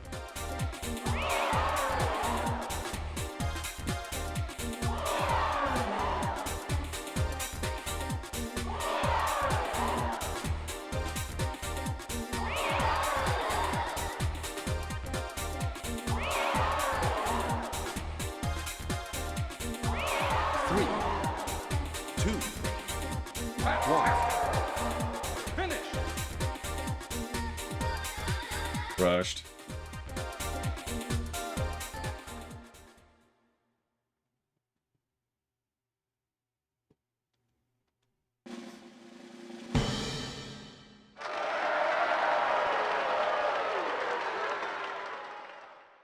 It honestly wouldn't surprise me if they saw the golds. Remember, this game was inspired directly by FF7. Like, Sony wanted to make their FF7. So it's entirely... What is this music? So it's entirely possible that they specifically were aiming for a Golden Saucer parallel. Soul Dance Contest Finals. Including the contestants. First, a lovely dancer sure to grace tonight. Be the hair, Kathy, Mary, and Noah. Breathtaking moment. The start of the dance finals. Yes, Venters. Ready, go!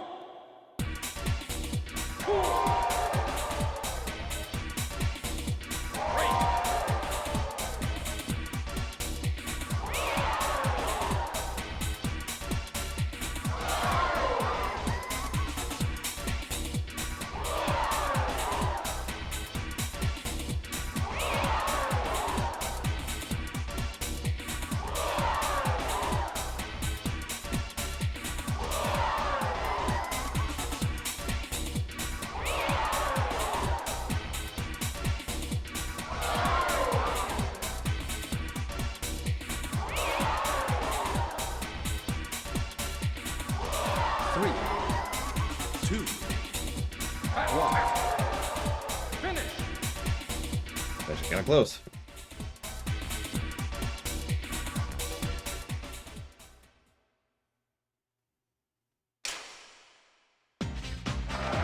Damn right I won.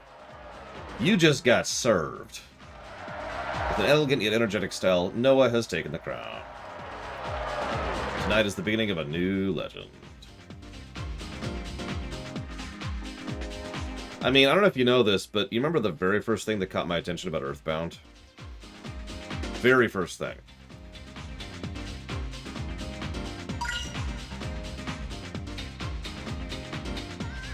I was always the dance queen. Yeah, the fact that it was a modern RPG. Modern JRPG, even. The mere fact that it was set in the modern, present-day setting interested me just immediately.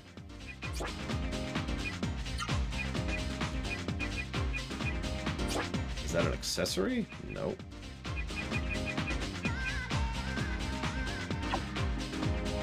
Interesting. The speed chain doesn't increase your speed. It just always makes you go first.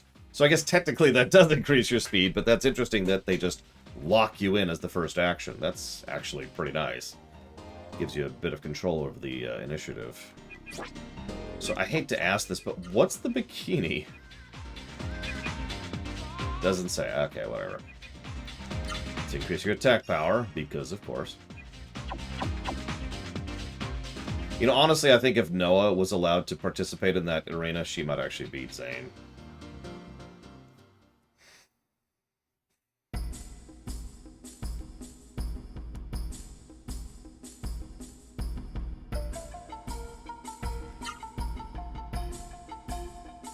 We'll find out next time we get into battle, which won't be for a minute because we gotta do something else first.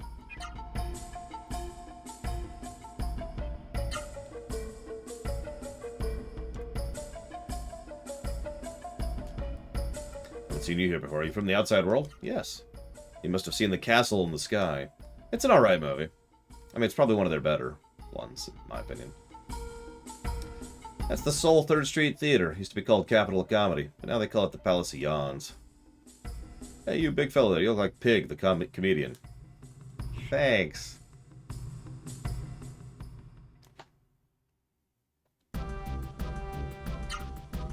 I'm apparently blind. I do not see a bikini here.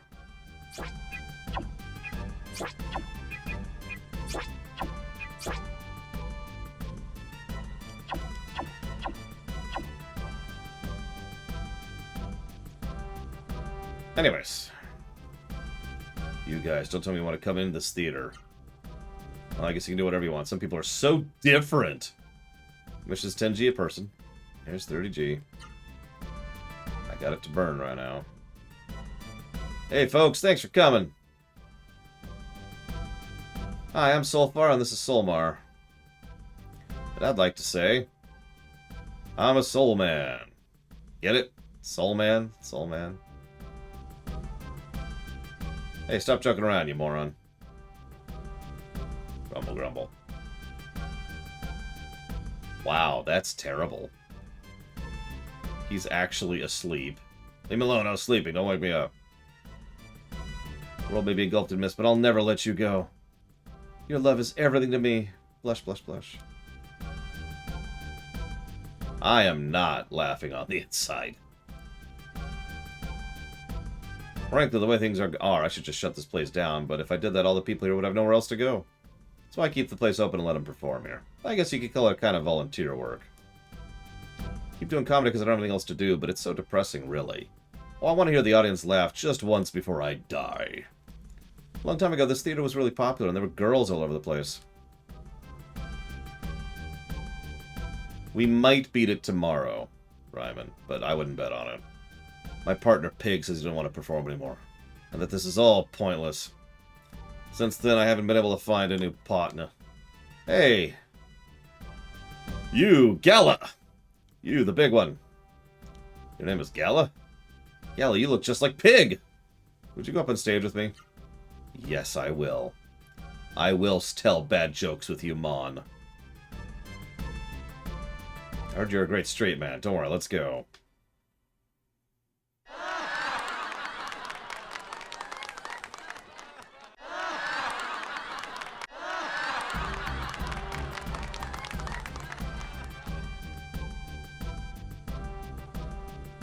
Oh, you're great, Gal. The audience has never applauded this much. You didn't even... Forgot how wonderful it is to see people smiling and laughing. No, it's not what you think. Vaughn, Noah, don't get the wrong idea. Yes, I think so little of you that you brought happiness and joy to other people. How dare you! It's just having a serious conversation, even if Byron Moria Monk did perform a comedy show. I mean, the rules of Byron forbid laughter!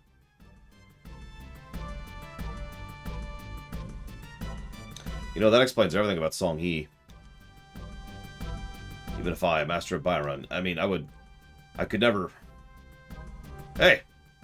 What's wrong? Your act was great. What's the matter now? That line wasn't very funny. Wow, you're great, Gally. You're not just strong, you're funny, too. I want to go see all the people laughing. I'll be back in a minute. Oh, and stop. Stop looking at me like that. That's just, you know... Oh, well, that Noah went on by herself. I guess we should follow her.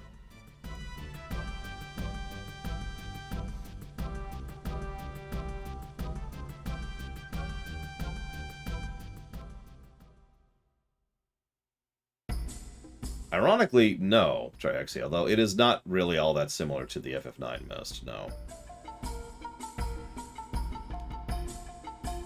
These are all weapons and armor for sale, but always buying them to use in battle, except Gaza.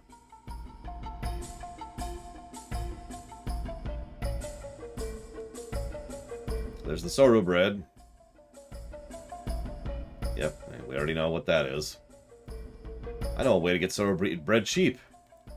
Go to Muscle Paradise. Yeah.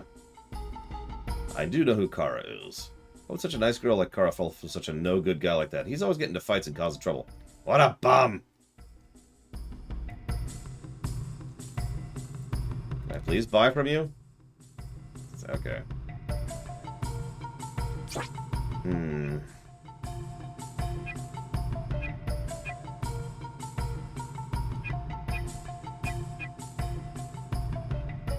Damn right, Trahexia. Ooh. Ooh, I'm not actually getting up to do that. I could. Should probably have at least one of these. Should probably have at least one of these. Yeah, it's amazing how little gold this game gives you. It's actually a little silly. Yeah, exactly. People just don't like pimps in this game. What? Or actually, there was a real shop guy there.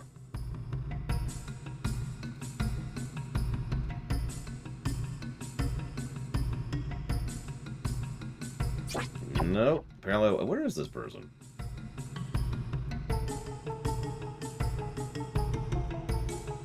Alright, whatever.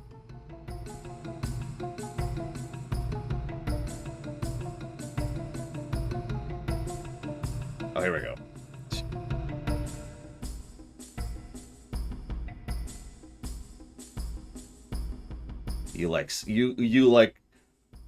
You all like Seru just like me, huh? Yeah. So we like the same things, then I guess you know about Uru Mai's, right? What are you, amateurs? If you don't know about Uru Mai's, don't pretend to be Seru maniacs. Yes, I know all about Urumais. I knew you would. After all, Urumais is a mecca to his Seru collectors. When the mist clears, I want to go to Urumais and get myself a custom-made Seru. With a powerful Seru, I can enter fighting contests and become famous! Right. I'm gonna go buy some guns.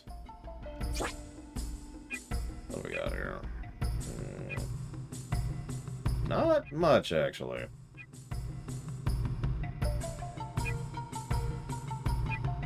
I will get Noah a new weapon, because of course I will. And I might as well get him a new weapon. And I'll get him a new weapon. I love it. We're technically cheating with the gold we have right now, and it's still going to wipe me out.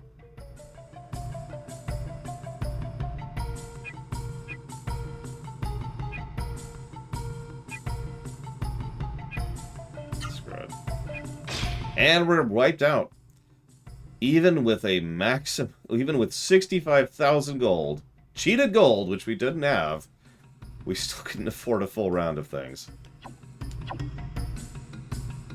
Hang on, I forgot to sell.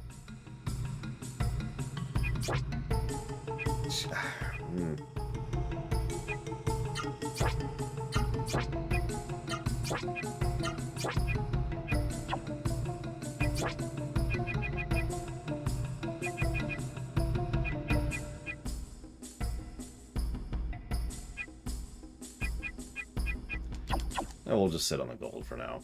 But we could have bought one more item. God, what is the Secret of Mana? And frickin' Neko? Cheating gold only goes up to 65k, that is correct. It's a replenishing 65k, but it's 65k. Hang on, I'm gonna read that one out loud. Mommy went into the mist to look for Daddy. Grandpa went in the mist to look for Mommy and Daddy. My big brother went into the mist to look for Mommy and Daddy and Grandpa. Now I have to go to the mist to look for everybody.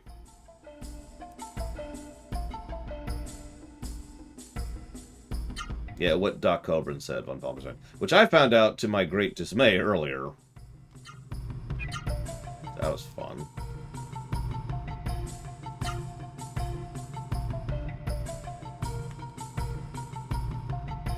I love it. The recommended strategy for this next fight, have that Grail item.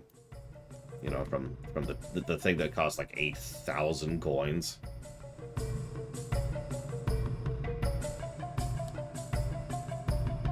Just a bunch of kids. We don't want any poor kids around here. Go home.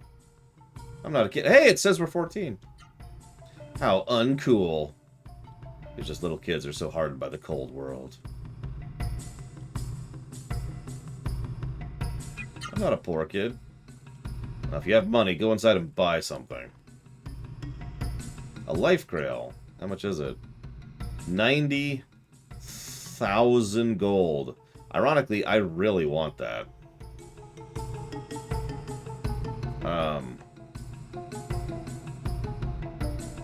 Apparently, the lowest you can get it down to is 40,000 gold.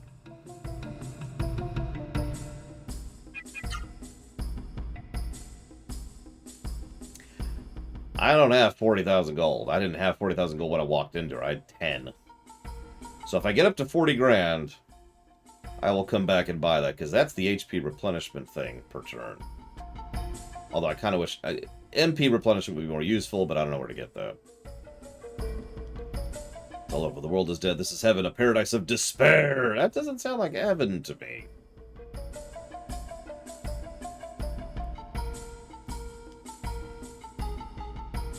Gaza sometimes stops here after returns from the lower levels. Does he kill Seru?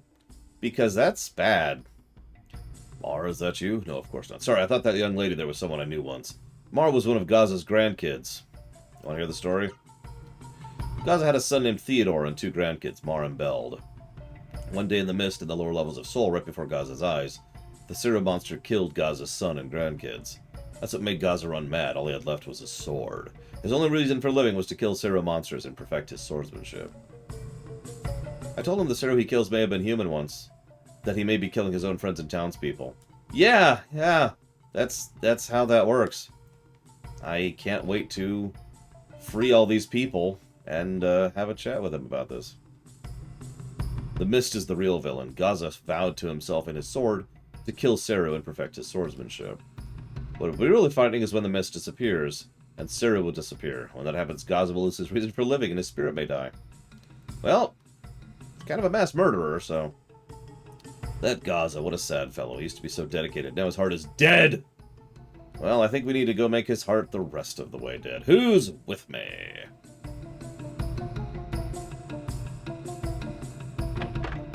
First, let's go to the cafe. Gotta hit the tap caf real quick.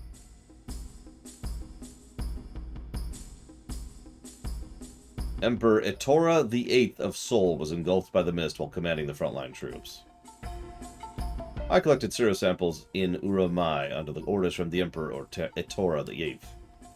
I did hear, and now I remember, I did hear of it several years before the mist came from the floating castle. I heard some strange mist had appeared in Konkrim during the war with Seoul. But thanks to the brave deeds of 3 strange travelers, that mist disappeared.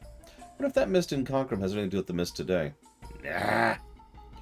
Yeah, the Genesis tree.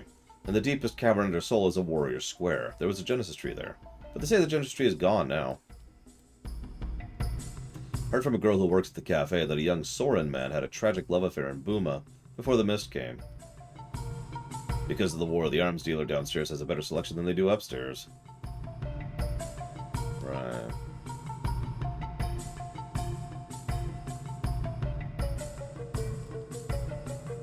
Genesis tree. I heard in the era of Etora IV, the Genesis tree in the Warrior Square died and was removed to the roof.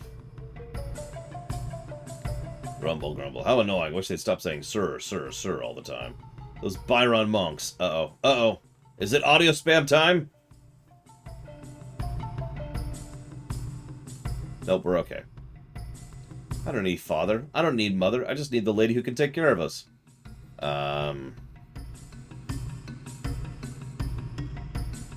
Hope Kara comes back soon. Kara's really nice to us. Oh, of course she is. North of Seoul is Dr. Usha. He is so smart.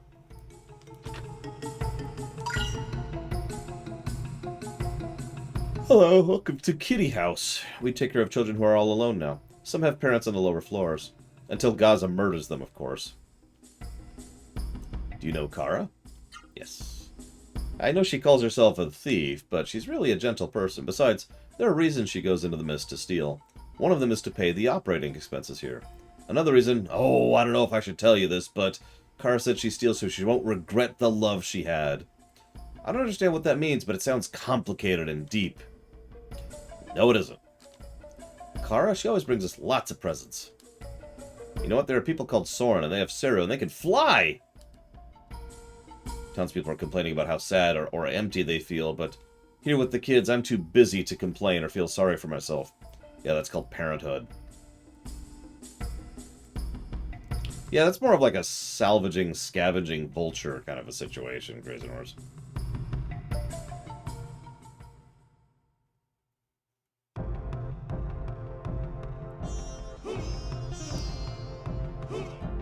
Well, it's time to huh.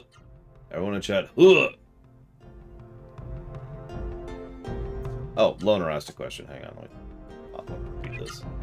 How is combat solved? Turn-based. It's full turn-based, which actually isn't like most Final Fantasy games. There's no ATB bar.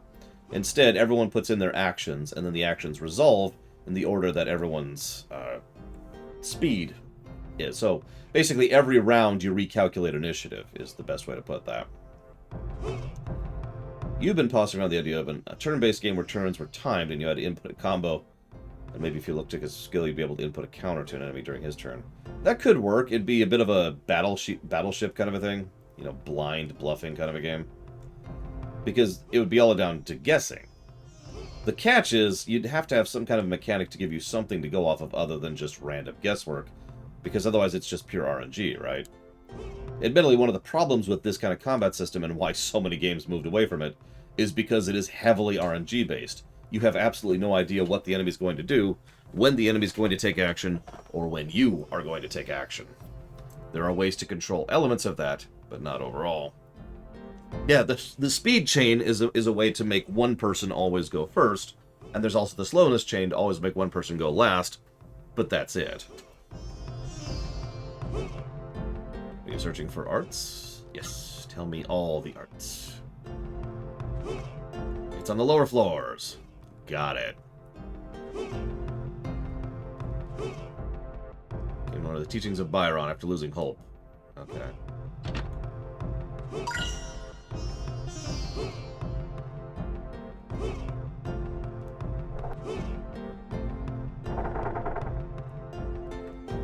Yeah, that's why having an actual initiative bar saying who's going to take action when is a nice system. That's a different system entirely, though. Because, again, this type of turn-based system doesn't... In an FF10 system, everyone's actions actually come with a delay. And so what happens is every action you take, you see... you are changing the initiative order henceforth based on your action. Same thing with Final Fantasy Tactics, and...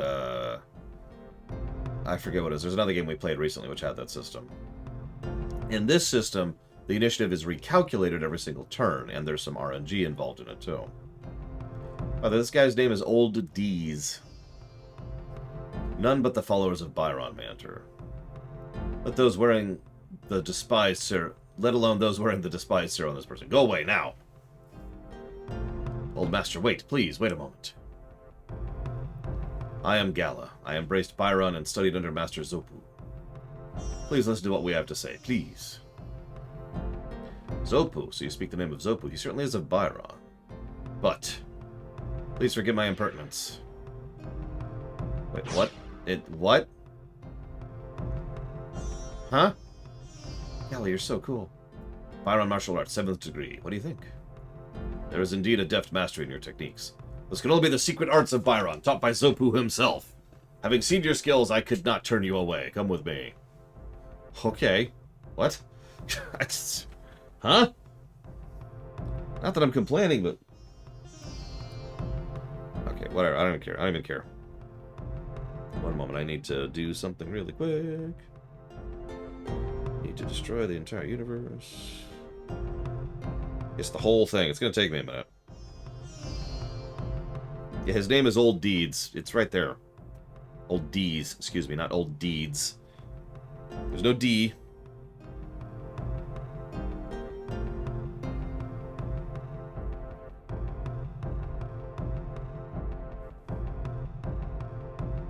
Yeah, that's... I guess I wouldn't be weirded out if he was actually worth a damn in combat. He is not. As a melee. He's a great mage. He actually is a legitimately good mage. It's just... You know...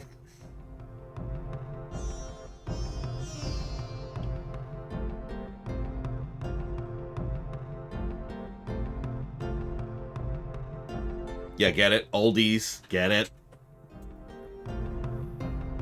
His name's Oldies.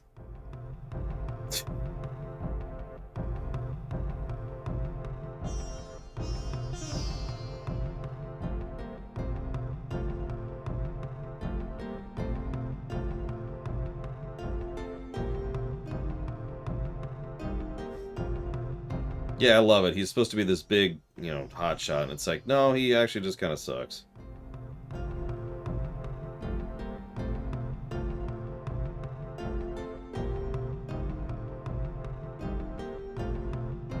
Sorry, give me a moment. I'm trying to find the thing. It's always irritating trying to find this stupid thing.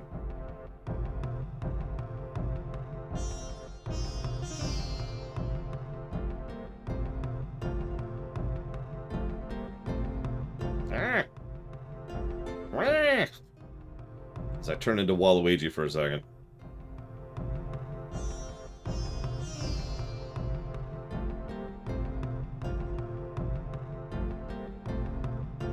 Here we go. No, that's not it. Where the hell is it? Okay, you know what? Screw it. We're gonna do this.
Sorry, Imperial Star Destroyer.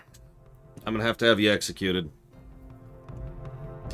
Your tales, Gala, Vaughn, and Noah. The raw Saru and Genesis trees to witness such miracles. I am indeed impressed. I apologize for my rudeness earlier. I didn't realize you were saving the frickin' world.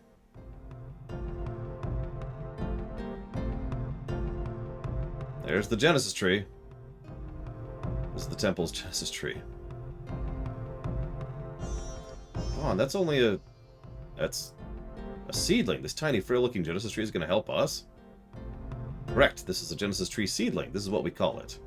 100 years ago, the wilted Genesis tree of the Underground Warriors Square was transplanted here. Amazingly, it transformed itself into this seedling. The prophecy of Holy Emperor Itora IV says that when the time is right, the Genesis tree and Warrior Square under Sol will come back to life. I now entrust you with the seedling. Cool. I am honored, Master D's. We did it. Now we can drive the mist from Sol. Good luck to you. Make Teague smile on Sol. Yes, I would like to heal, because I'm about to fight a boss fight. Forgive my presumptuousness. You're cool, dude. Let's grab a save state for no reason. Boss fight!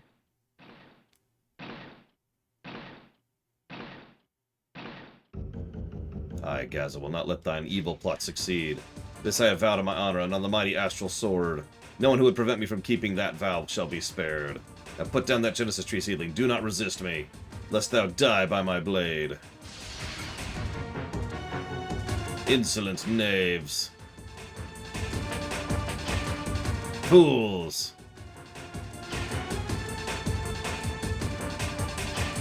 Fear not, that was just the back of my sword.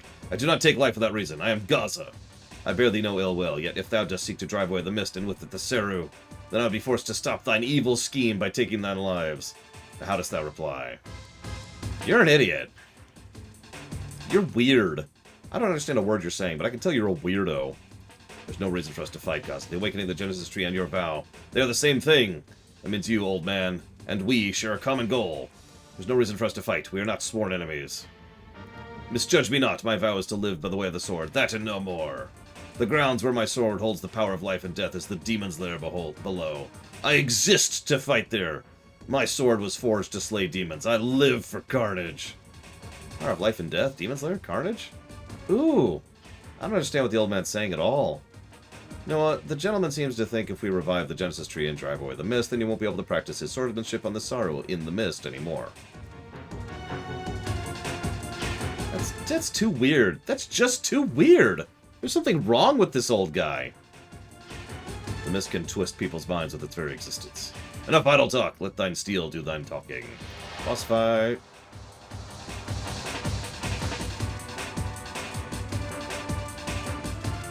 He's in a weird pose for an old man, but you know what? Whatever.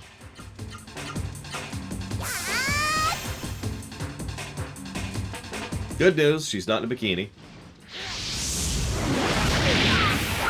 Bad news, that just hit me for 800 damage.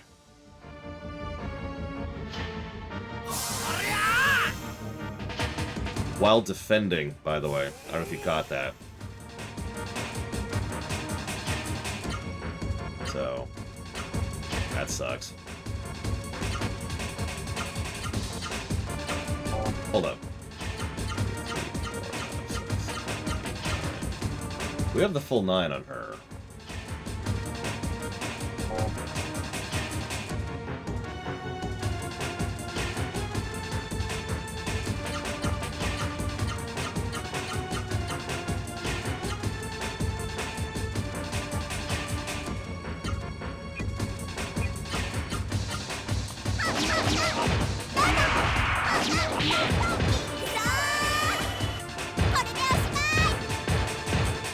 Wow, that block! Did you see how much of that he blocked? Jesus Christ!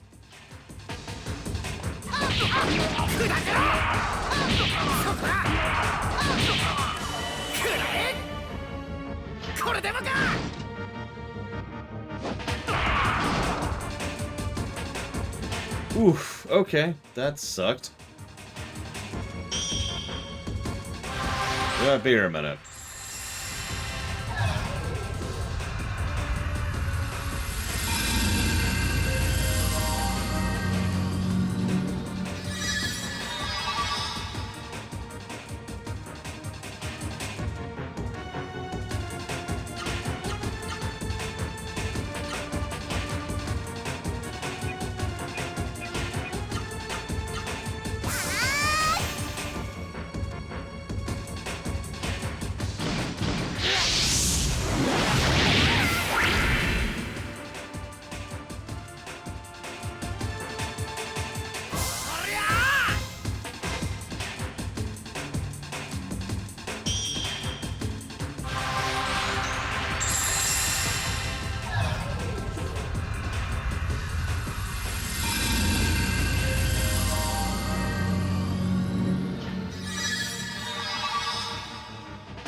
No, his AoE heal is literally better than a single target heal.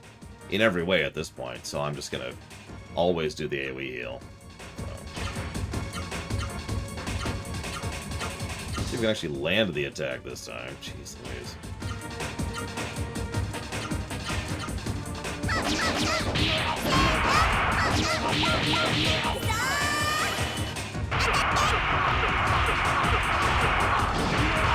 A little better.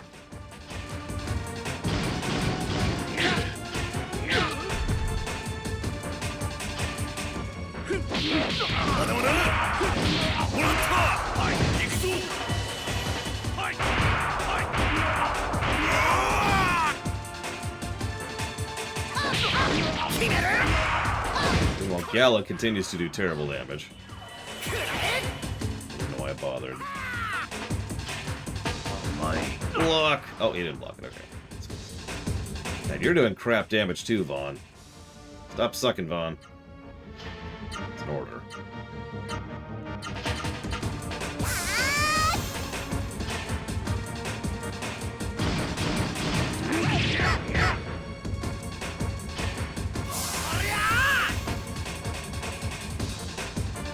Oh wow, I just looked at the next boss. Which, the recommended level is 26 for, by the way. I'm debating Blade Traval.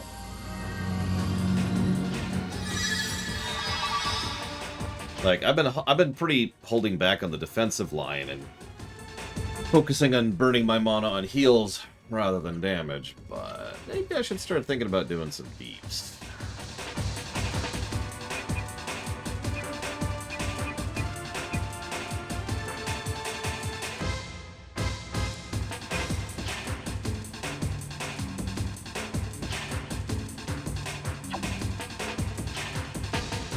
I don't have a debuff that's worthwhile yet, no.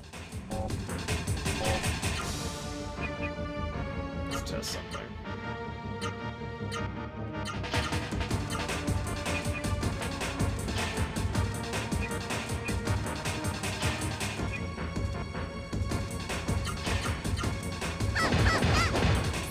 Block, block.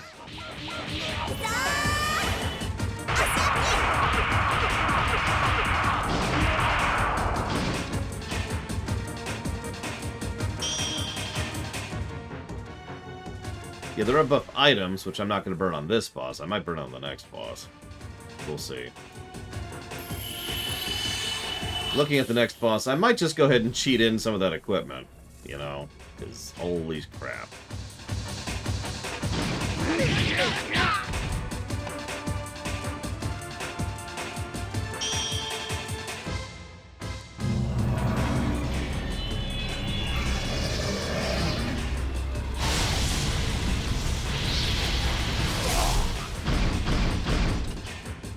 Pathetic damage, and no debuff.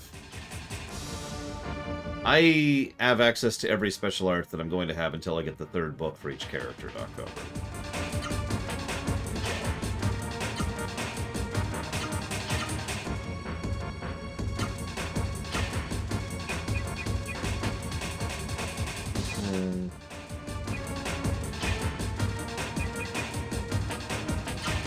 I've actually debated doing that a couple of times with Imperial Star Destroyer. Pulling a Secret of Mana and just raising my spell levels. Grinding my spell levels.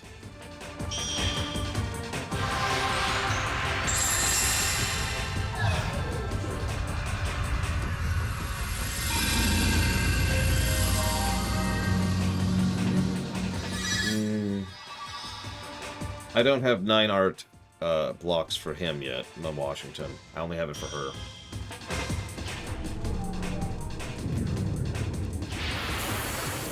I'm pretty sure she doesn't have her third book yet.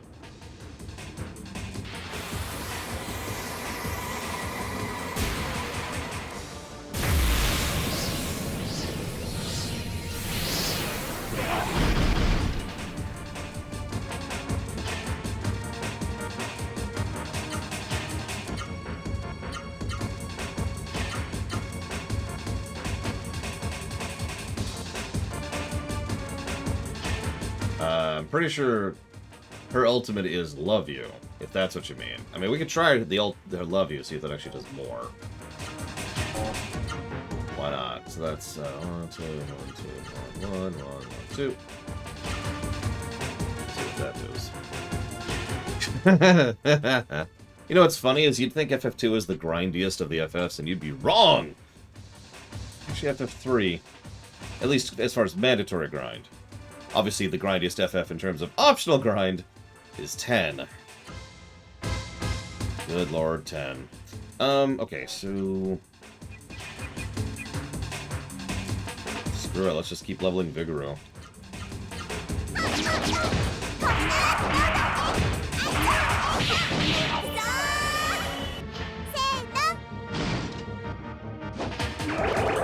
Yeah, 13's pretty grindy, 12's pretty grindy.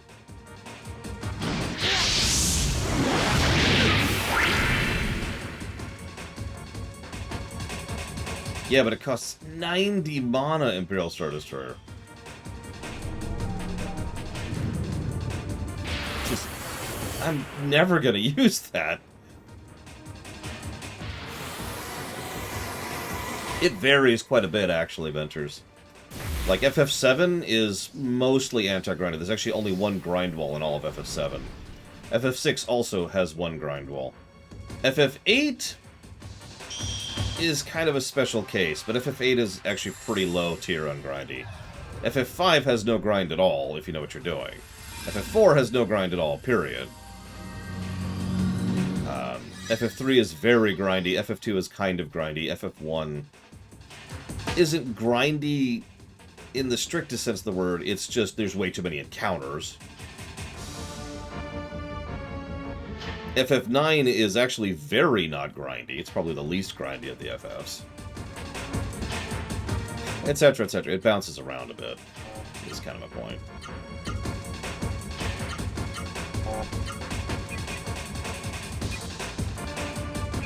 Let's keep Vigoro isn't even level 2 yet.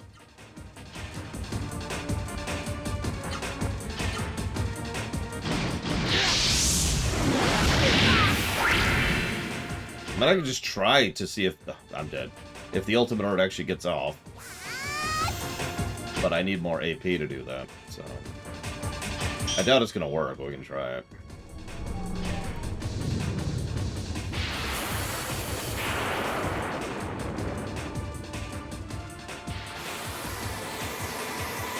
Because they're right here. I was told I need all the other arts to access those. And I don't have all the other arts, which is why I wasn't even bothering with the miracle arts.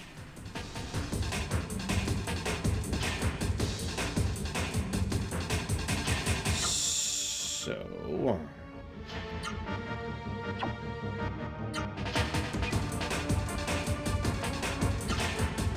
Yeah, FF6 is very ungrindy until you get to the World of Ruin. And the moment you hit the World of Ruin, you either need to have very careful strategizing and know exactly what you're doing, or grind.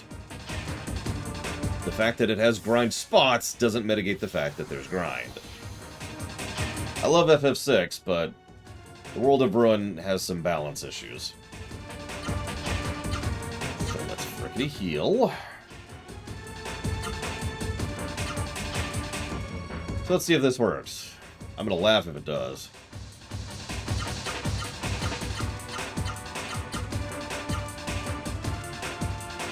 Also gonna do nothing. Defend.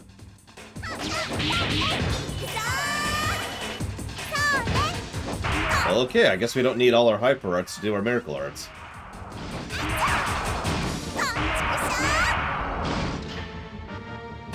No, FF5 still has a little bit of grind inherent into the system. That's a decent chunk of damage. It's not grind for levels in FF5, it's grind for job points to use the jobs properly. So there's a little bit of grind. It's pretty low tier, but it's there. As opposed to FF9, where there's effectively no grind at all. You could just play through the game and be fine, as long as you're not playing the modern version. Such a senseless fight. Why must human fight human? Yeah! Duh! Vaughn, the old gentleman still lives. We must treat his wounds. Do we have to? Have no fear, Songy is here.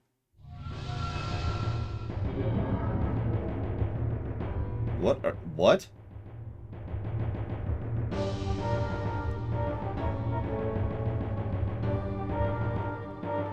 My, Gala, do you realize what you've done? You've killed a human being. You're all a disgrace. Your cruelty puts the Mist henchmen to shame. Bloodthirsty beasts. How could you murder this poor old man just because he was a little eccentric? Oh, the horror. Just watching it sent to chill through me. Songy, you bastard. Hey, wait. Wait, you simple-minded, muscle-bound oaf. I will save the old man. After all, I've taken to him. And unlike you, I am a merciful person. I'll heal him and help him recover. So stay alive long enough to see him get better. So long! The moment you hit the Temple of the Ancients, Walker. The bosses in the Temple of the Ancients are a grade... They're overtuned, put simply. And you either have to have very careful strategy, or have a really good setup, or just overcome the stats. Because you have to fight the Red Dragon, and then you have to fight the Demon Wall back-to-back. There's ways around the Red Dragon, but the Demon Wall, it is just a stat block.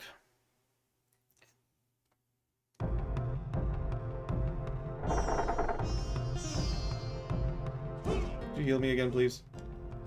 Thank you.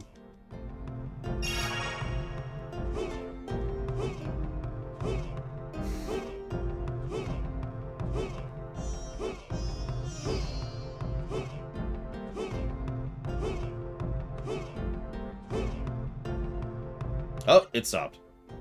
It stops when I'm saving the game.